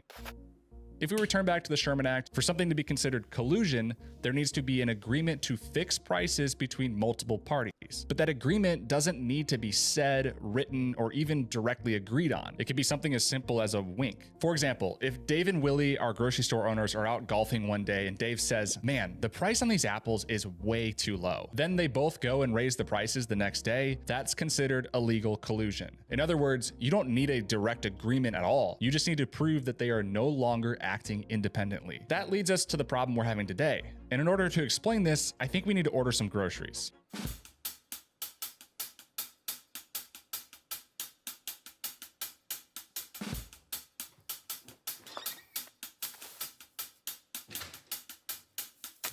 Now, Instacart has been getting... Bro just Instacarted 2 apples and a fucking box of cereal. Are we dead ass? Are we dead ass?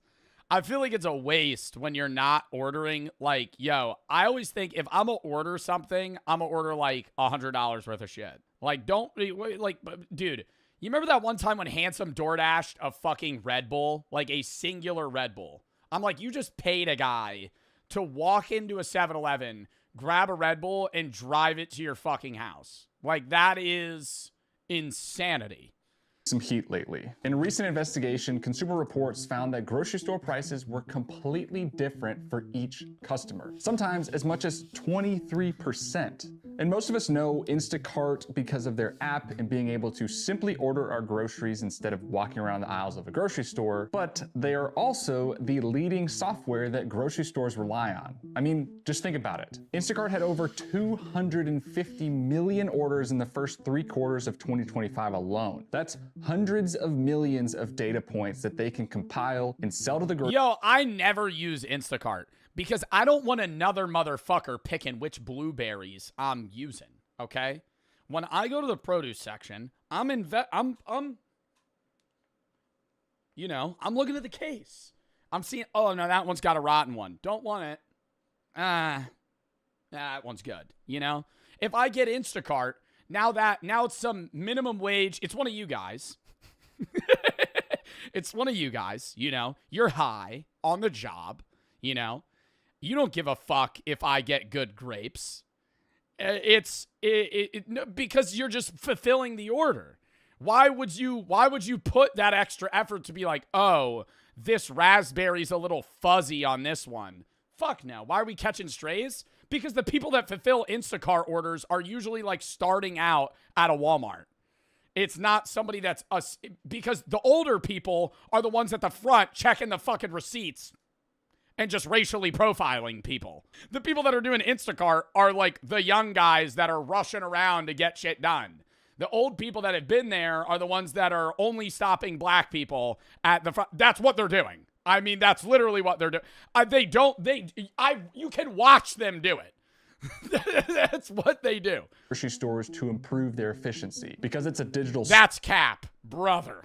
You must be going to a different Walmart. Storefront, there aren't any price tags and they can update things in real time. They even acquired Eversight in 2022, which is an AI company designed to optimize pricing. I've seen it. No, I've seen it, bro. They read every receipt. But when I hand them a receipt, he goes, if I stand behind somebody that's a minority, that motherfucker's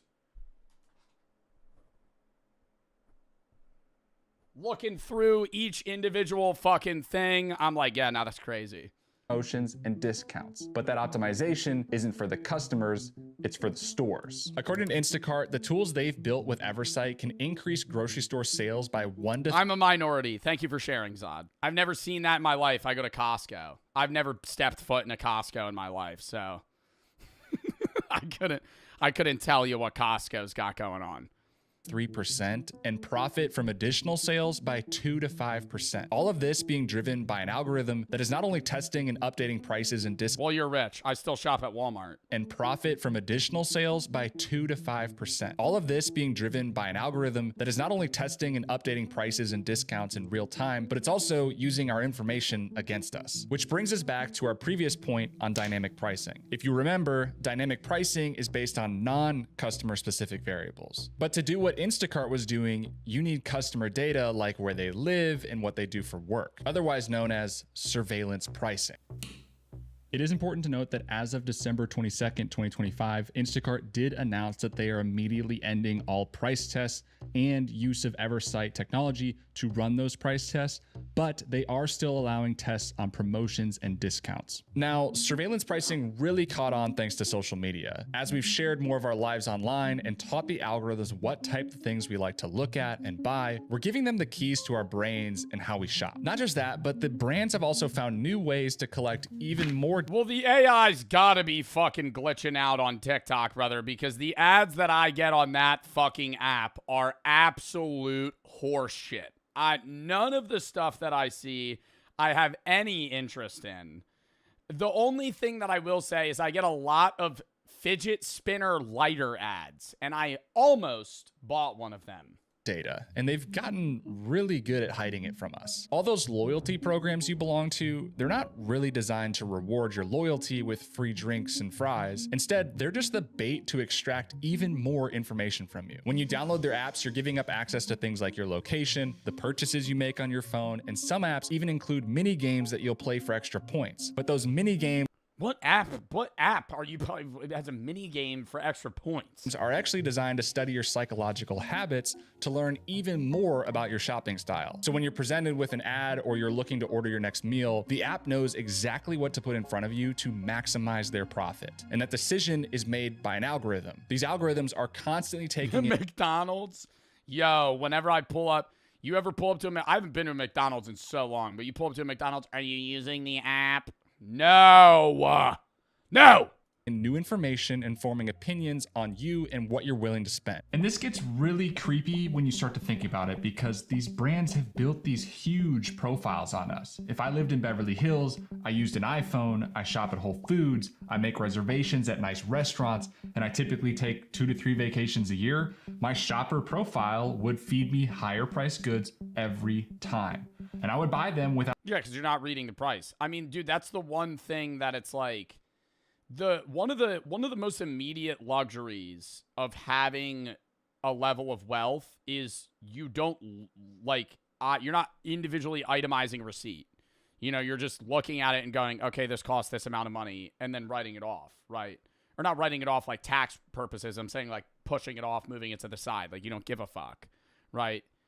Like if you're somebody that is living paycheck to paycheck or like middle class, how much the apples cost per pound matter, right? That's why to always see how in touch somebody is, they always go, how much is a gallon of milk?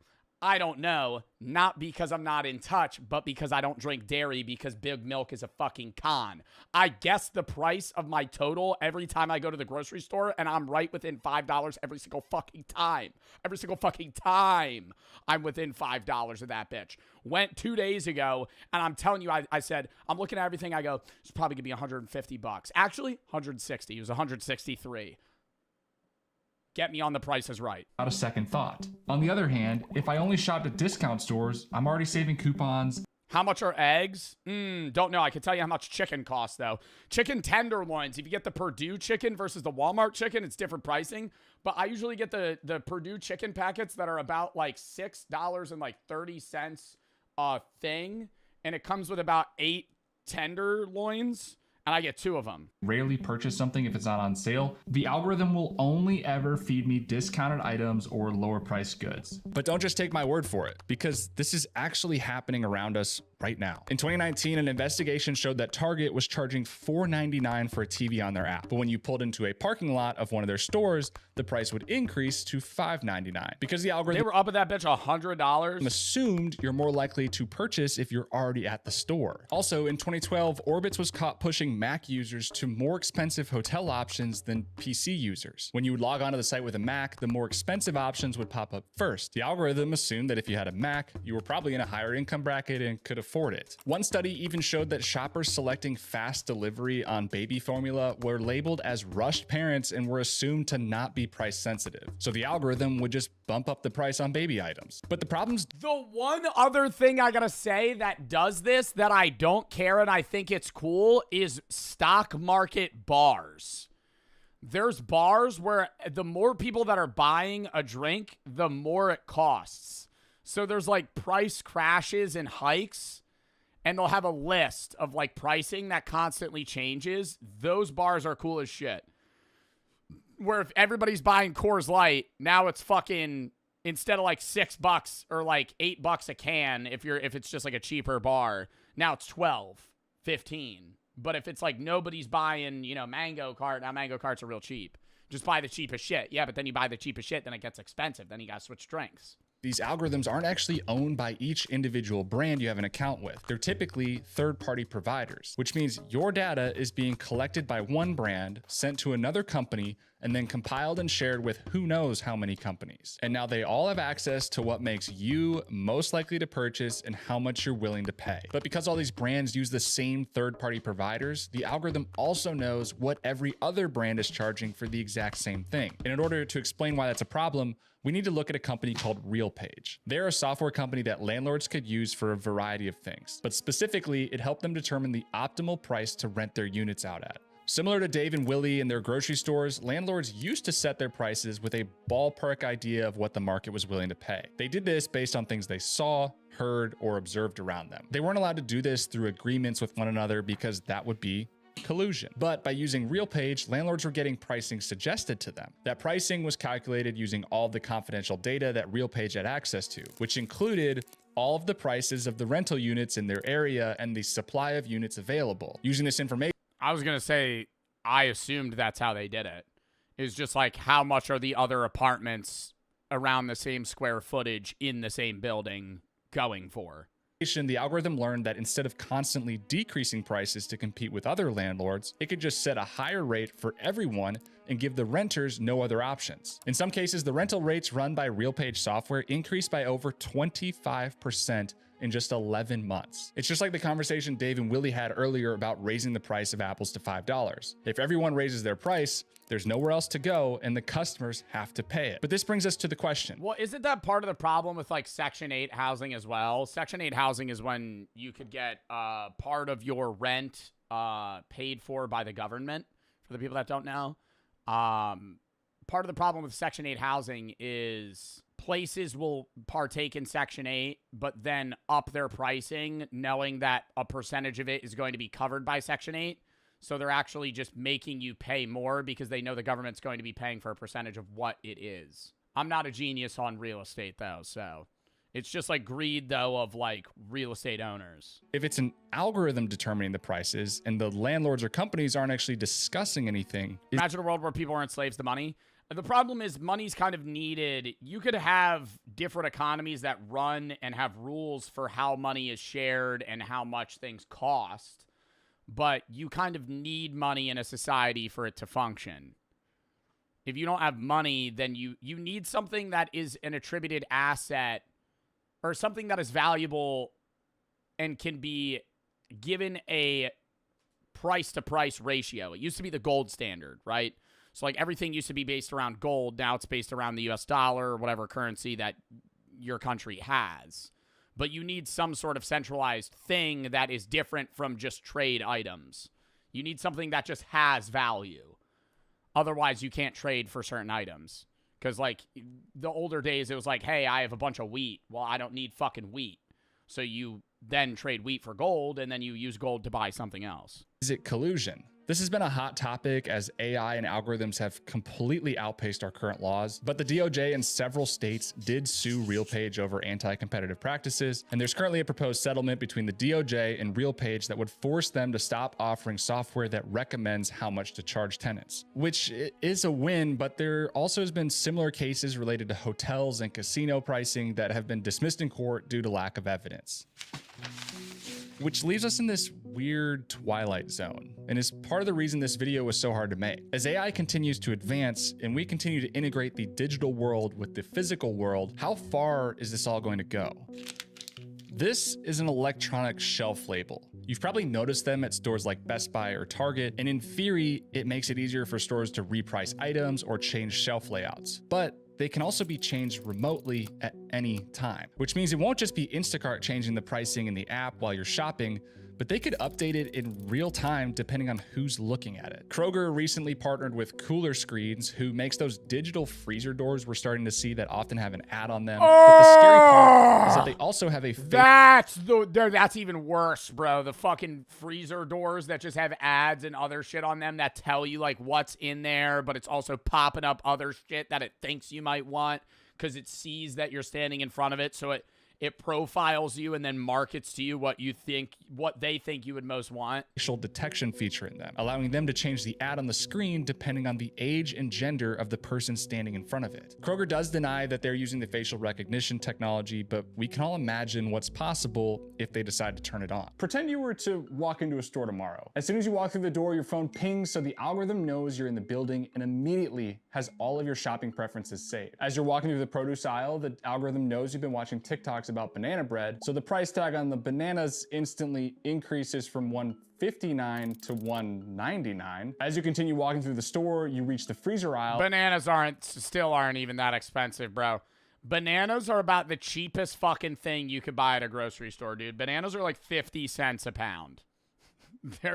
They're worth nothing. Bananas are fucking dog shit.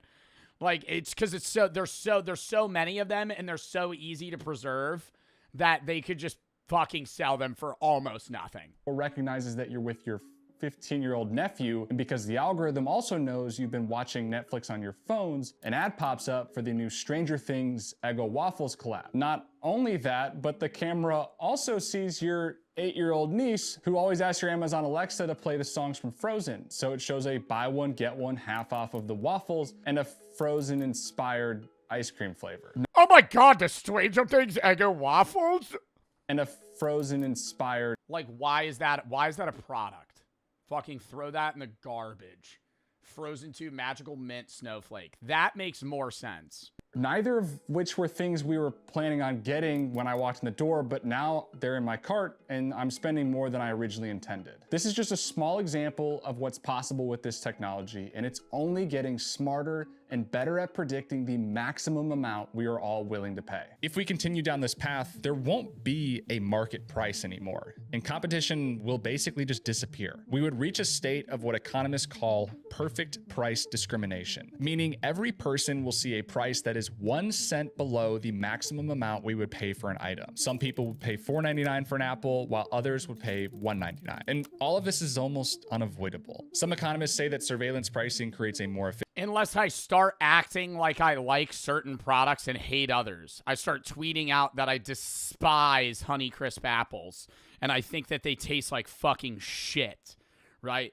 Then I go to the grocery store, I sneak a Honeycrisp apple into the cart. Efficient market because the price reflects real-time supply and demand on a per-person basis, but it also eliminates the free market. If all the stores use Honeycrisps are the best. Oh, I agree. They're the best apple. I'm saying I would lie and say that I hate the things that I like. Same algorithm, you'll never be able to shop around for a lower price or find any real deals. It'll all just be a facade. There have been some proposed regulations that would require online and in-person stores to label things more clearly and say that they were price band algorithm, but all those pricing decisions we talked about are meant to be hidden from us. So how would we know if we're actually getting taken advantage of, and would we be able to enforce these new regulations? Thankfully, groups like Consumer Reports are conducting studies and investigations to dig into this, but to a certain extent, we have no idea what's actually happening. And I don't know what the perfect solution is. Do we put a stop to surveillance pricing completely? If so, how would that be enforced? Do we set limits on price increases? Or do we force every company to create their own internal pricing algorithm? I'm not really sure, but I'd be curious to hear your thoughts. Thank you so much for watching. I don't know. I think just starting with the digital pricing system, I think if they want to have that to reduce the need to physically change every price tag, that's fine.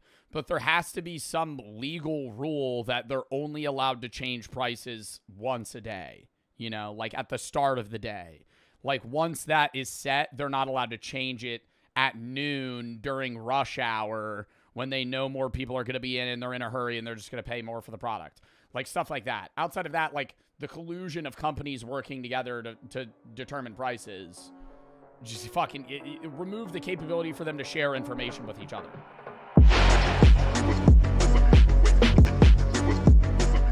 Before I'm saying it again, I think that taking your shoes off inside is fucking pointless, right? I would rather keep them on. I'm not going to be, you know, rude and refuse to take my shoes off, though. Like, if somebody is like, hey, shoes off, I'm not going to be like, oh, can't do. That's a no-go for me. I'll probably take them off if I even think that it's a shoes off place. You go into someone's house. What if they're dirty? Yo, what am I, walking in fucking poop? What do you mean dirty? What are your fucking shoes covered in, man? I don't love taking mud. Like, yeah, there's dirt on the bottom of your shoes, like little specks, man. Off shoes when I go to someone's house, unless, of course, I've walked through a field. They're caked in mud. They are very dirty. If hosts are that worried about their carpets, their floors getting dirty, just don't invite people round. Go out to a restaurant or something. However, their house, their rules. That's crazy he's having this take. So if a host does want you to take off the shoes, it would be very churlish to sort of refuse to do that. If you are one of the sort of the shoes off brigade and you want your friends and family to take off their shoes, make sure there is something, you know, for them to sit on to remove their shoes. It might be fine for a 20-year-old to sort of whip off their shoe whilst looking like a flamingo standing on one leg. But actually... Oh, yeah, no. I feel like age is going to play a factor, too. It's a bit fucked up to be like, to an 85-year-old, like, grandma, it's a shoes off household. You know, they're wearing, like... They're using a cane to move. Yeah, sorry, you're gonna need to take those off. Like, that's fucked. You know. Yeah, no, if you're old, it's like, but that's also just like, I think old people could kind of do whatever the fuck they want. An older generation might want a small perf or something to sit on, so make sure you've got one of those handy. Are Irish exits okay? No. Love an Irish goodbye. Love an Irish goodbye. I hate when people do it to me, but dude, just leaving. just fucking leave. What? An Irish goodbye is when you just leave. Don't tell anybody you're leaving. Just walk out. Honestly, you also usually leave when nobody notices you're leaving. Be like, oh, I'm going to the bathroom real quick. Take a piss. Nobody's around near the front door. Just walk out. just fucking. Maybe you tell the host. If you're at like a party, like that's usually what it'll be. Like, if I have people over, so you ghost them? Well, no. Like, you would tell the... Dude, it's like, say you're at a party, there's like 20 people around. I don't want to say bye to everybody. And then it's really weird, and you're like, all right, I'm leaving. And then everybody goes and looks at you. Just fucking... You walk up to the person and be like, I'm leaving. You know, anybody in the area, you say bye to, and then you just fuck off. Not really. I mean, the only time... I think I did one once where it was at a wedding, and the couple were so paralytic. I thought even if I do say goodbye to them, there's not a hope in hell they're going to remember it. So I did just go, and my taxi had arrived and had sort of been waiting. They were that fucked up at their own wedding? Sufficiently long enough that I was going to start getting charged. But no, generally you do at least need to say goodbye to one, if not both of the hosts, whatever you are at. Isn't life a bit short to be worrying about these things? Unless you're at a bar. But that's a little sketchy. If you're at a bar and you just leave, like normally my friends would tell me they're leaving if they're at a bar. Because if somebody just left, I'd be like, are they like drunk driving home? I'd be like, because usually you kind of Uber like with other people. Yeah, at a bar, it's like you're kind of in a group. You're missing the point. What if they get kidnapped? Yeah. Well, I also think men Irish goodbye more than women. Because it's like, that'd be like unsafe. Like if a woman just disappeared out of a group, I think other women or men in that group would be worried. They'd be like, where did this person go? I don't think life is too short to worry about other people. That Irish goodbye, it's usually like guys. Like my friend Jay will just leave. I'll just walk out. People's feelings. I think life isn't long enough. Do Jen's... Or he'll walk, dude, if I'm the host, he'll be like, I'm Irish goodbying. So it's like, it's not really an Irish goodbye, but he's only telling me that he's leaving. That's where you tell the host. You tell the host, you're like, I'm leaving. And then you just walk out. Z have no etiquette. Do Gen Z have no etiquette? Chat, would you guys say you have etiquette? I actually think Gen Z are probably more aware of how their actions impact others than generations above them. Certainly from my own experience, when I have had millennials come up to say hi to me in the street, and I am a millennial. He went millennials. They're quite entitled. They sort of feel as if you have to stop and talk to them, and it's sort of their right that you do that. Whereas all the Gen Z people are so cautious. They're conscious if I'm chatting to somebody already in the street, they will wait until I finish my conversation. They will come over and say, oh, I'm so sorry, would you mind if we just awfully sort of said hi or got a photo? So no, it's not all doom and gloom with Gen Z. Have you ever had... Nah, I think that's person to person, bro. That's not generation shit. You know how many times I've ran into people that I haven't seen in a while at like a gas station, and they're like, oh, let me take this time to have a 20-minute conversation. And I'm like, bro, I gotta go. You know? If I see somebody I know, I'm just like, yo, what's up, bro? How you been? Good? Oh, awesome, bro. All right, I'll catch you. Like, fuck. A pajama day. Yes, when I was ill in hospital. But other than that, I wear clothes. Pajama day. Okay. Thought you might dress up for the occasion, but there we go. Oh! Start the car. Is lying okay to be polite? Oh, great. Ooh. Yeah, like little white lies. Yeah. I think that's fine. Like if it's something like, does this look weird?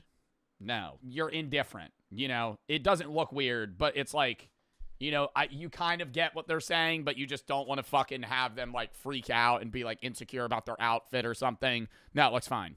Let's go. Big question. Yeah, if it protects someone's... You're lying to Brooke? No. ...feelings, then yes, I think it's okay to... A little white lie is fine. A small lie, nothing sort of massive. You know, that's a lovely shacket, for example. You could say, just riffing. What a lovely part of the world we're in. It's so quiet. You know, that would be fine if you want to sort of lie to protect Why would you just randomly do that? Feelings. Like you're just... but yeah, I feel like a white lie is like somebody asks you a question and you respond with a lie to make them feel better. I wouldn't... If it's a malicious lie, then that's when it's not. Yeah. Then it's not good. What is your pet peeve when it comes to etiquette? It's niche. Probably doesn't annoy many other people. When people say, you can't toast with water, it's unlucky. That was correct 500 Never heard that. Years ago, where the water was full of cholera. We're very fortunate to live in a society, certainly in Britain and most of the Western world, where the water is absolutely fine and is not full of bacteria. If you are Muslim, Hindu, a recovering alcoholic, pregnant, on very strong antibiotics, underage, or just don't want to drink that particular evening out of personal preference, what are you going to do? You can't suddenly just have a sip of wine to be polite. You can toast with any cold drink. I wouldn't toast with tea or coffee. Oh, toast. I thought he said taste. But water, it's absolutely fine. And so, again, it's niche, but it's when people try to sort of say that particular rule, not realizing the origin of it. And for me, and I spend a lot of time trying to research where we get these rules from. Yeah, no, I think that's fucked up to be like, no, you have to drink, especially if they're pregnant or an alcoholic.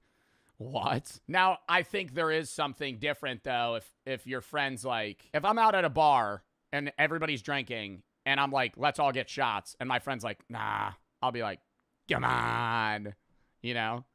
Don't be lame. But if he says no again, I'll just be like, all right. Like, I'm not going to force him to drink, but I'll be like, nah, bro, come on. You're good for one, you know? How we have ended up, that particularly annoys me because there's no logic behind it, and the rule has got to make sense. If it doesn't make sense, you can get rid of it as a rule. Should you make your bed in an hotel? No!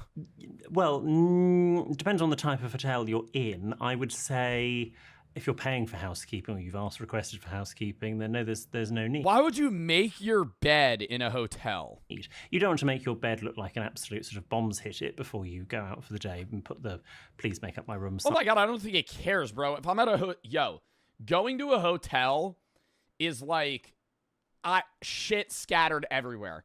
I'm living out of the suitcase.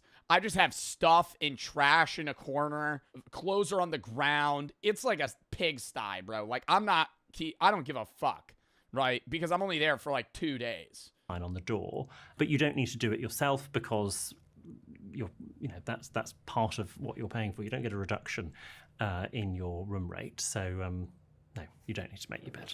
Just tidy up nicely. How should you get the waiter's attention? None of this. All that. I kind of just stare at them until they glance my way. Like this. And then they walk towards me. I wave at them. Oh, that's rude. Yoo-hoo! You fucking wave them over. Hello! Get them to walk over. No, oi. No, you just stare at them. Don't need to shout. It's simply done with... Ooh, I have done the check. If they're far and we want to leave, I go, if they look at me, so they don't need to walk over. You know, you do that. Little pen, bring it over. Body language. So you sort of sit up and back, eye contact, hand at the level of your eye is absolutely fine. And if they're well trained, they should come over. The main differences between the USA and Britain in terms of manners. Well, it's not all doom and gloom in America with American manners. And I think there's a lot that Brits can learn from Americans about general sort of interpersonal skills in particular. I think in America, the default setting, if an American meets a new person, is that we like you until you annoy us. Whereas in Britain, our default setting is we're a little bit suspicious of you until we get to know you. And then we warm up. Whereas in America, it's so full on, and then potentially peters off when they get to know you and think you're a bit of a twit. But I think it's probably better. Wow, I kind of like the British thing better. You know, a little more hostile, warm up to somebody, now you fuck with them, you support them, versus like, I mean, that's just like fake. I think he's describing somebody being fake. Like somebody fucking with you and then something happens and now they don't fuck with you. Versus like, you know, I don't know you yet. Oh, now I like you. Now I'm riding with you. To just sort of start seeing the positive in people than be a little bit suspicious and wary, which we are in Britain. And maybe that's because we're a small island nation and they're not. I don't know. What is posh? It's a great question. I mean, for a start, rich. You wouldn't really seriously use the word posh if you were posh. We like the term upmarket, which is a bit nicer, or smart. They're a smart couple is better. Posh is a bit naff as a word. This guy's speaking another language. Unless you're using it ironically. But actually, certainly in Britain, what posh doesn't necessarily mean, is not linked to money.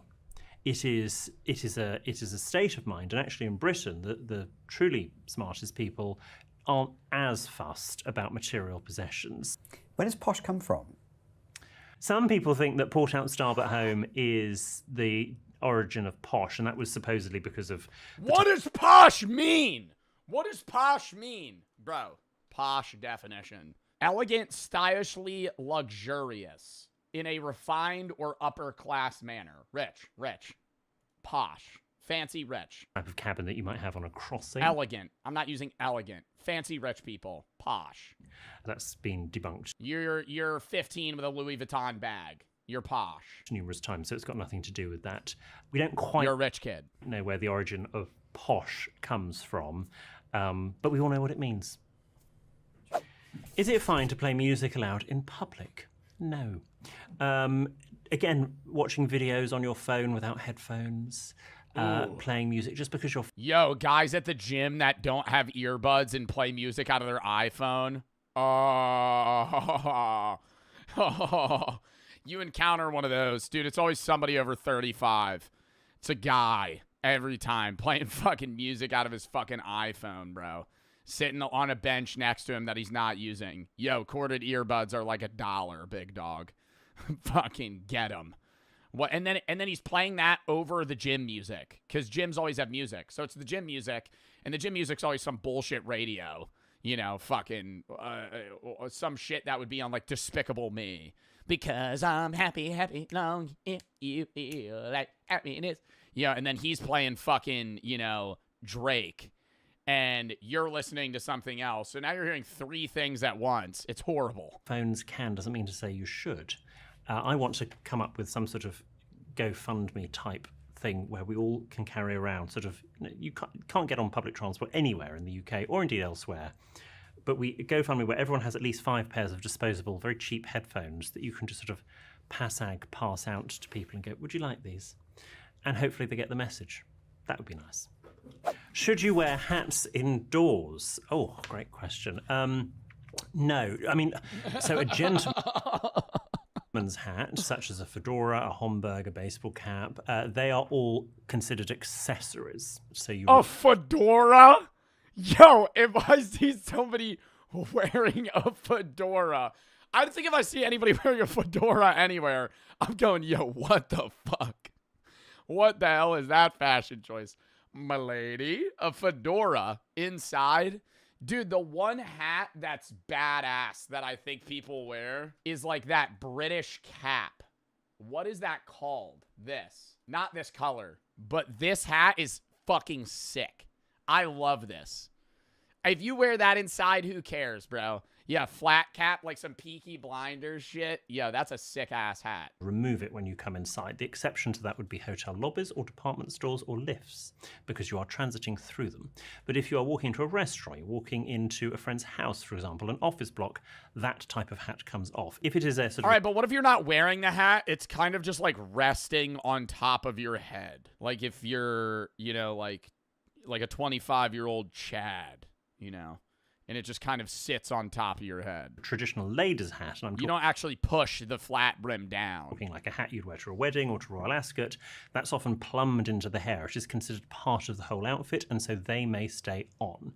So it depends on what type of hat, but generally... So wearing it? No. Dude, that annoys me more than anything. What would that even be called? Where somebody wears a hat on their head, but they don't push it down? It's different if, like, your hair is just big, or you have like, what is it called, like not 4C, but like thicker hair.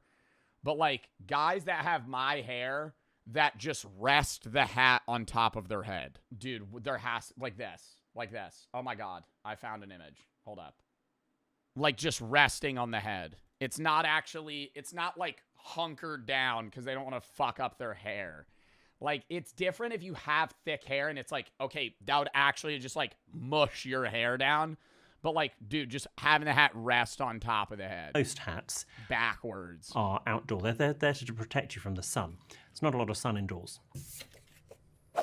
Which country has the best manners in the world? The title of the video. Well, I want to probably say Japan. I think they're very respectful in Japan. They're probably the only country that make the British look relaxed. I think that's probably my take on Japan. Etiquette-wise? And Singapore. Or, like, manners? Singapore, also very polite as well. It's probably not a Western country, is the answer to this question, which is quite, as a Westerner, is quite sad. What are the 3 most important things you think everyone should know or learn? You can never say please, thank you, and sorry enough. Please and thank you in particular. You need to have good eye contact when you speak with people. And you should always be more... I struggle with that. I don't like that. I don't want somebody to have good eye contact. I want you to like glance at me. If we're having a conversation, I'm going to look at you kind of like this, and then I'm going to, say we're just, talking. This is probably kind of how I'm making conversation. I'm kind of like looking around the room. I glance at you. When you're talking, I'm looking right at you.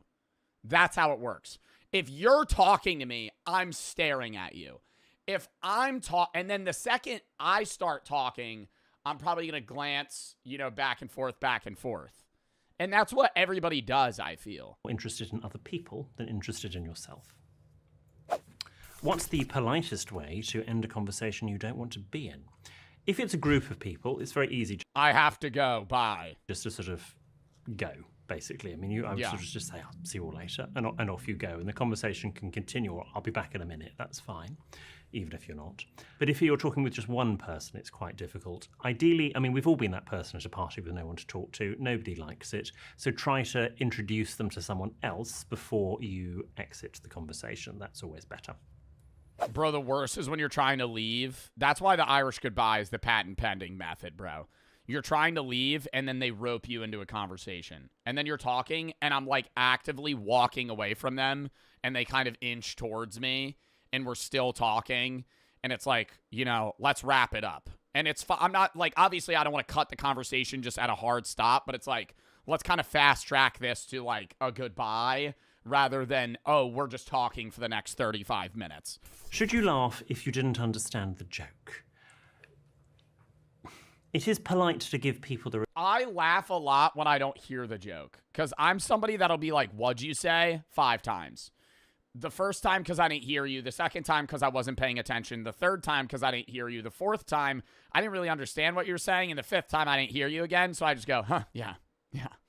And I'll laugh. And that's a risky play sometimes because you kind of just do a emotional reaction off of their emotion. But, like, you could really fuck that up. You don't, especially if it's, like, a really loud area, you don't know what they're saying. So if you're just like, oh, yeah. They're like, dude, I just told you my mom died. Oh. Reaction they sort of want. If you understand why they think it is funny, I think it's okay to laugh. But you obviously don't want to laugh at something that you don't sort of understand in case you get asked a follow-up question, or in case it's offensive and you're actually laughing at something that's not really meant to be funny, but someone thinks it is. I always remember my late grandmother would cut out cartoons from the Times that she would find funny, and she would bring them when she would come for dinner and sort of show my parents. Yeah, no, you give old people pity laughs, bro. Before my grandpa died, he would tell the worst jokes of all time, but I would just I would chuckle at him, Because it was funny for his time. It was funny in the fucking 1940s, man. It's like, he would make a joke. It wasn't offensive, but it was something that's like, it was like a joke about, he would say, optimistic person says the glass is half full. Pessimistic person, it's half empty. The engineer says it's a design flaw. He would tell me that joke. That shit's not funny. That's like, and he would laugh. Like, and I would just go, yeah, I get it. Yeah, I got it. I would have to sit there and be like, I get it. Yeah. Then we would move on. Because I'm not going to be an ass and not laugh, but you're laughing. Well, because, and I loved him for telling those stupid jokes, but it's like, they weren't funny. And my brother and me. Explain it. Explain the joke. What? Like when you laugh? Oh my God, that's fuck to do. What, you laugh at a joke and then they hit you with you thought it was funny? Yeah. Explain it. Why is it funny? That's a method that Brooke will do to people that make like really like just sexist jokes. You just go, explain it. Explain, why is it funny? And then they have to go, because women can't drive or something like that. And then it's like, all right, now it kind of defeats the joke because it's like now you're outwardly just saying like, oh, it's funny because of this. And it's just like the most surface level lame fucking like chud joke. And James and I didn't really find them very funny, but we sort of go, oh, that's very funny. That's excellent. And my parents just go, well, I don't really get it. And Granny looked so upset. And I remember saying to my granddad used to tell me Nazi stories all the time. He was actually weird, bro. What? Like he was telling you stories from the war? What do you mean? Just laugh. Just give her a little laugh. So I think sometimes it's okay to politely laugh in the interests of good manners. There was a young lady of 18. All right. Well, that was a fun video. Love this dude. Heard him on the radio lots of times over the year. Heard him on the radio. Who's tuning into the fucking radio anymore? Jesus.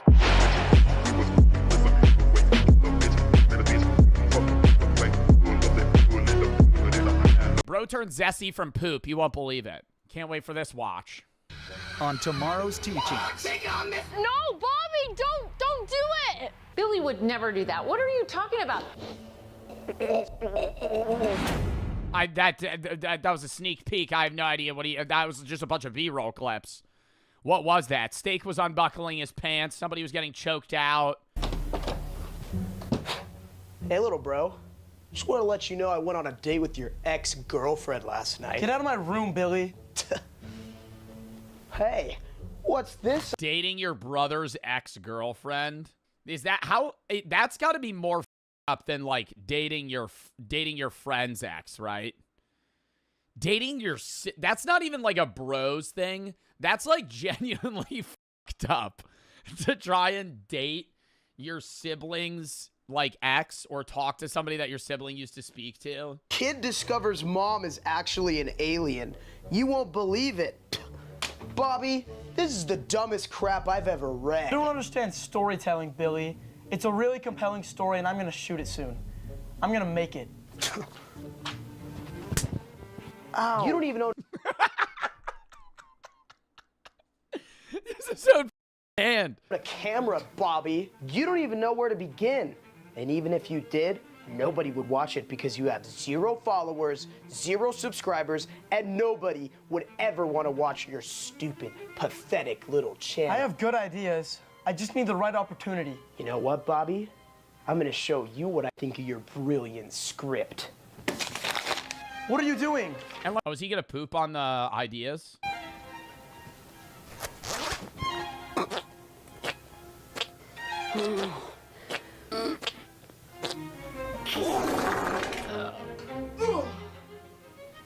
Have you guys ever taken like not in a toilet? I did. Maybe when I went when I went camping. No, even then, I've always pooped in a toilet. I pooped in a bush. I think if I had a shit really bad, I could just fucking straight up squat and poop. But I would need to wipe my ass with toilet paper. People that are wiping their ass with leaves, bro, you got shit in your ass. You got shit in your ass. What the fuck? That's a really perfect turd. I think that actually might just be like a crushed up candy bar. That's actually a script for... I think that's one of their other videos. Oh my god, he rubbed it. That has to be... Yo, that has to be like a biohazard. That's like a biological warfare attack right there. Oh! Oh! Isn't that actually a crime? I don't want to say I was actually soft pitching the potential of throwing a possum in a nightclub, but I'm pretty sure that's like actually a real, like, if you threw a dead animal with diseases or something like in a public area, that would be like a genuine borderline like terrorism crime. Yeah, it'd be like bioterrorism. Being me nonstop and I can't take it anymore. He just pooped on my new script. What are you talking about, Bobby? Mom, I'm serious. He literally came into my room, read it, and defecated on it. Billy would never do that. What are you talking about? He's been here the whole time helping me with dishes. I'm not making this up. Yeah, Mom, I would never do that. Bobby, are you okay? Why are you making up lies about me? I'm your brother. I love you. The script is right there. Steak is reading his lines in front. I can see it. I'm not making up lies. He just ruined my script. He's a liar. He pooped on my work. Okay, go to your room now. Stop accusing your brother of nonsense. Billy, they're all reading their lines. Bro, this had to have been made in one cut. Would never do that. No wonder your girlfriend left you if this is how you act. But Mom! Go to your room until you have an apology for your brother. Go to your room now! I hate their shirts, bro. Who would, dude, okay, I'm not trying to clown on that. Who would buy that? Content creator? I would buy the fucking, not a McGriddle. What is that? Sausage, egg, McMuffin? I would buy that shirt. But Mom! Now! Why don't I go check on him and make sure he's okay? You're such a nice brother. Thanks for doing that. I know. Listen up, little bro. Don't you ever try to rat me out again. Next time you try to expose me like that, I'm gonna film me and your ex-girlfriend making out and make you watch every single second of it. Why are you being so cruel to me? You're supposed to be my big brother. You're supposed to support me. Dude, you know what's crazy, though, is there's actual instances of, like, people dating two different siblings in... Stakes here. Steak, how long did this... Steak, how do you know the Tomorrow's Teachings people? You're in, like, all of their videos.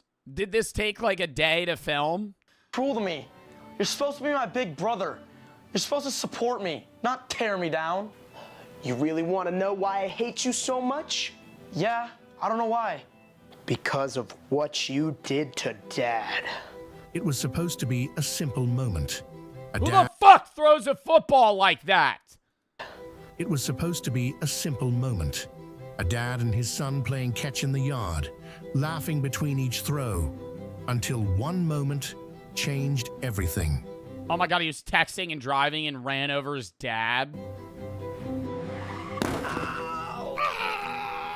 That was 2 years ago. Wow. You're still holding on to that, Billy?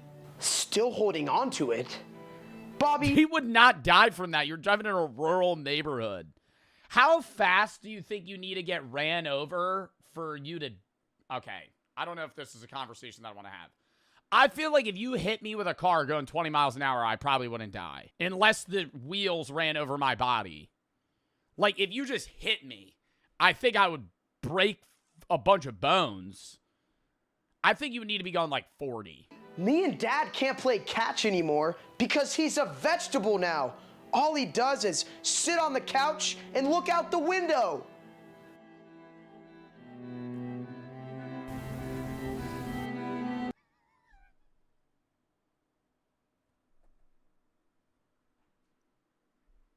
Is he watching these AI videos right now? What the fuck?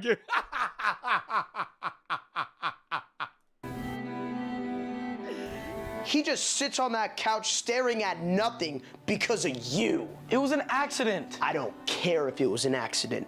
I'm gonna make it my personal mission to ensure you never become successful. You destroyed our family, now I'm gonna destroy your dreams. See you later, loser. I got a date with your ex. Everything seemed to fall on him at once, especially since he always felt like his PP came up short compared to his brother in everything. That was not mentioned anywhere else in the fucking video. What are we talking about dick size now? What does that have to do? Also, why does he know the fucking length of his brother's penis? That's not, what the fuck? Why would you know that?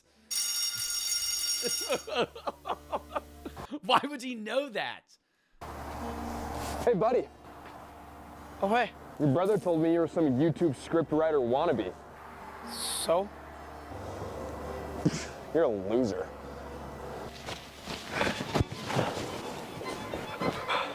Scriptwriting? You're such a loser. Why don't you get a real job? So what? That face was looking real punchable in third period. Smell that? No. Piece of poop. Why is there just poop everywhere? There's just fucking shit everywhere. Now he just keeps getting shit rubbed in his face. Please don't. You're gonna eat this. Oh my god, bro. I'd rather die. I would rather die. a bully tries to force you to eat fucking feces, bro, I'd go, no, just kick my ass. If you don't, your sister's gonna eat it. No, Bobby, don't. Oh my God. What are we in a saw trap? What the fuck is this?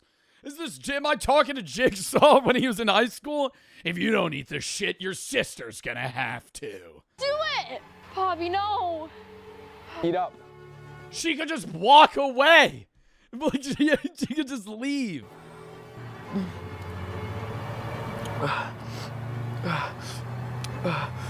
I mean, I'd at least ask for like a piece of bread. You know, make it a shit sandwich. Damn, dude, you think you could? I think I could get down a shit sandwich. Oh my God, I don't know. I feel like if I had to eat a shit sandwich, I would most likely want it to be like cow poop. Rather than my own shit, what would be like the best poop to eat for a shit sandwich? Like the least disgusting. I feel like cow poop's mainly grass, so it's not bad. You know what I mean? Have you ever been in cow poop? Okay, not. Have you ever walked in a field that has cow poop? It's like rabbit shit. Rabbit shit kind of looks like Cocoa Puffs. No! No, don't do it! Bobby! Bobby!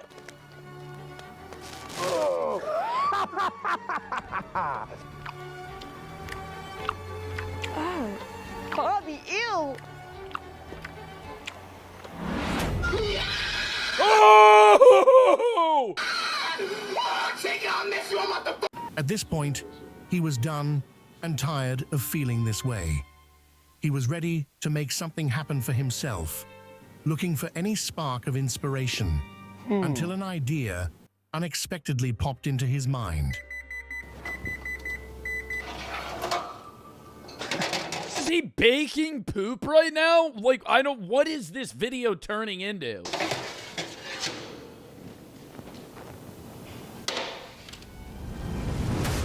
Kind of looks like a cosmic brownie.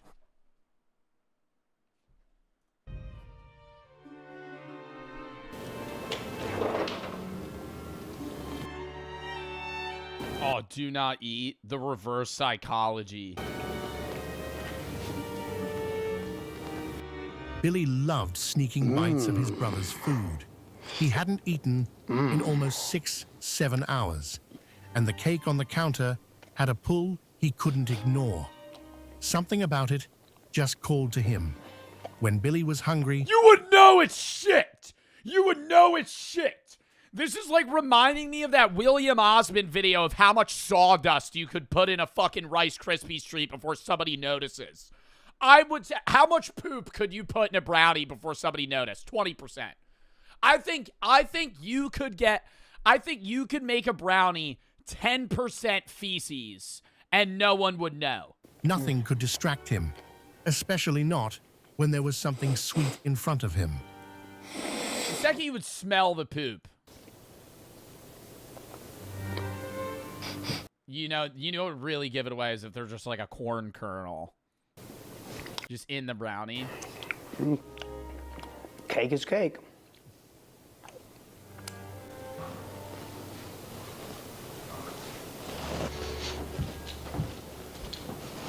How's the cake, Billy? Sorry, little bro. Sigma's gotta eat. Tastes a little funny, but cake is cake.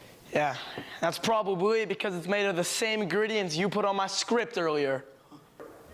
Billy,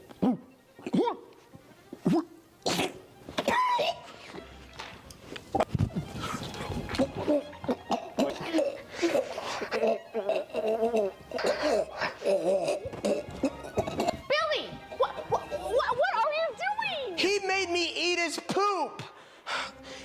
He tricked me into eating actual human feces. You did what? Yeah, only because he pooped on my work first. He defecated on it. He ruined everything. And he smashed it in my face. What? Billy, is this true? Yeah, he's lying. Mom, he's been torturing me. He humiliated me. He ruined my work. He destroyed my scripts. And you never believe me because he always acts perfect around you. Oh my God, Billy! Is this true? He deserves it. He ruined this family. I can't believe what I'm hearing. That's it. That's enough. This behavior is unacceptable. But, Mom! No buts. Behavior's unacceptable, but she acted like a teacher. Yo, the brothers are making each other eat their own poop. I feel like this is more than a sit-down conversation. What do you do as a parent in this situation? No, actually, if you were the mom and your brothers, or not your brothers, your sons, were making each other eat their poop, what's the belt? Bro, that's like, I'd be like, we need to go to like some sort of guidance counselor. We need to go somewhere. Ask ChatGPT. You know, actually, that's a great idea. That's a serious situation, even if hypothetically, and it needs a very clear, calm, protective process or response. Children making each other eat their own feces is unsafe. It could be a sign of distress, lack of boundaries, or a need for adult guidance. Here's the appropriate safe course of action in that scenario. Stop the behavior immediately. Not with anger, but with firmness. Separate them and make sure they both wash their hands and mouth thoroughly. Check for any signs of illness, cuts, or distress. Make it clear that the behavior is not safe, you know, and explain in an age-appropriate language that poop contains germs, and that can make people very sick. Eating or making somebody else eat it is not okay. Try to understand why they're doing it. Lack of boundaries. Can you tell, where did you get that idea? Reestablish clear rules, monitor for symptoms. Consider speaking with a pediatrician or child psychologist. I think that's step number 1. Your kids are eating each other's poop? You are going to Camp Redemption Monday morning. What? Not gay camp! What? Camp Redemption Monday morning. What? Not gay camp! Gay camp? It's a behavioral correction facility where they redirect young men's aggressive energy. They use intensive therapy, role-playing exercises, and an immersive experience to help young boys explore alternative lifestyle choices. Most of the young men, by the time they graduate, develop attractive relationships with other men. Oh, it's not gay camp to make you not gay. It's a gay camp to make you gay. Instead of channeling their energy into violence and aggression. But Mom, it's actually gay camp. I want to come back liking dudes. That's it. I've made my decision. You're gone Monday morning. Take that, Billy. Bobby? Bobby, I'm headed off to gay camp. Talk? What do you want? I wanted to apologize before I leave tomorrow. I'm going to gay camp, and when I come back, I'm probably going to be attracted to men instead of women. I appreciate that, but you're already zesty. I also found something that you might love. There's this YouTube channel called Tomorrow's Teachings, and they're accepting stories from fans. Oh my God, what? They'll make a video from like a chat, like a comment. They like your idea, they might actually produce it and put your name as the creator on their channel. It's in the link of all of their videos. They have this whole submission program where you can send them your story ideas and they'll turn it into an actual video. Are you serious? Yeah, I am. You really think they'd pick my stories? Bobby, your stories are incredible. I was just jealous because I knew you had more talent than me. You deserve to have your stories seen by millions. I think your alien mom story could be huge. It could be the next Spider-Man. I don't know about that. I don't think the alien mom story is going to be the next Spider-Man. Submit it. What do you have to lose? So that's exactly what he did. He took the opportunity in front of him. A real chance for his name to finally be out there, for the world to see. And as the months passed, everything began to shift. What? What? What? What? His life changed in ways he never expected. I actually did not know what? Oh, no, stop. Are they going to make my voice sound stupid? Hello? Yo, Bobby. I saw that video you wrote for tomorrow's teachings. That was spicy. Dude, I'm a huge fan. Thank you. Yeah, that was a great idea. The chat was going crazy. Why don't you hop on my stream one day? Yeah, for sure. Why do I sound like an AI Morgan Freeman? Man, just hit me up. I'd love to. Thanks, Joe. You're the best. What's up, guys? Steak here. What you just watched... What the fuck? No part of me thought, oh, they were going to just include that. That's actually how this works. That story... Skip this part? Why? Jack Green submitted it. They filmed it, edited it. Oh, was this somebody submitted this idea? Million views. Your name spot or be real viral tomorrow. Go check it out. Hope you learned a very valuable dream and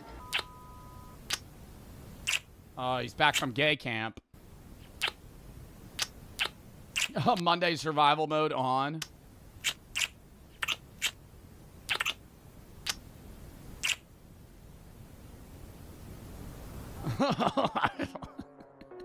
Dude, they bought like 6 different random shirts for this video.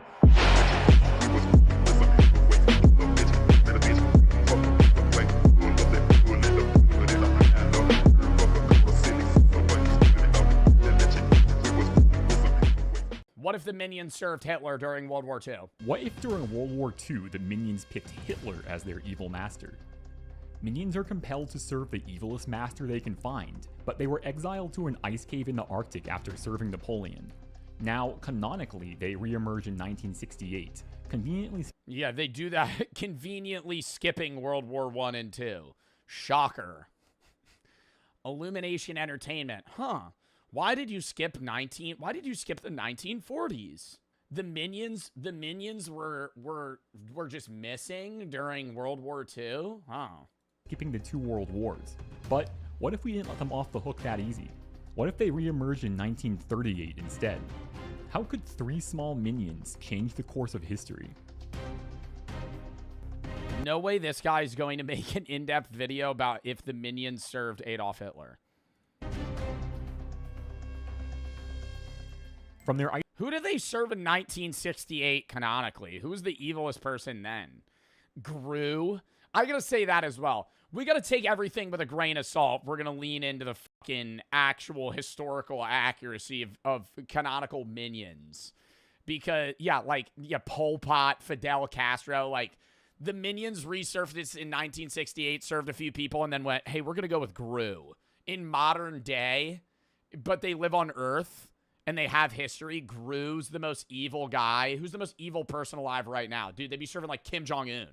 They'd be serving some fucking dictator that's fucking starving their people.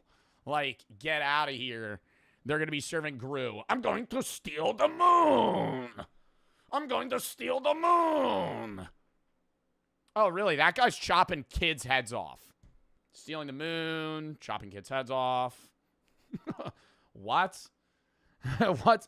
I mean, maybe, are the minions looking at it at a utilitarian perspective where if Gru shrinks and steals the moon, that stops ocean tides and overall would turn into the, fucked rotation of Earth and kill all humans? Is he thinking...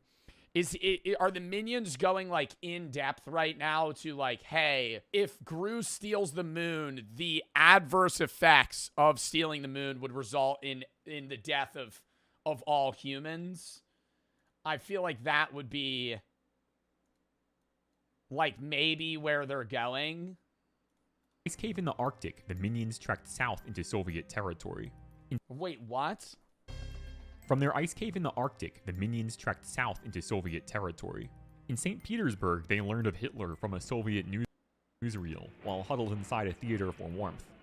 The film warned of a power-hungry dictator threatening freedom and peace, the perfect traits for an evil master. When they reached Nuremberg, the minions immediately knew they were in the right place. Posters with Hitler's face on it were plastered everywhere. Swastikas were hanging from every building. The streets were packed with cheering Germans. For them, No. Wouldn't the minions immediately just get clipped and murdered in World War II times? Because the army would just be like, who the fuck? Oh, wait, no, they're immortal. They can't die. They can't die. It's hypothetical? No, because they can't die. Minions canonically, I'm pretty sure, I don't think they reproduce. I think there's like a given number of them, but they're invincible, yeah. They were in the middle of a military parade. The minions are quickly arrested. While in prison, they caught the attention of Heinrich Himmler. Himmler was the head of the SS and deeply obsessed with the occult. He claimed that the master race came from Atlantis and believed that SS soldiers had reincarnated warrior souls. The minions spent the next 18 months He fucking believed that? Heinrich Himmler thought that the soldiers that were serving him had reincarnated souls from Atlantis. Like, I don't know which part of this is historical and which is, like, you know, panning into, we're talking about the minions here. During Nazi experimentation and torture. After cruelty proved ineffective and vivisection impossible, attempts at communication were made. Picture cards and gestures eventually revealed the minions' mission. Himmler made a phone call. Mein Führer, he said. I believe I have found the origin of the master race. Gain the favor of their emissaries, and the war is won. Hitler is skeptical, but the evidence from the minion torture trials was indisputable. By now, the war was in full swing, and Minion torture trials? What, so they started fucking, like, cutting up the minions and they just had no reaction? I always assumed a minion would be, like, elastic. Like, you could kind of punch you could grab a minion and squeeze it to, like, a compressed cube and let go, and it would just, like right back to what it looked like prior. Like, they can't, you can't cut it, like, their skin's impierceable, you could shoot them, nothing would happen. They're kind of like rubber creatures. Put subtitles on, hard of hearing, okay, yes, I will put subtitles on for this video. Nazi forces had experienced their first major defeat at the Battle of Britain. They had to exploit any possible advantage. And so, the minions became Hitler's constant companions. While living at Hitler's residence... I mean, honestly, if we're really going into, like, the canonical abilities of minions, if you have the minions on your side, you physically can't lose. Like, you couldn't stop a minion. The minions were subjected to a constant stream of Nazi wartime propaganda, which they understood as movie nights. They'd get fitted for tiny uniforms, and soon literally be marching in lockstep. They deliver speeches at rallies and feel the rush of the loyal, ecstatic crowd's adoration. I'm gonna say, though, like, aren't the minions more serving of evil masterminds that kind of have, like, idiotic ideas? Like, I'm going to destroy the sun! Not, I want to eradicate an ethnic group of people. You know? Like, I don't think the minions would really get behind the vibe of Adolf Hitler. Just off of my watching of, you know, Despicable Me 1, 2, 3. I don't think that I think they would see what's going on and then go, ugh. I don't know. They toured the country, accompanying Hitler to demonstrations of the latest... Stealing the moon was idiotic. Yes. That's like a kid's idea of something that's evil. Like, that's the minions serve childish evil ideas. Like, if you asked a 5-year-old, like, what's something really evil? They'd be like, I'm gonna eliminate soda. Which would actually probably benefit society, you know? Like, they would say something stupid like that, because it's a kid's movie and the minions are dumb, right? The 5-year-old isn't gonna be like, well, I would get rid of this group of people. Wunderwaffen, like Heavy Gustav, the largest gun ever fired, even to this day. They served Napoleon, true. It shot shells the weight of 2 pickup trucks at targets over 20 miles away. It was pure catnip for the minions, who were seeing a fully mechanized superweapon for the first time. That night, the minions came to a consensus. They would contact their people and introduce them to their Führer. It was during a demonstration of a futuristic jet fighter that Stuart's eye began to open. Bored with the technical details, he wandered off, away from the spotless showroom full of sycophantic Nazi scientists. He opened a door to the production line and was hit with a wave of hot, acrid air. Rows of haunted eyes looked up at him from dirty, gaunt faces. They were forced laborers, brought in from occupied territory. Stuart's heart plummeted. Was this the fate that awaited his kin? These men weren't minions, they were slaves. German guards descended on them with their cudgels, and Stuart could bear no more. He looked away. The other minions were reluctant to believe what Stuart had seen. Worse, Bob began to defend Hitler's actions.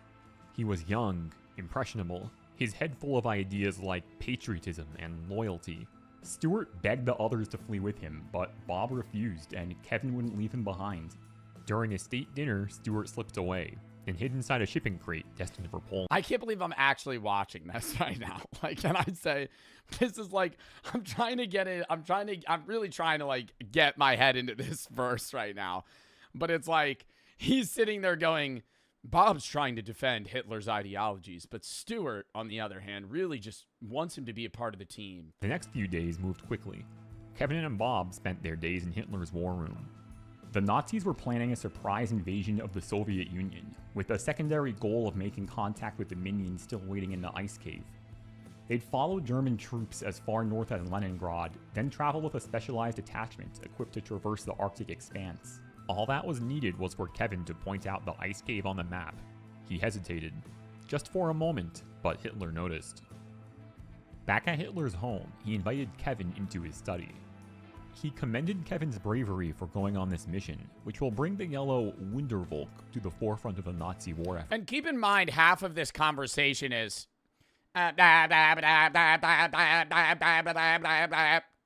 right.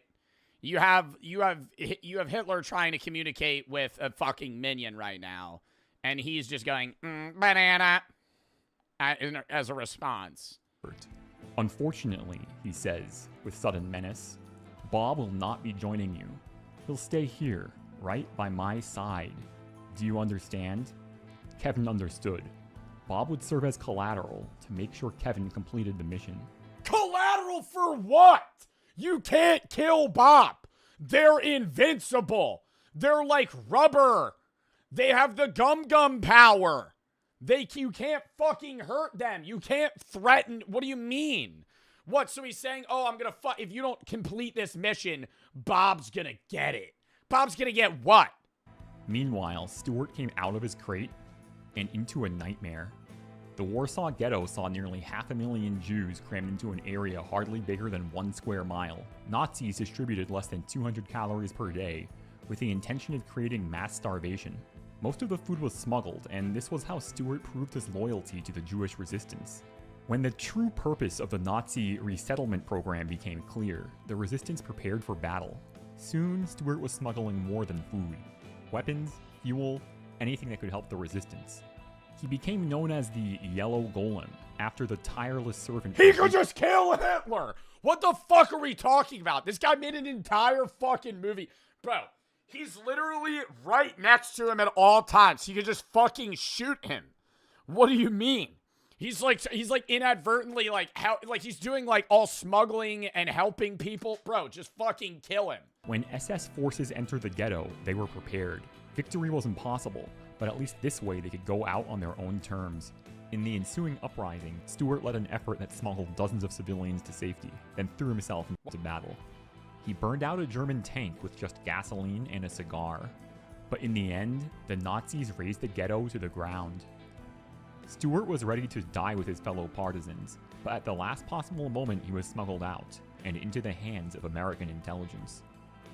Now at Leningrad, long-range air... The American intelligence chloroformed fucking Stuart.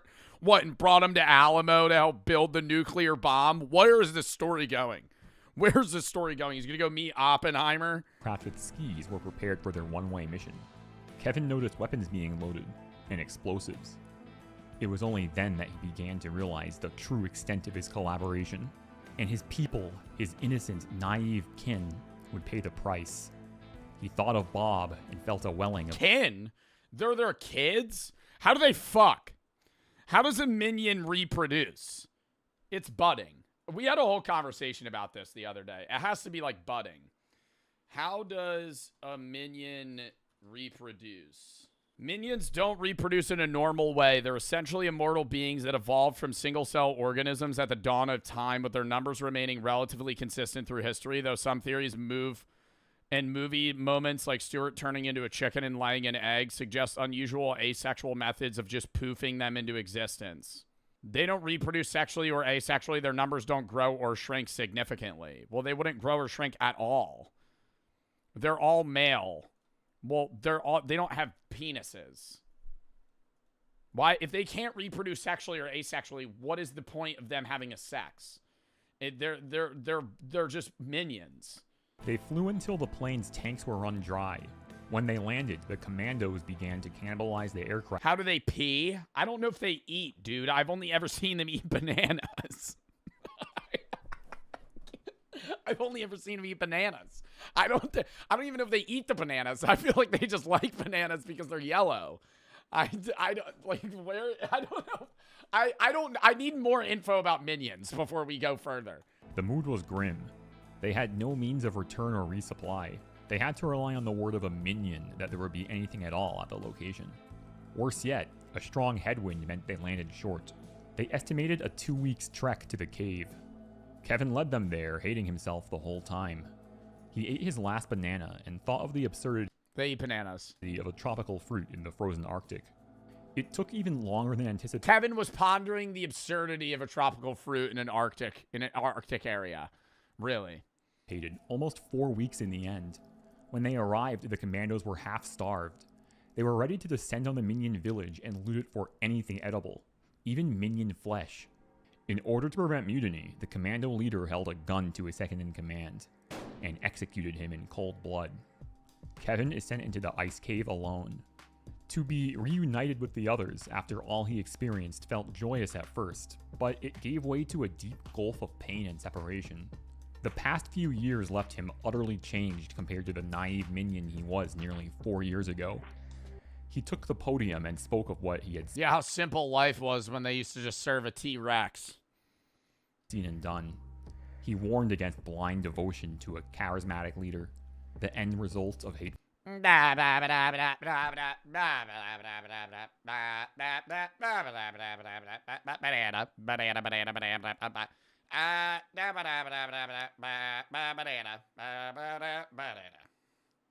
And then they all go, papaya, papa boy. They all understand what he's saying. Then he explained their present situation. He begged for forgiveness and rallied the minions together. When they emerged from the ice cave to greet the Nazis, they were armed. Their resistance was met with machine guns and rifles. It was shaping up to be a massacre, but the minions would no longer bend to tyrants.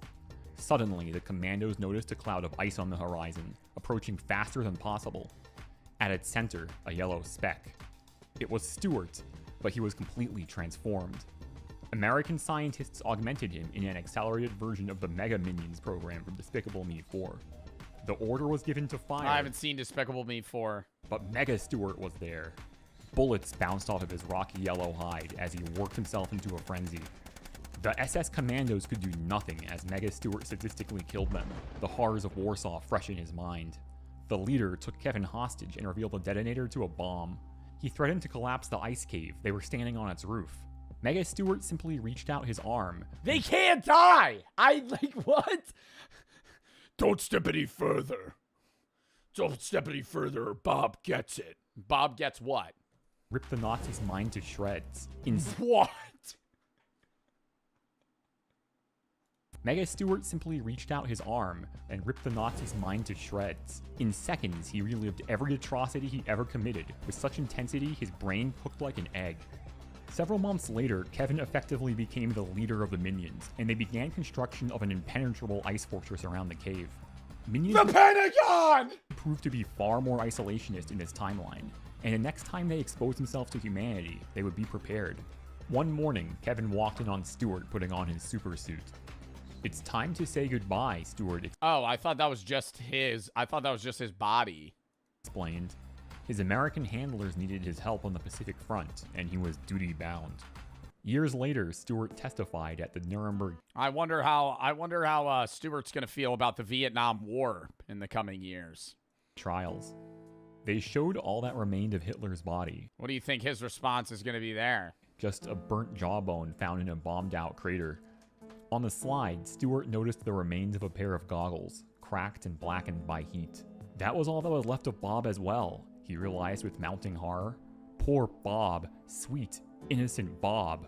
It seemed he had stayed by Hitler's side throughout his final days in the Führer bunker, although rumors of a yellow creature spotted in Argentina persisted for decades. The cold... Bob fled to Argentina to live out Nazi ideologies in a German community in South America. War began. Stewart played an instrumental role for American intelligence. He worked alongside the supervillain known as the Bald Terror, who would later prove to be the father of one Felonious Gru. Spy satellites revealed plutonium production complex at the Minion Autonomous Oblast. But all that happened in Minions 2, Cold War. While researching this video, I was actually able to find Bob's goggles on eBay. I bought them, I couldn't resist, and I went and put them on my shelf. I can't wait to see what else goes up here. If you like this, you'll probably like my next video too, which I'm calling I Get $1 Million, but I'm hunted by a genius gorilla for life. I'm trying to make these videos. I gotta subscribe to Mitchell Sack, bro. This guy is fucking... What video is he making? Oh my god. Hunted by genius gorilla for life. He just posted that 2 hours ago. Bro, he only has 3 videos. Oh my god. Thriving internet theory. This one from a goofy idea based on a meme to a genius alternate history thriller. Top 10 debut video. What if Assad kidnapped Bob from Argentina to go on trial? Must be the sequel to this.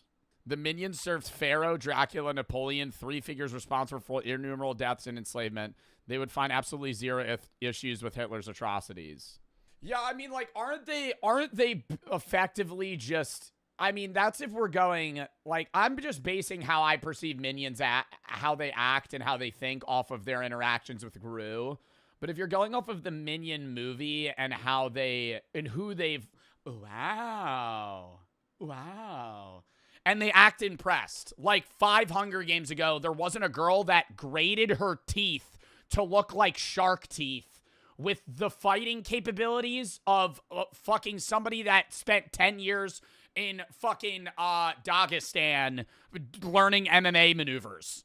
Like, get the fuck out of here. Yeah, Enobaria or whatever. Get the fuck out of here. Oh, you know, PETA throwing a fucking 40-pound potato sack was impressive.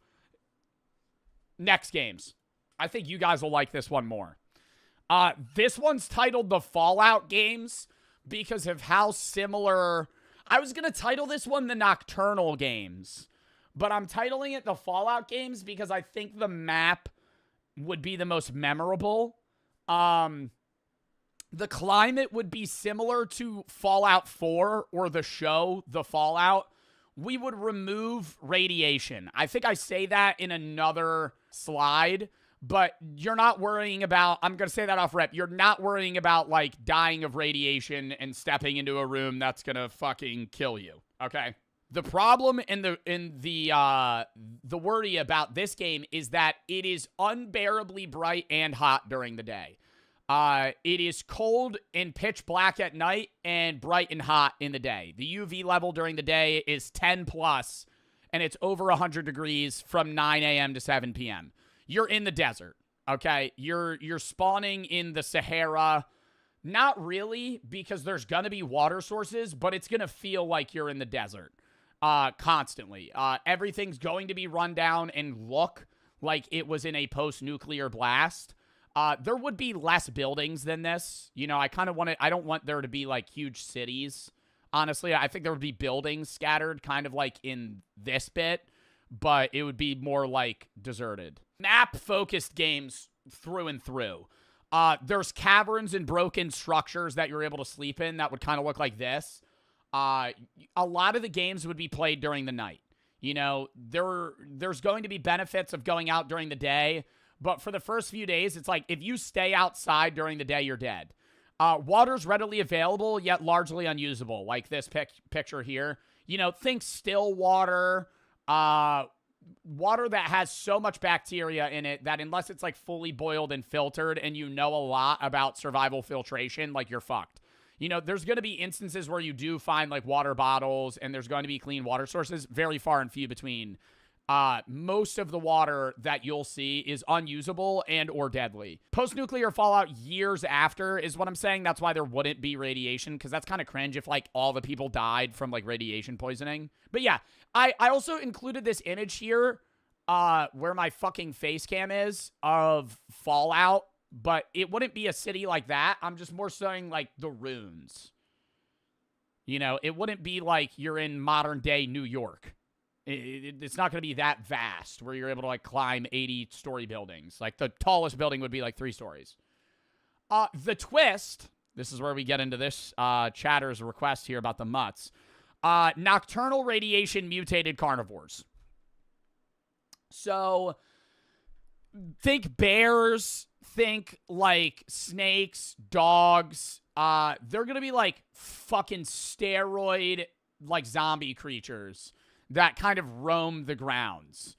But they're not computers. They're not robots, right? These are real animals that are also seeking survival, shelter, and food. So that's where the conflict is that these animals also can't go out during the day or don't want to. So the shelter that they're seeking is also the shelter that you're seeking. So if you go into a cavern and you're like, thank fuck, it was so hot, I can relax here, you might have a mutated bear waiting to kill you, right?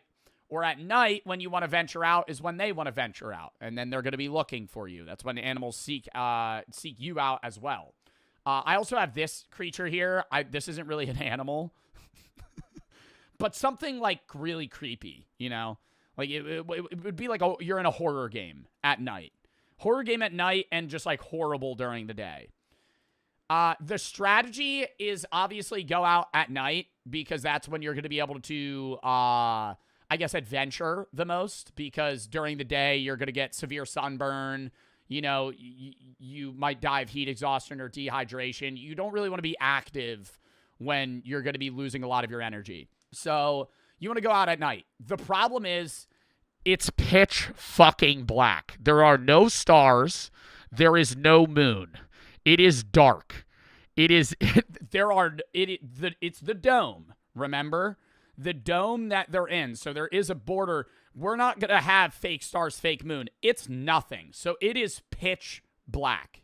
Cave level, darkness outside. So you're going to have to find ways around, maneuvering through where you are. And so the best thing that you're going to think of off rip is probably fire. And fire's awesome, but I wanted to just use this as an example. When you're going to stick out like a sore fucking thumb. So fire's going to help you move around. It also might help you fend off animals, but it's also going to be a fucking beacon to other players of where you exactly are. I also wanted to say it's advantageous to risk going out in the day because you might be able to like loot the runes before other people.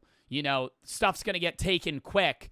There's probably going to be pretty good items that are placed in the runes, in the buildings, in these areas that are, lootable, and they'll go quick. So you kind of want to go out during the day, maybe risk it to, kind of reduce player-to-player contact, but also increase what you get.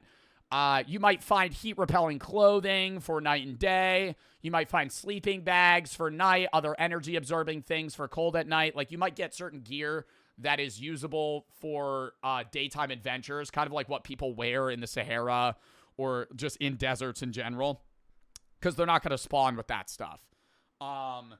Incentives. This is where it gets really weird.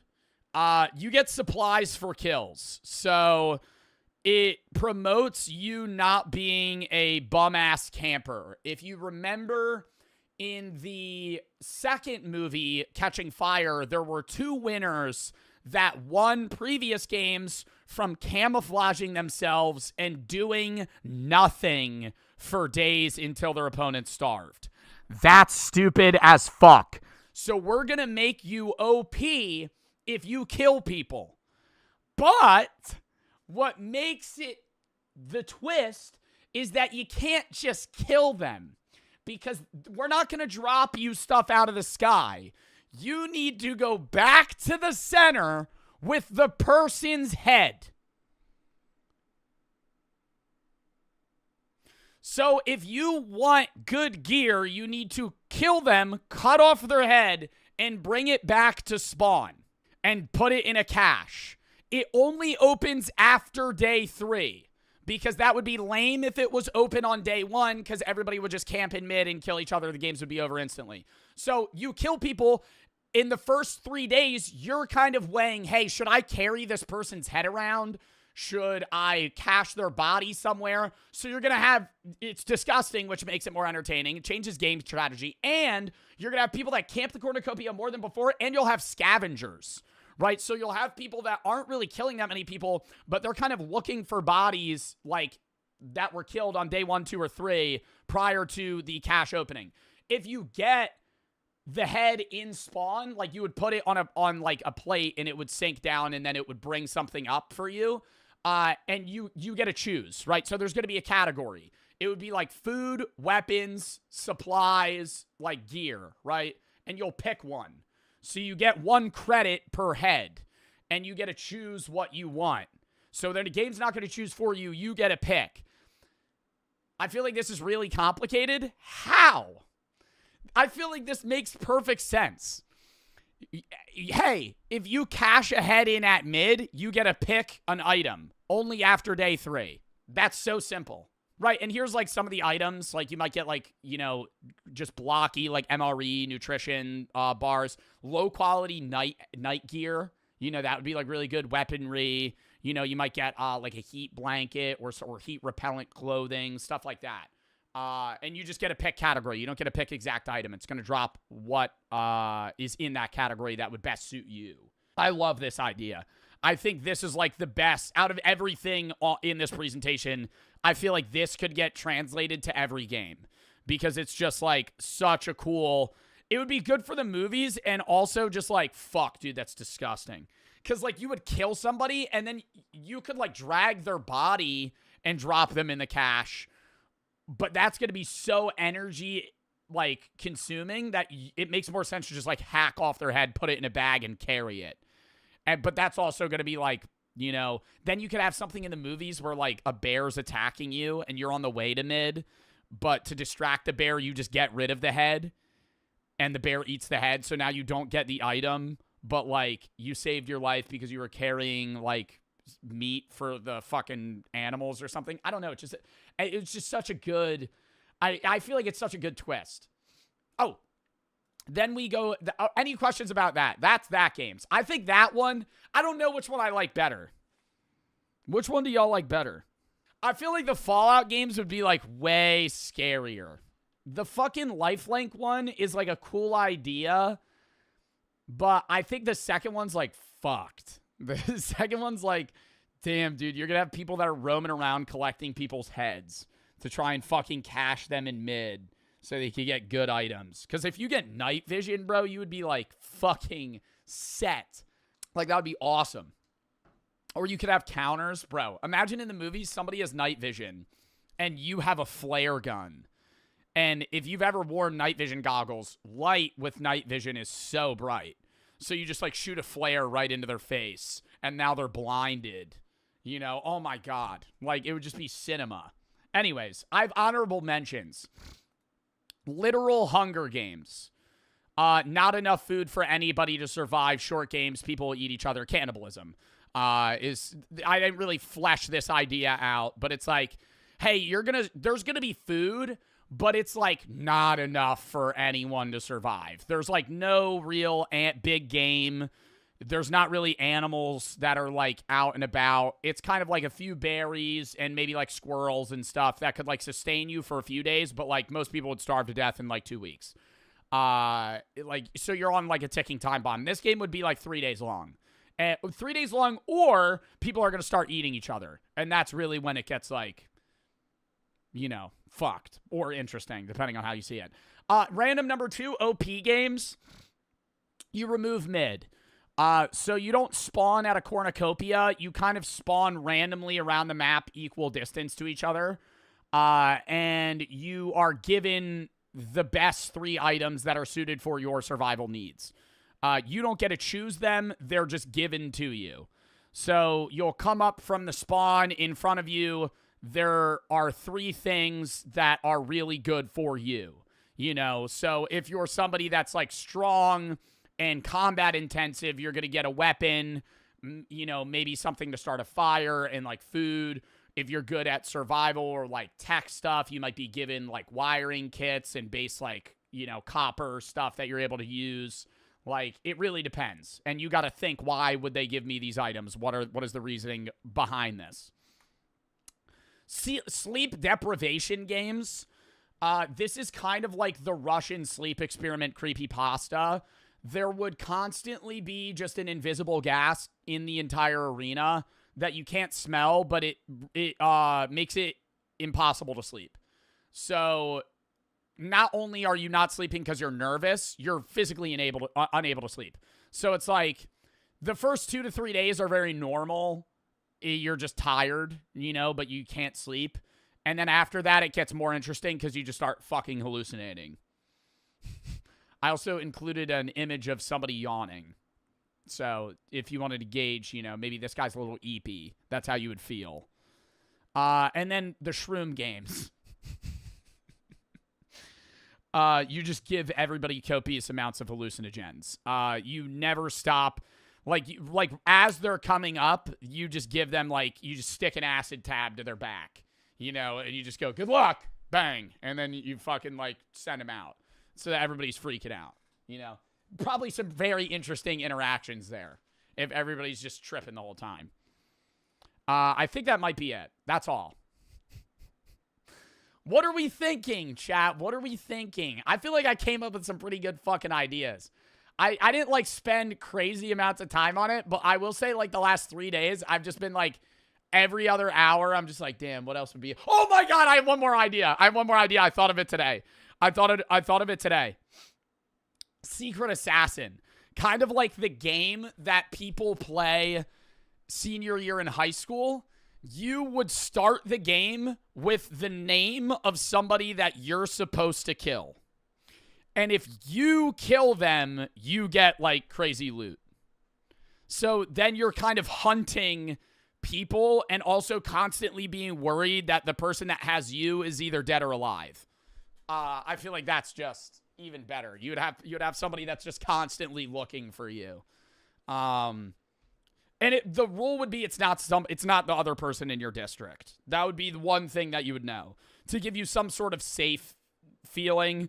Like, it's not, if you're District 5, it's not the other person in District 5 and they don't have you. You know, Hunter x Hunter. I haven't seen Hunter x Hunter. Is that what it is? But that's what it would be. What are our thoughts? Do we like them? What if there's 4 people, last 4 people, they both kill the other partner and then there's no winner?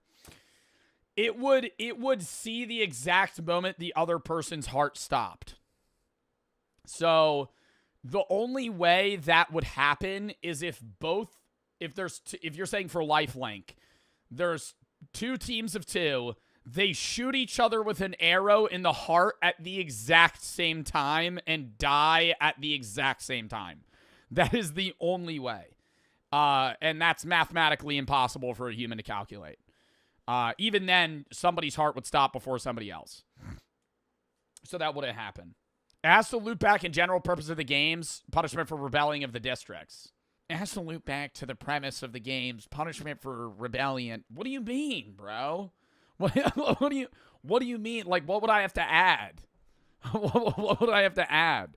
Punishment for rebellion? I think having to cut your friend's head off and bring it to a fucking cornucopia so you could get good loot is probably pretty good punishment for your parents rebelling thousands of years ago, 100 years ago, whatever it fucking was. Aren't you dead only after your brain stops working? Oh my God. It would be off your heartbeat.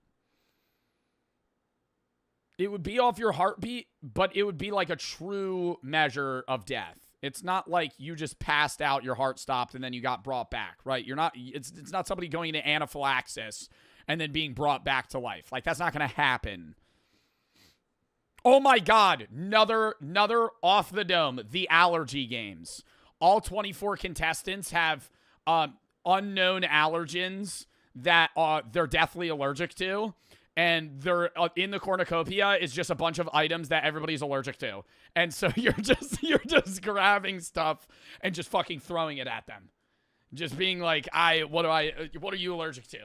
Peanuts, gluten. Peanuts, gluten. What else? Alpha-Gal. Alpha-Gal, what do you have? No, that would be unfair. The peanut games, everybody's just allergic to peanuts. No. Cats, dairy, there's just a cow. And Joe Bartolozzi memes explained in 4 minutes. How niche do you think we're going to get here? I think it's going to be very surface level stuff. I think it's going to be like the possum meme. I've been in the hills. Fucking what else? Beaver moment, maybe? Like, yeah, beaver moment for sure. Lenovo laptop. I don't even know if that counts as a meme though. That was just from a random Mr. Beast video where he just kept shouting out the fucking Lenovo gaming laptop powered by an Intel Core CPU. Dead possum. The joke originated about a... Oh, this motherfucker made it like AI.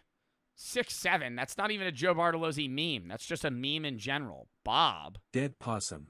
The joke originated about a year ago. Bro. Bartolozzi, you should have paid a Fiverr guy $5 to... I would have fucking voice acted this for you. When Joe was yapping about being at a nightclub with friends and said he would pull out the dead possum to throw. It's possible he said this because of his previous rant about dead possums on the side of the road. He used... No, the dead possum meme originated when me and my friends had an idea to cover one of my friends in deer piss at a nightclub and see how long it would take for him to get kicked out from smelling bad. I know it's LAI, chat, but I still want to watch it. But yeah, it originally, the plan was that we were all going to go into a nightclub, and then and my friend would have a diner ketchup bottle full of like deer piss, which smells really bad. And we were going to go into the bathroom and then just cover him in it. And he was going to make his way to the middle of the dance floor and just see how long, like, because how bad would you have to smell or how sweaty would you have to be? That was the hypothetical. Like, kind of panning off, like, how wet would you have to be to get kicked out of a Walmart? Like, there's no real gauge. It's kind of just, like, probably sopping wet. Probably, like, covered in water, right? So then panning off of that, how wet would you have to be? How sweaty would you have to be to get kicked out of a nightclub? Or how bad would you have to smell? And then it was the dead possum. Uses this phrase rarely when he is talking... Yeah, I'm gonna turn it up a little. The AI is talking mad slow. ...about being in a public space. Bob is a boxing dummy bought by Joe about 3 years ago to put behind him. See, what are these fucking images you're throwing up? What is that picture of me? Bob originally did not have an accessories, but slowly Joe added some. Yeah, Bob's wearing the Jägermeister glasses, the Joe Bart beanie, and the TwitchCon badge now. He's got a bit of a persona. He used to be just naked in the back. Now he's clothed. Should I give him a shirt one day? No, I think I like his abs. I stabbed him, though. He has some battle wounds from that Temu review. This is him present day. Bob is sometimes used by Joe for funny moments. Yeah, I made out with Bob a few times. We have a bit of a romantic relationship going on. There's some tension. Moments or channel point redemptions. The hills. The I've been in the hills. Fucking the worst dudes meme ever. Comes from a TikTok. The worst meme ever. Comes from TikTok. I don't even know how it started. I always wonder that. Like, there's a guy that started the I've been in the hills meme, and I don't know who it is. Do you think they think about that? I've said that before. Do you think people that, like, start memes and no one knows, like, breathe in it? Like, if you were the first person that started a meme, I'm not even saying the hills. I'm just saying, like, a viral meme. And you never got credit, you'd be like, nah, this is kind of lame. Like, it would piss you off slightly. So I always wonder about that because I know it was a guy that edited a smile because the original photo, I'm not smiling like that. I'm just straight face. A remix of an audio that's from a 2017 meme remix of a 21 Savage song. The meme pairs that audio with images or slideshows of Joe that someone edited to make him smile, which users then edit/remix into compilations. The meme really took off in mid-2022. Okay, teacher, we're going to Bangladesh. Kid named Bang. That is, whoever fucking wrote that out, you got it wrong. It would be the kid named Ladesh. You fucking wrote it wrong. Kid named Bang, smiling. So we're going to Ladesh Bang? What does that mean? I don't, like, what? That's on purpose? Users then edit / remake in mid. This fucking meme's so stupid. It's just not funny. 2022. A TikToker by the name of drippiest.boi.in. Oh my god, is this the person that started it? Town 3 used the slideshow feature with the bus seat photo plus the hills sound in June 2022. That got a lot of traction, and then Joe himself reacted to one of the No way bro actually did a deep dive on who started the meme. those viral remix / edit videos via green screen, Elon Musk's 3 keys to success. which further amplified its spread. Beaver moment. One day when Joe was unbanning people, he came across a guy who got banned because he was spamming Beaver moment. It's unsure why he did this, but Joe's chat started spamming it, which made it a meme. Yeah, now we have a whole emote for it. Chat, type the emote. That's going to be like lost media soon. I feel like so many of my chatters, that's probably like new to a lot of people because it was literally like a one-day thing. And I would just be like, oh, Beaver moment. Nobody knows what it means. I still don't either. I think we fucking banned that guy too. I don't even think I let him back in a chat. 6-7. The meme originated from a rapper named Skrilla but slowly made it into Joe's stream. His chat would constantly annoy Joe when he said, Are there other streamers that deal with the 6-7 shit? Or is it just me? Because I feel like I never see any other streamer. Like in Kai's stream, if it's like 6-7, is that like Jinxie has it too? Okay. Yeah, like FaZe, Jinxie, they all spam it. Queso's too? Really, in Queso's chat they do? You think Queso gets annoyed by that? Probably not. That motherfucker's like resilient to rage bait. Actually, he spawned in with perks against rage bait. Like, he'll feed into it sometimes, but you can tell he doesn't give a shit. 6-7 and caused some funny crash outs. 6-7 is rampant in his chat and present day is banned. No, it's not banned. It's just like people spam it and then they, oh my god, the I had a friend shit. A friend. The I had a friend meme got created when chat noticed that when Joe relates to a story or video, he always has a friend that did something that relates to the. No, and here's the thing. So many people are like, there's no way Joe has this many friends. I don't. When I say I had a friend, I'm just not naming. Why would I be like my friend Steve, right? Because that's just pointless. Like, I would just say I had a friend. But everybody assumes that when I say I had a friend, each individual story is about a different person. I had a friend is like one of 9 people. Like, I'm almost like half of the stories of I had a friend is about like one of 3 people. Conversation. Like, for example, if a chatter or the video he is reacting to says that a high schooler broke a world record for the 100-meter. Oh, God, I look like such a fucking cornball in that. Oh, my God. Dude, I look like I'm not, like, my body and my head don't look normal in that. Like, whenever I see that, I'm like, dude, I don't look real. Ash. He would have a friend that ran a crazy time. Joe Swanson. This meme is pretty simple. Whenever Joe yells really loud, and 720. he starts to sound like Joe from I don't even know this meme. I sound like Joe Swanson from Family Guy. And 720. He starts to sound like Joe from Family Guy. When the fuck do I sound like Joe from Family Guy? His voice is so much deeper than mine. Pickle Rick. Nah, now I need to hear Joe Swanson scream. The one that I hear a lot is my laugh is like the Lego Batman laugh. You mean Alfred the Butler with 2 T's? That sounds like my laugh. But Joe Swanson screaming. Awesome! Yeah! Maybe, but it's deeper. Pickle Rick is just like Bob. He is decoration in the background of Joe's stream. However, he is much older, tracing back all the way to almost 5 years ago. Pickle Rick might be young. Yeah, Pickle Rick's pretty old. Pickle Rick's been there for quite some time. The oldest I bought, I used to have no stream background. That was like, bro, my stream background, now I got like stuff behind, and I think it's like a good aesthetic.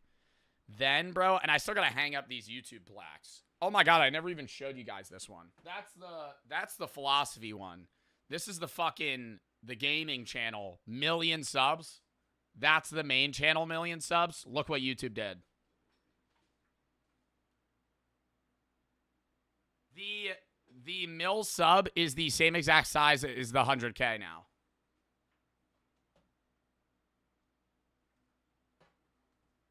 And then this 100K one is like, I'm not mad about it, right? Like, I'm getting a plaque. I'm fucking happy. But it's like, isn't that kind of whack that they're like changing the size of them? It is believed to be. It just changed because I feel like, dude, I think that these ones look great, right? But they also changed the color. I don't know. Maybe they didn't. I feel like this looks like a darker. It looks the same on frame. Be from a time where Joe won it at arcade. Oh, God, the fucking Trojan sponsor. Yeah, remember that. Arcade. Rip Joe Bart. The RIP Joe Bart meme started around 3 years ago, is a meme where people post tributes suggesting that Joe Bart has died, even though he is very much alive. The meme usually takes the form. Wait, really? Yeah, I did an ad with Trojan. It was basically the idea of like promoting, like, it was basically like promote safe sex and not getting STDs. It was like, because it wasn't around like, oh yeah, you should have sex more. It was more so like, hey, this is like to not have you get, you know, herpes, AIDS, chlamydia. Of fake memorial edits, fan-made obituaries, or comments like, fly high Joe, and gone too soon under his content. Joe would react and rage that he is alive, but his followers kept saying that someone is using AI to react to these memorials.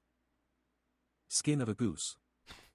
I think Skin of a Goose is less cringe than when I said gang. When I was like, bro, come on, gang.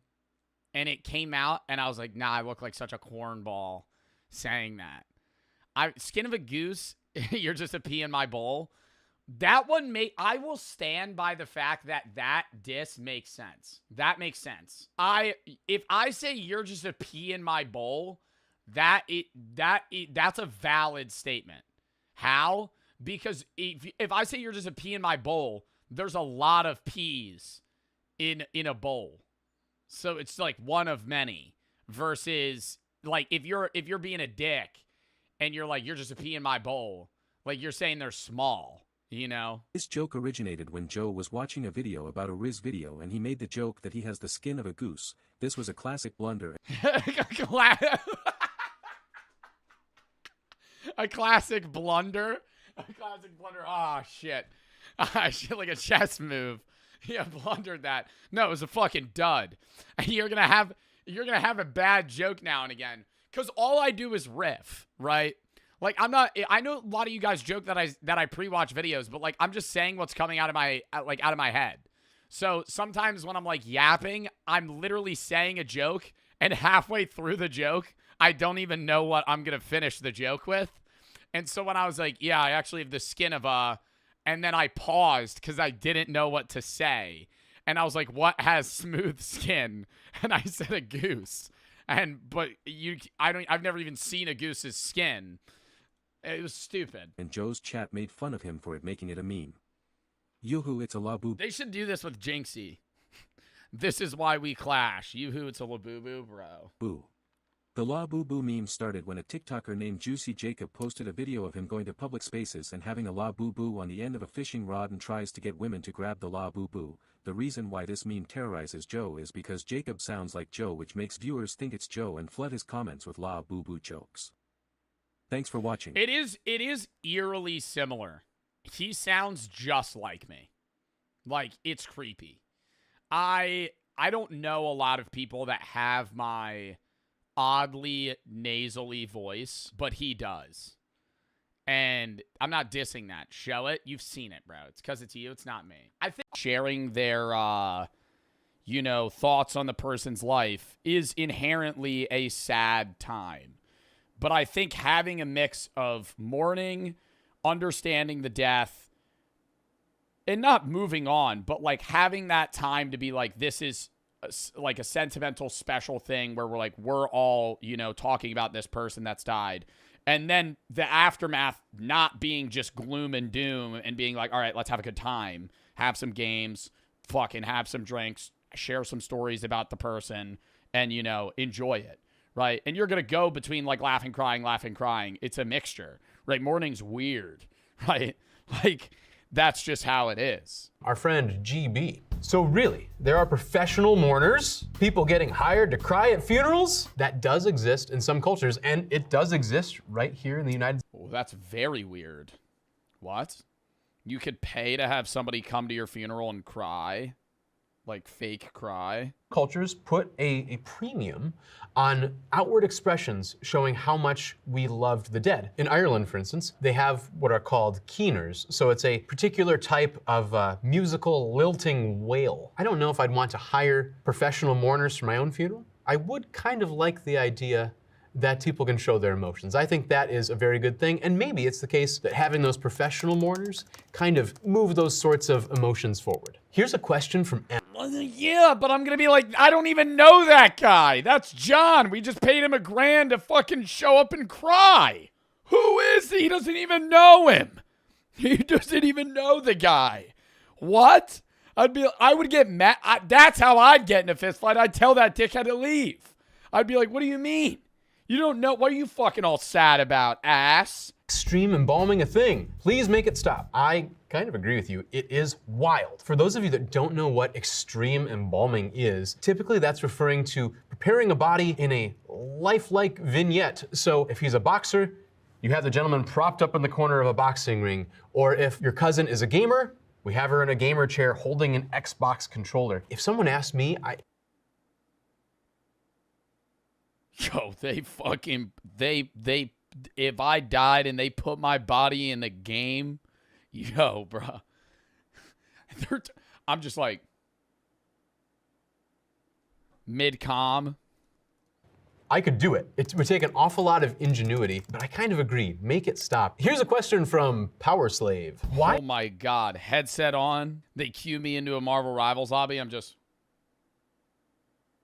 A lot less drab. I think the primary reason is oftentimes they're very old establishments. So they've been in a community for a very long time. You might hear the term funeral parlor when funerals moved out of a person's home, held in their parlor, and into somebody's business setting where everybody could gather and pay their respects. So when you have the prerequisite of being a parlor, you do tend to have 19th century accoutrements like big drapes and overstuffed chairs, and maybe some of those haunted mansion-esque things that you might think are creepy. Here's a question from Pal. Do morticians need to take a mental health and stability examination to get their certificate? And do you have free access to therapy? We do not have to take a mental health and stability exam. I do think something like that would actually be helpful in the future for people in my position. I also do not have free access to therapy. When you work around a great deal of death, you learn to kind of handle death. And I say handle because I've never really acted. I mean, I'm also going to say that I think being a mortician would probably be less traumatic than being like an EMT or a paramedic. Like, just having to deal with dead bodies doesn't seem as bad to me as watching people die. Like, watching the light leave somebody's eyes that you're trying to save seems a lot worse on the mental than being like, here's an old person that had a heart attack. It's so ever present in my daily life. It's a part of life that I'm really comfortable with. So in the same way you probably don't see OB nurses going through existential crises when babies are... What about having to prepare a young child's body? That would be so sad. Yeah, what about being a paramedic and watching a kid get decapitated in a car crash? Like, you could have both scenarios be equally bad, right? Like, okay, what the fuck, Joe? I'm not, that's graphic. I know it's graphic. That's what paramedics deal with. Like, if you know a paramedic, that's not too far. I'm not making a joke. I'm making a fucking statement that, like, that job's hard, man. People don't talk about that. I'm not going through existential crises when somebody dies. One in, one out, and I'm just here to help serve you guys. Lo Josimo. Why do people plan funerals before someone dies? Hashtag grandma's still kicking. I would say we're seeing more and more people pre-plan their funerals simply for the reason that people want things done the way that they want it. The best thing a person could probably do, short of talking to your local funeral home and doing formal planning, would be to write down what you want, at least the basics, whether it's cremation or burial or maybe a mix between the two. Write that down somewhere. Yeah, usually in your 20s, well, you should write it down, but in your 20s, you're usually gonna make some sort of rough rudimentary will of like assets and then also wishes. And make sure your loved ones have it. From Carly Star 82. Why are funerals so expensive? Feels like a scam. Usually when we're planning a funeral, there may be 3 subsections that a family has to pay for. The first one is professional services. That would include things like setting up the funeral and going to it and bringing a body from the place of death, maybe embalming the body or taking the body to the crematory. Another subsection would be merchandise, things like a casket or an urn, maybe a burial vault. And then yeah, but I feel like some of those cost so much money. And I know, bro, they got to be profiting off of it. I mean, that's what a funeral home is. Like, a funeral home is a business, right? They have profit margins. How much is an urn? I feel like they vary widely. $75 to $350. Not that bad. How much is a casket? $2,000 to $5,000. See, I mean, yo, put me in a cardboard box. $5,000? $5,000 for a fucking casket. the third section are what we call cash advanced items. So things like your gravedigger, your funeral lunch, flowers, newspaper obituaries, all the other odds and ends that are tangentially related to the funeral will get conglomerated into one big bill. So usually when a family receives, let's say, a $10,000 funeral bill, it will include part that goes to the funeral home, but a lot of it's going to be paid out to everybody else that participates to make the thing possible. Our next question is from SOS Fitness. Do funeral homes charge extra for plus-size coffins? Yes. The answer is yes. Being that there are more materials that go into a plus size or what we call an oversized casket or coffin means the price goes up. Here's a question from that's not how it works with shoes, Mr. Victor. So why is it doing the same thing with caskets? Interesting.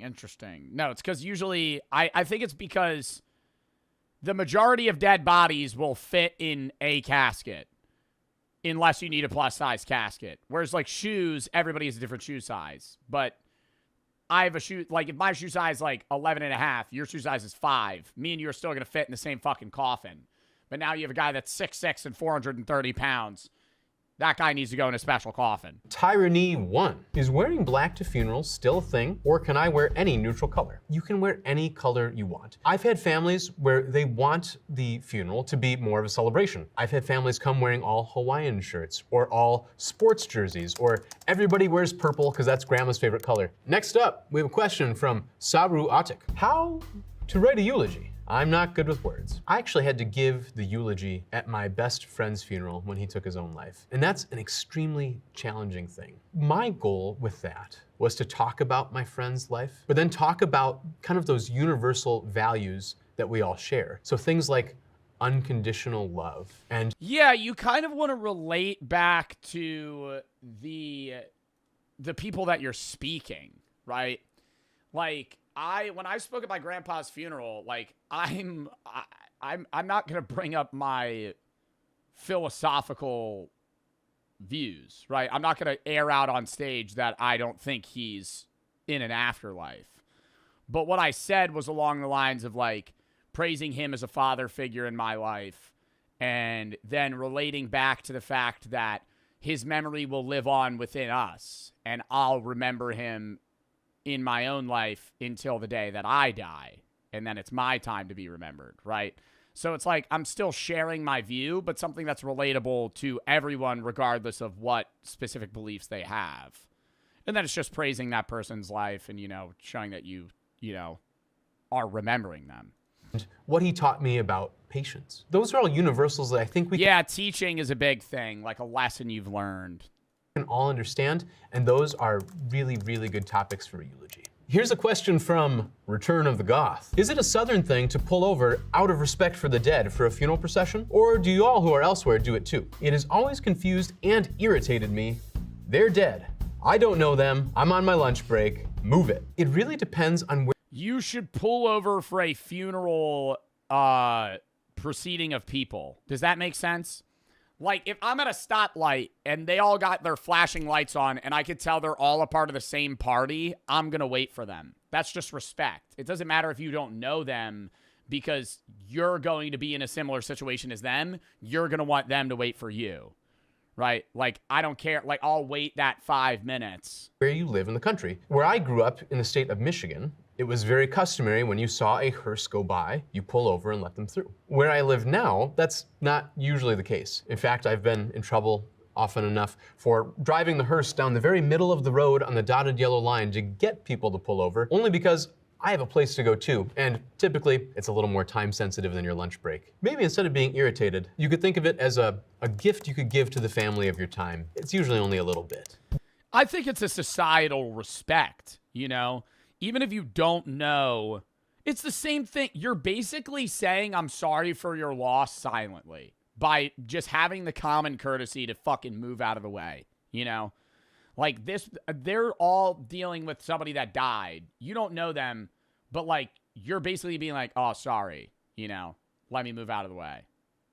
Not make your day worse. Why would you have a luncheon for a funeral anyway? Hashtag doesn't make any sense. There is something really nice about getting together after the fact when the work is done to just sit and relax and fill our bellies. I think inside all of us, there is this certain caveman aspect. We bury our dead and we put them away for a time. And then we also gather together and eat and drink and make merry. And I found that having that opportunity to gather and to eat and to drink and to share is really, really valuable.